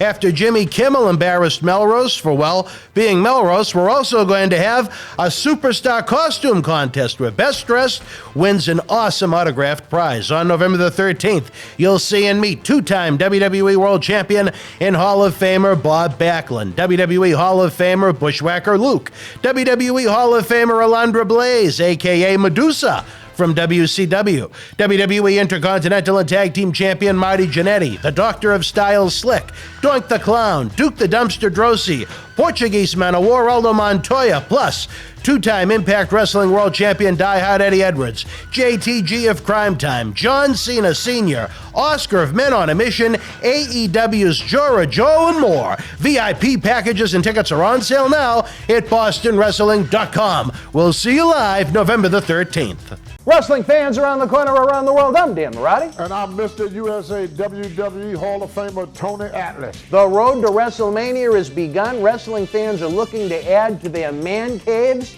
You got to see what we have in the eBay store. Check it out. On October 28th, 2020, Wrestling's Scariest Night was back with WWE NXT Halloween Havoc. This limited edition collector's autograph poster is number 12 of only 100 produced and is signed by all 9 superstars featured on the poster, including Johnny Gargano, Damian Priest, Candice LeRae, Io Shirai, Dexter Lumis, Cameron Grimes, Rhea Ripley, Raquel Gonzalez, and your Halloween Havoc host, Shotzi Blackheart. Comes with WWE Authentication hologram on the back. You'll also receive an on-air thank you from WWE Hall of Famer Mr. USA Tony Atlas and a bonus mystery autograph photo. Help keep wrestling legends working. Get this awesome collectible now. Wrestling fans, especially here in the Boston area, we want to thank our great friends at Red Rose for their support for all of our charitable endeavors and programming efforts. Red Rose is 2 years young and extremely thankful for all the support they've had from our neighbors here in Melrose and beyond for an amazing first 2 years. Red Rose thanks Melrose and all of the first responders who have fought the good fight and have never given up hope during these unprecedented times. We did it together. Follow Red Rose on Facebook for their anniversary special, facebook.com/Red Rose Melrose. You'll be glad you did. Open until 2 a.m. Red Rose will give you fresh, piping hot, mouth-watering food that'll put an ear-to-ear smile on even the toughest critic's face. Check out their full menu online at redrosema.com or give them a call, 781-620-1889. All right, wrestling fans, welcome back, Johnny. From what I'm hearing, I don't want anyone to be trespassed down at Memorial Hall, but I understand they're already putting up tents. They want to be the first one into our 20th anniversary extravaganza next Saturday night, November the 13th. They want to be the first for the VIP Q&A. They want to be the first for the Autograph Photo Fan Fest. That big group photo, you talk about social media credibility, to have your photo taken with 8 90s legends at the same time, never mind the hot in-ring action. I think that's one thing the fans are overlooking, is what's going to be happening in the ring once that bell rings. I mean, we got some top-notch athletes coming from all over the country ready to compete and go balls to the wall as we kick off decade number 3. What time does the wrestling start? I believe 6:30. Wow. Check out 10:30? BostonWrestling.com for complete information on that. I could be off by a hair, but I do know that it'll conclude just before 10 o'clock. Love because it. Jack the Clown will come out. And that Jack the Clown certainly can be anywhere, anytime.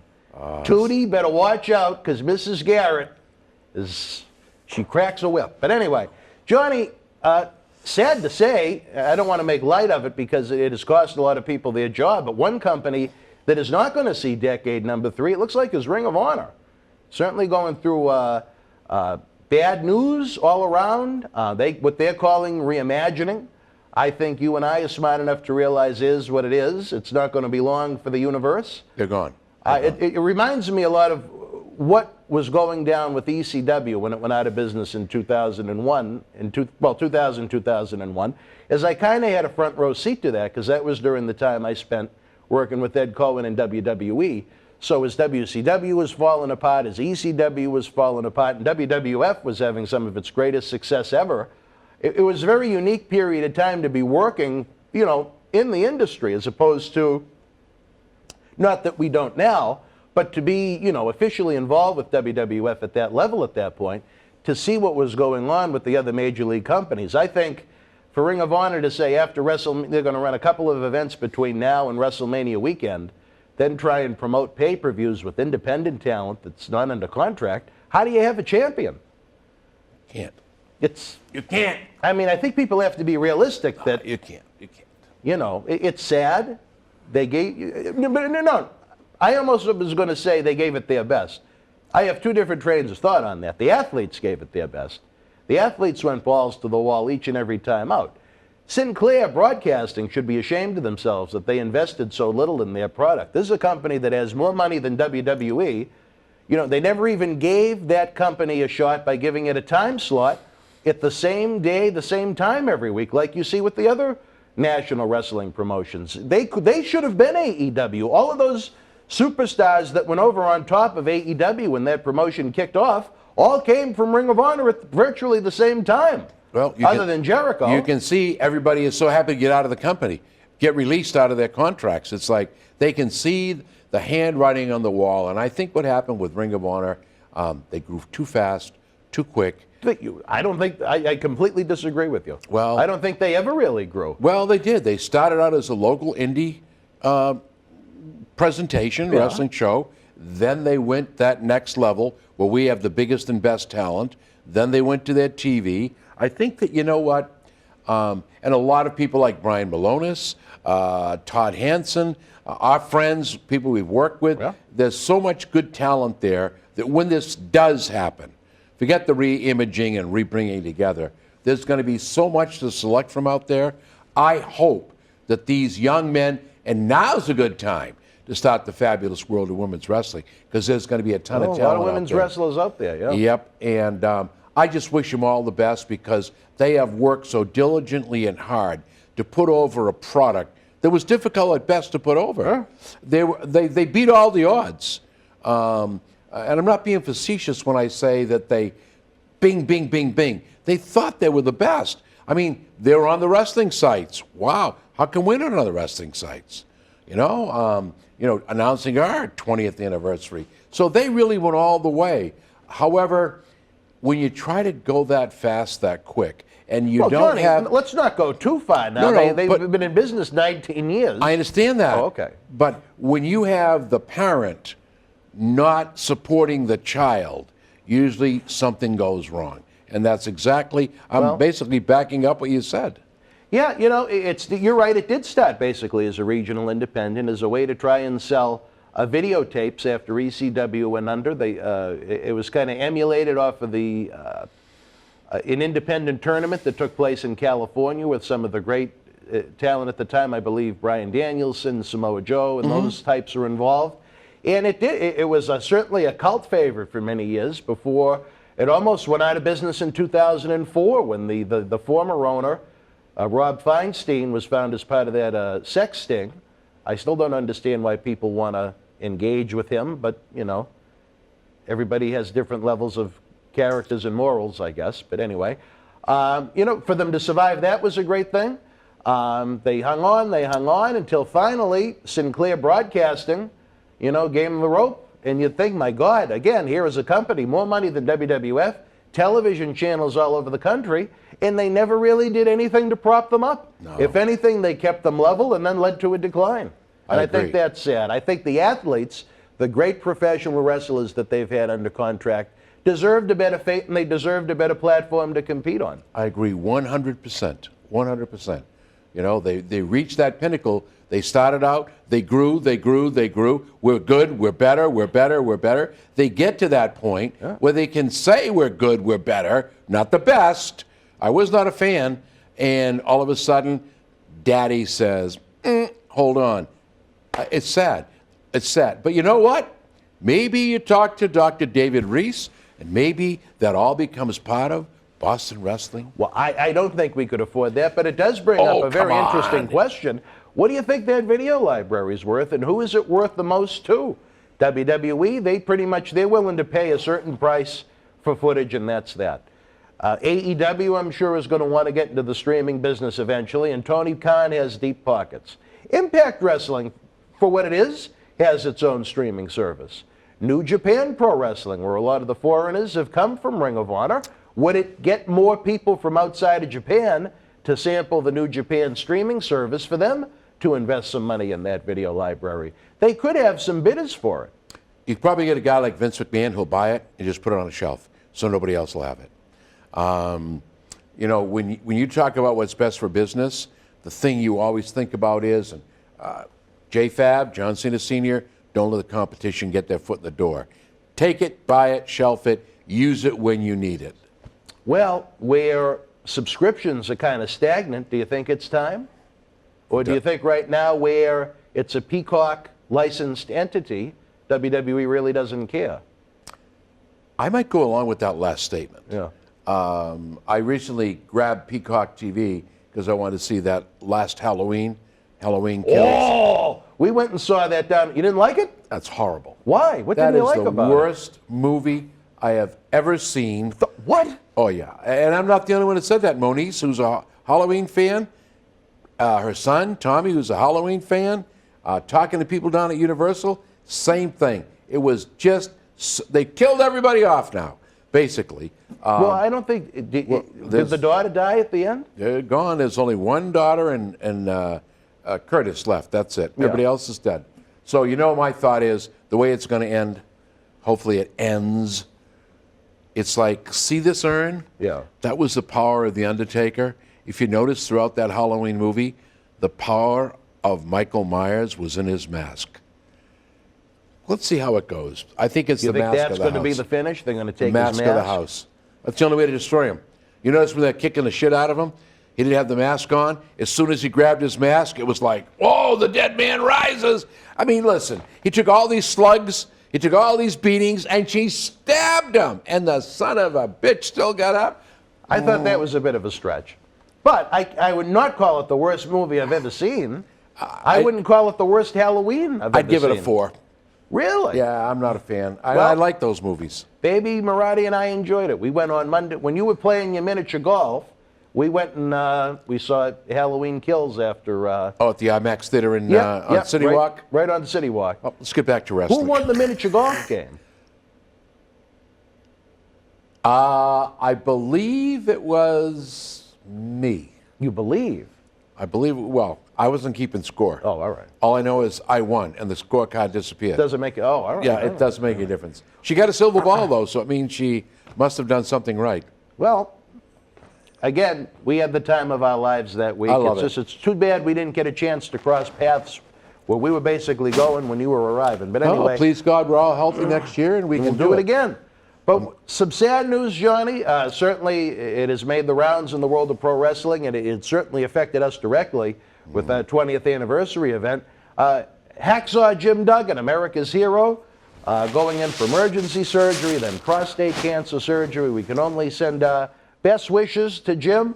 We were looking forward to having Jim and his lovely wife, Deborah, with us on November the 13th. If he is healthy enough and feels well enough and wants to join us in April, we have certainly already extended an invite. We will roll out the red carpet for them. But I think most important is just the man's health. He's definitely in my prayers. I worked several shows with Jim Duggan, autograph signings with Jim Duggan. You couldn't find a better human being. Upfront, regular guy. God bless Jim. You're in my prayers, and let's hope you come out of this okay. I could see a little worry on his face and Deborah's face when they made the announcement. So please, God, everything goes well. Well, he's already home, so that's a good thing. He was only in the hospital a couple of nights. I'm not an expert when it comes to the medical, when it comes to those things, but I think maybe that's a good initial sign that he was able to go home after a couple of days, no? Well, it depends upon the stage of prostate cancer, where it's at, and I guess that was the only reason he was in, was for the prostate. That remains to be seen, what stage it was at. If it's a 4 or a 5, chances are good, but they're not super good. You know, I'm not a physician, but I think knowing in Duggan's case, he stays on top of his health. I'm sure his physicians are the best. And even at a 4 or 5, with the technology and medication they have today, I'm sure he's going to be, you know, fine. Well, again, hopefully we'll be seeing Jim sooner than later here in the world of Boston wrestling. But more important than anything, We want him to be back to his 100% or as close to it as he can get. He's fought the good fight for a long time. He beat cancer once already back in the late 90s during the Monday Night Wars. And I have a feeling the Vegas odds say that he'll be able to do it again. That's a tough guy. Amen. Amen. All right, wrestling fans, right now we're going to take a brief time out. Again, head on over to BostonWrestling.com. Remaining VIP packages and tickets go up $5 beginning tomorrow. Save some money. Get yours now. We'll be back after this brief time out. Wrestling fans, years have become months that have become weeks, and now we're talking days and even hours as Boston Wrestling MWF celebrates its 20th anniversary, going back to the 90s. Saturday night, November the 13th at Memorial Hall in Melrose, Massachusetts. The superstars and legends of yesterday, today, and tomorrow will take part in a live wrestling event, autograph photo, fan fest, VIP exclusive Q&A, plus the kickoff to our annual Paul Bear Holiday Headlocks toy drive. After Jimmy Kimmel embarrassed Melrose for, well, being Melrose, we're also going to have a superstar costume contest where best dressed wins an awesome autographed prize. On November the 13th, you'll see and meet two-time WWE World Champion and Hall of Famer Bob Backlund, WWE Hall of Famer Bushwhacker Luke, WWE Hall of Famer Alundra Blaze, a.k.a. Medusa, from WCW, WWE Intercontinental and Tag Team Champion Marty Jannetty, the Doctor of Style Slick, Doink The Clown, Duke the Dumpster Droese, Portuguese Man of War Aldo Montoya, plus two-time Impact Wrestling World Champion Die Hard Eddie Edwards, JTG of Cryme Time, John Cena Sr., Oscar of Men on a Mission, AEW's Jora Joe, and more. VIP packages and tickets are on sale now at BostonWrestling.com. We'll see you live November the 13th. Wrestling fans around the corner, around the world, I'm Dan Marotti. And I'm Mr. USA WWE Hall of Famer Tony Atlas. The road to WrestleMania has begun. Wrestling fans are looking to add to their man caves. You got to see what we have in the eBay store. Check it out. Here's your chance to own a piece of history from the 2020 WWE Draft. On the second night, October the 12th, The Fiend, Bray Wyatt, and Alexa Bliss unleashed hell on Andrade and Zelina Vega.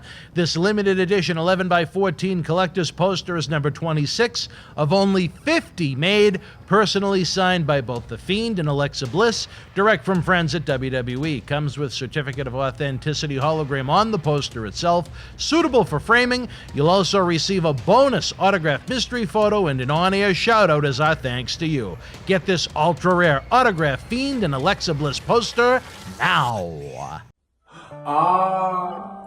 Cheer. Why, hello. I would ask what was on your mind, but I already know. You want to know what has got my beard looking oh so majestic. And I'll tell you, it's sexy as hell beard care. Coconut oil, vitamin E oil, almond oil, both sweet and bitter, shea butter, it's all natural. Yes, JTG has actually come out with a high quality product. So support your boy by going to sahbeardcare.com and take one step closer to becoming sexy as hell. Cheer. Ooh, cheer. You know? All right, wrestling fans, welcome back. Segment 3. Again, I can't believe it, Johnny. It's almost, I feel like a kid at Christmas time. We're just about a week away from our 20th anniversary. An event we began to put together, the concept of in the fall of 2019 is finally happening. I mean, that's just a great feeling in and of itself. I can't wait. I cannot wait. I'm excited for this 20th anniversary. For two things. Happy anniversary. We did it. We're there. And I'm going to get rid of the garbage. You're going to do a little pumpkin carving. Dumpster Dempsey can take out the trash. Who is going in the garbage first, Zagami or Cage? Well, Dylan's a friend. Please. He's a friend. I told you I walked off the set. If he wasn't going to be there, I wasn't going to be there. What? Oh, well, you did. Yes, that was. You got it. It's on video. Up. You were fired up. Did you play it yet? Yes, we did. All right. You were fired up. I'm a man of my word. Let's see what Cage has got in store. I haven't seen his video yet. If he's looking for me, Glad to see you. Well, maybe Elizabeth Warren can give him some advice before Oh, the big loser. event. Loser. Pocahontas. Oh, please. But anyway, Johnny, are you familiar with the wrestler known as Danhausen? No.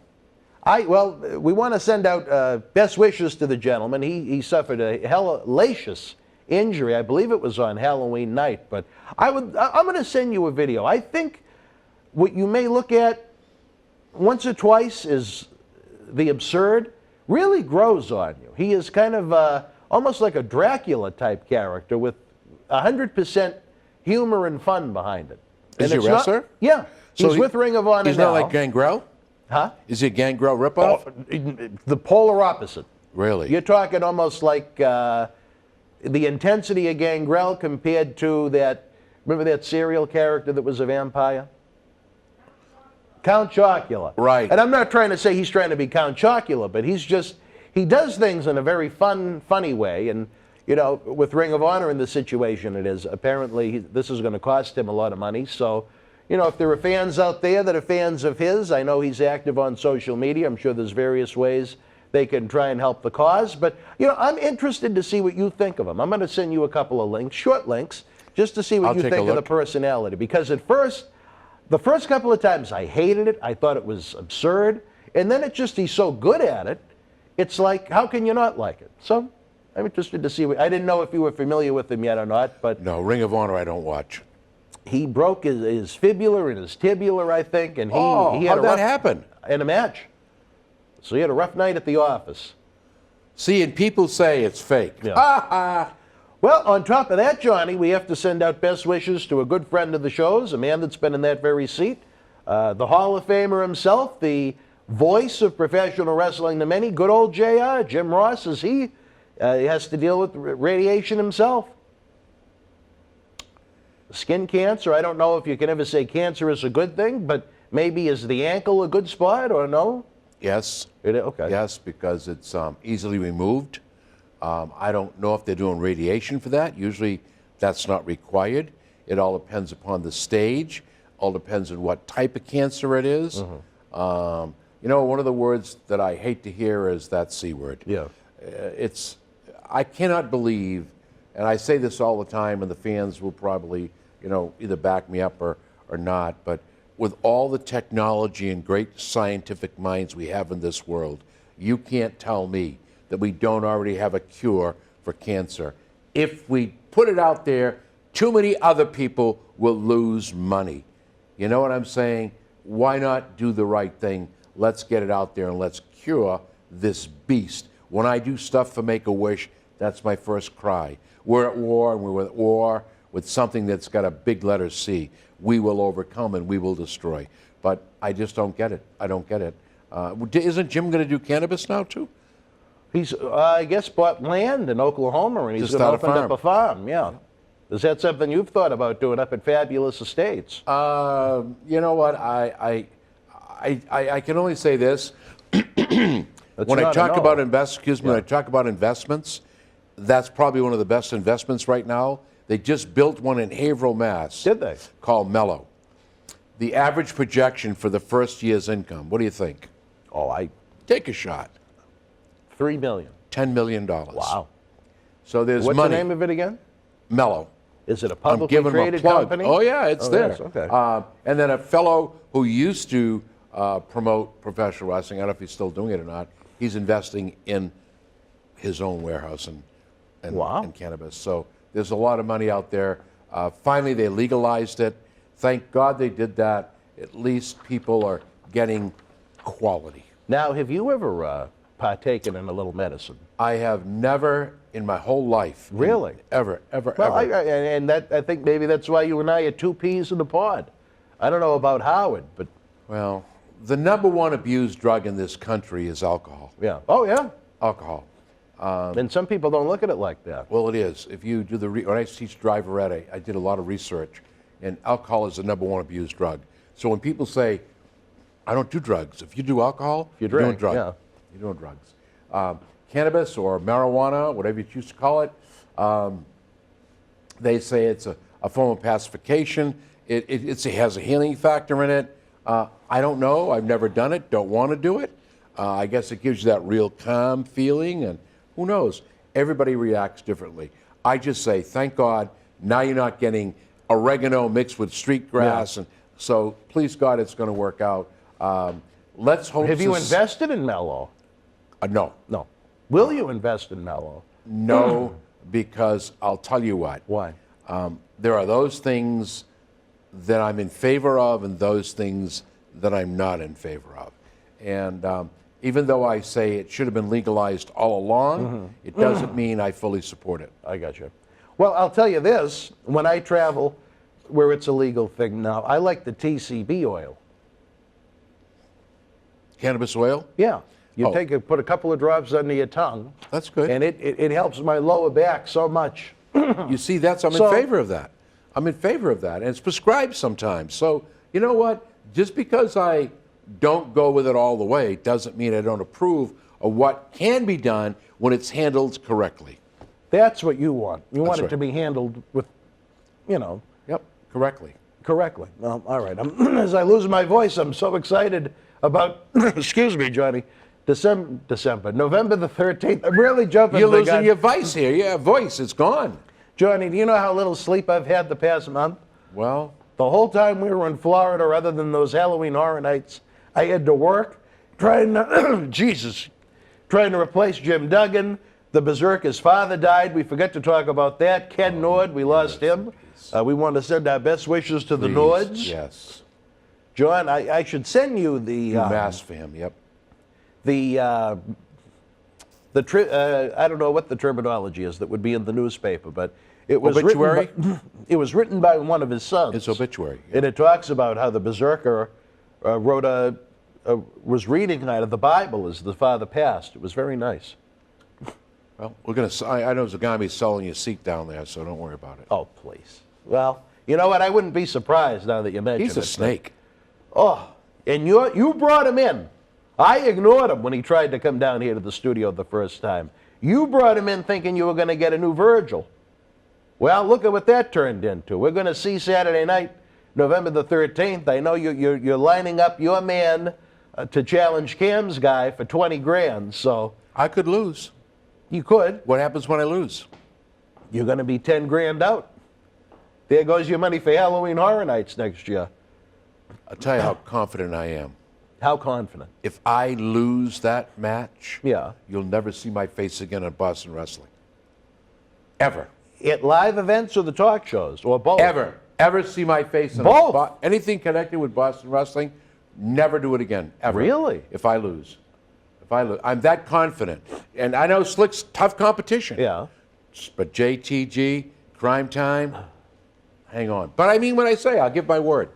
Well, I know Dylan Cage wants to be confident that you'll never be seen in Boston Wrestling again, too, according to him, but he means it in a different way, I think. You know what, Dylan, I don't want to digress. Don't screw with me. Don't start something that you can't finish. Because, brother, let me tell you something. If you touch me, if you injure me, if you attempt to take me out, once I get back on my feet, your scalp is mine. Why did you ever invite him to the event, Johnny? Because Dylan Cage is an outstanding athlete. Dylan Cage. He's a scumbag. No, he isn't. Yes, he's a professional wrestler, and he's a professional wrestler. He does what he does a scumbag. Very well. You know what? There are a lot of scumbags. I'm sure you're not wrong about that. But you know what? You got a few on the list down there. But anyway. Well, but you know what? Regardless of what he's done in the past, regardless of how you feel about him, you cannot overlook the talent this young man has and what he brings to the ring. I mean what I say. If I lose, I'm done. If he tries something, guess what? You better make sure you take me out for a while, because when I do get back on my feet, Cage, I'm going to tell you right now, you said it, I'll say it, your scalp and your headdress are mine. You want his headdress? I'll bring him down. I'll take the very thing that's most precious to him. He's a disgrace to the American Indians, the Native Americans, Johnny. if he turns his back on people reaching out to help him. And I've gone out on a limb for him. I tell you, the only reason that I can accept it to some degree is that he is a 20-year veteran in this organization. It is big. I like to have people around that have been with us a long time. I think that's important. But I wish it wasn't him, because he's scum. You know what? Sometimes... Keep him down in the teepee in the wigwam. No, you know what? You got some scum on that card. Who? Well, Zagami, but... Well, you got a few others that I would question. Yeah. But Dylan Cage brings something to the ring. He's a great professional, great wrestler. I don't know what he has to say about me. I'll view that tape when I see it. Oh, it's a hell of a tape. Okay, I can't wait to see it. For Reese not to, and you know David Reese, who wants attention, for him to hit the pause button on it really speaks volumes. Well, Dylan, you know what? I'm responsible for letting the animal out of the cage, if that's the way to put it. I went against what this man wants. Yes. I went against what Dr. David Reese wanted. So I guess it's on me. If you flip out, go out, it's on me. I'll tell you right now, I have nothing against you. If you've got something against me and you start something, I'm going to guarantee you, Dylan Cage, I will finish it. And the end, when it's done, will not be pretty. I guarantee you. When I'm finished, you will be zero. It's the most intense verbiage I've heard since Howard was talking about the '86 Celtics picture. Just don't cross me. Oh. I've gone out on a limb. You invited him. Of course I did. I went out on a limb for him, and I still would go out on a limb for him. Oh. I still see the talent. Scumbag or what, you call him whatever you want. He has proud heritage. God bless the American Indians and Native Americans. No, you're right about that. We treated him like trash. We raped their women, killed their children, put them on reservations, made them alcoholics and drug addicts, and we gave them nothing. People are talking about, oh, this matters, that matters. Look in your own backyard. Stop tearing down statues and taking things away. It's history. Why can you rewrite it? You don't take things away. We learn from the past. You cannot erase it. I wasn't part of it, but I learned from it. God bless the American natives for what they've done. Taken this, and we've tried to pay back, but we haven't done it the right way. So, Cage, it's not about your heritage. It's about you. About you. One thing wrong. You do it wrong, I'm telling you right now. You want a war? Zagami wanted one. He's got one. You want one? I'm just the guy to do it. Don't cross me. All right, wrestling fans. Well, we're running out of time on this one. Another buzzworthy Wrestling Insider's Fabulous Fridays. Johnny shares his thoughts even on the great Native American people. I'm sorry, that's just how I feel. I'm tired of this. We're going with this particular group, that particular group, this group. You know what? You can't say it. You can't do it. You can't. What's wrong with this world? Yeah. What's wrong with this world? We're upside down, folks, and if you don't get right side up, hang on. It's not going to be a pretty ride. Well, fans, if you want to be right side up, believe me, at the stroke of midnight, we will officially be just 1 week away from Boston Wrestling's 20th anniversary, back to the 90s, Saturday night, November the 13th. VIP packages and tickets that remain, they do go up at $5 tomorrow. So get your tickets now. We'd rather you have the money in your pocket, because the sooner you get them, the less work it is for us in trying to prepare them. I hope that makes sense. BostonWrestling.com for all the news, notes, places, times, autographs, photos, tickets, anything you need related to the event. That's the place to be. For my partner in crime, John Cena Sr., I'm Dan Marati. We'll be back next Friday night for the pregame show. For our 20th anniversary bash. Until we speak again, you and yours, be well, be healthy. Good night from Boston. Wrestling fans, years have become months that have become weeks, and now we're talking days and even hours as Boston Wrestling MWF celebrates its 20th anniversary, going back to the 90s. Saturday night, November the 13th at Memorial Hall in Melrose, Massachusetts. The superstars and legends of yesterday, today, and tomorrow will take part in a live wrestling event, autograph photo, fan fest, VIP exclusive Q&A, plus the kickoff to our annual Paul Bear Holiday Headlocks Toy Drive. After Jimmy Kimmel embarrassed Melrose for, well, being Melrose, we're also going to have a superstar costume contest where best dressed wins an awesome autographed prize. On November the 13th, you'll see and meet two-time WWE World Champion and Hall of Famer Bob Backlund, WWE Hall of Famer Bushwhacker Luke, WWE Hall of Famer Alundra Blaze, a.k.a. Medusa, from WCW, WWE Intercontinental and Tag Team Champion Marty Jannetty, the Doctor of Style Slick, Doink The Clown, Duke the Dumpster Droese,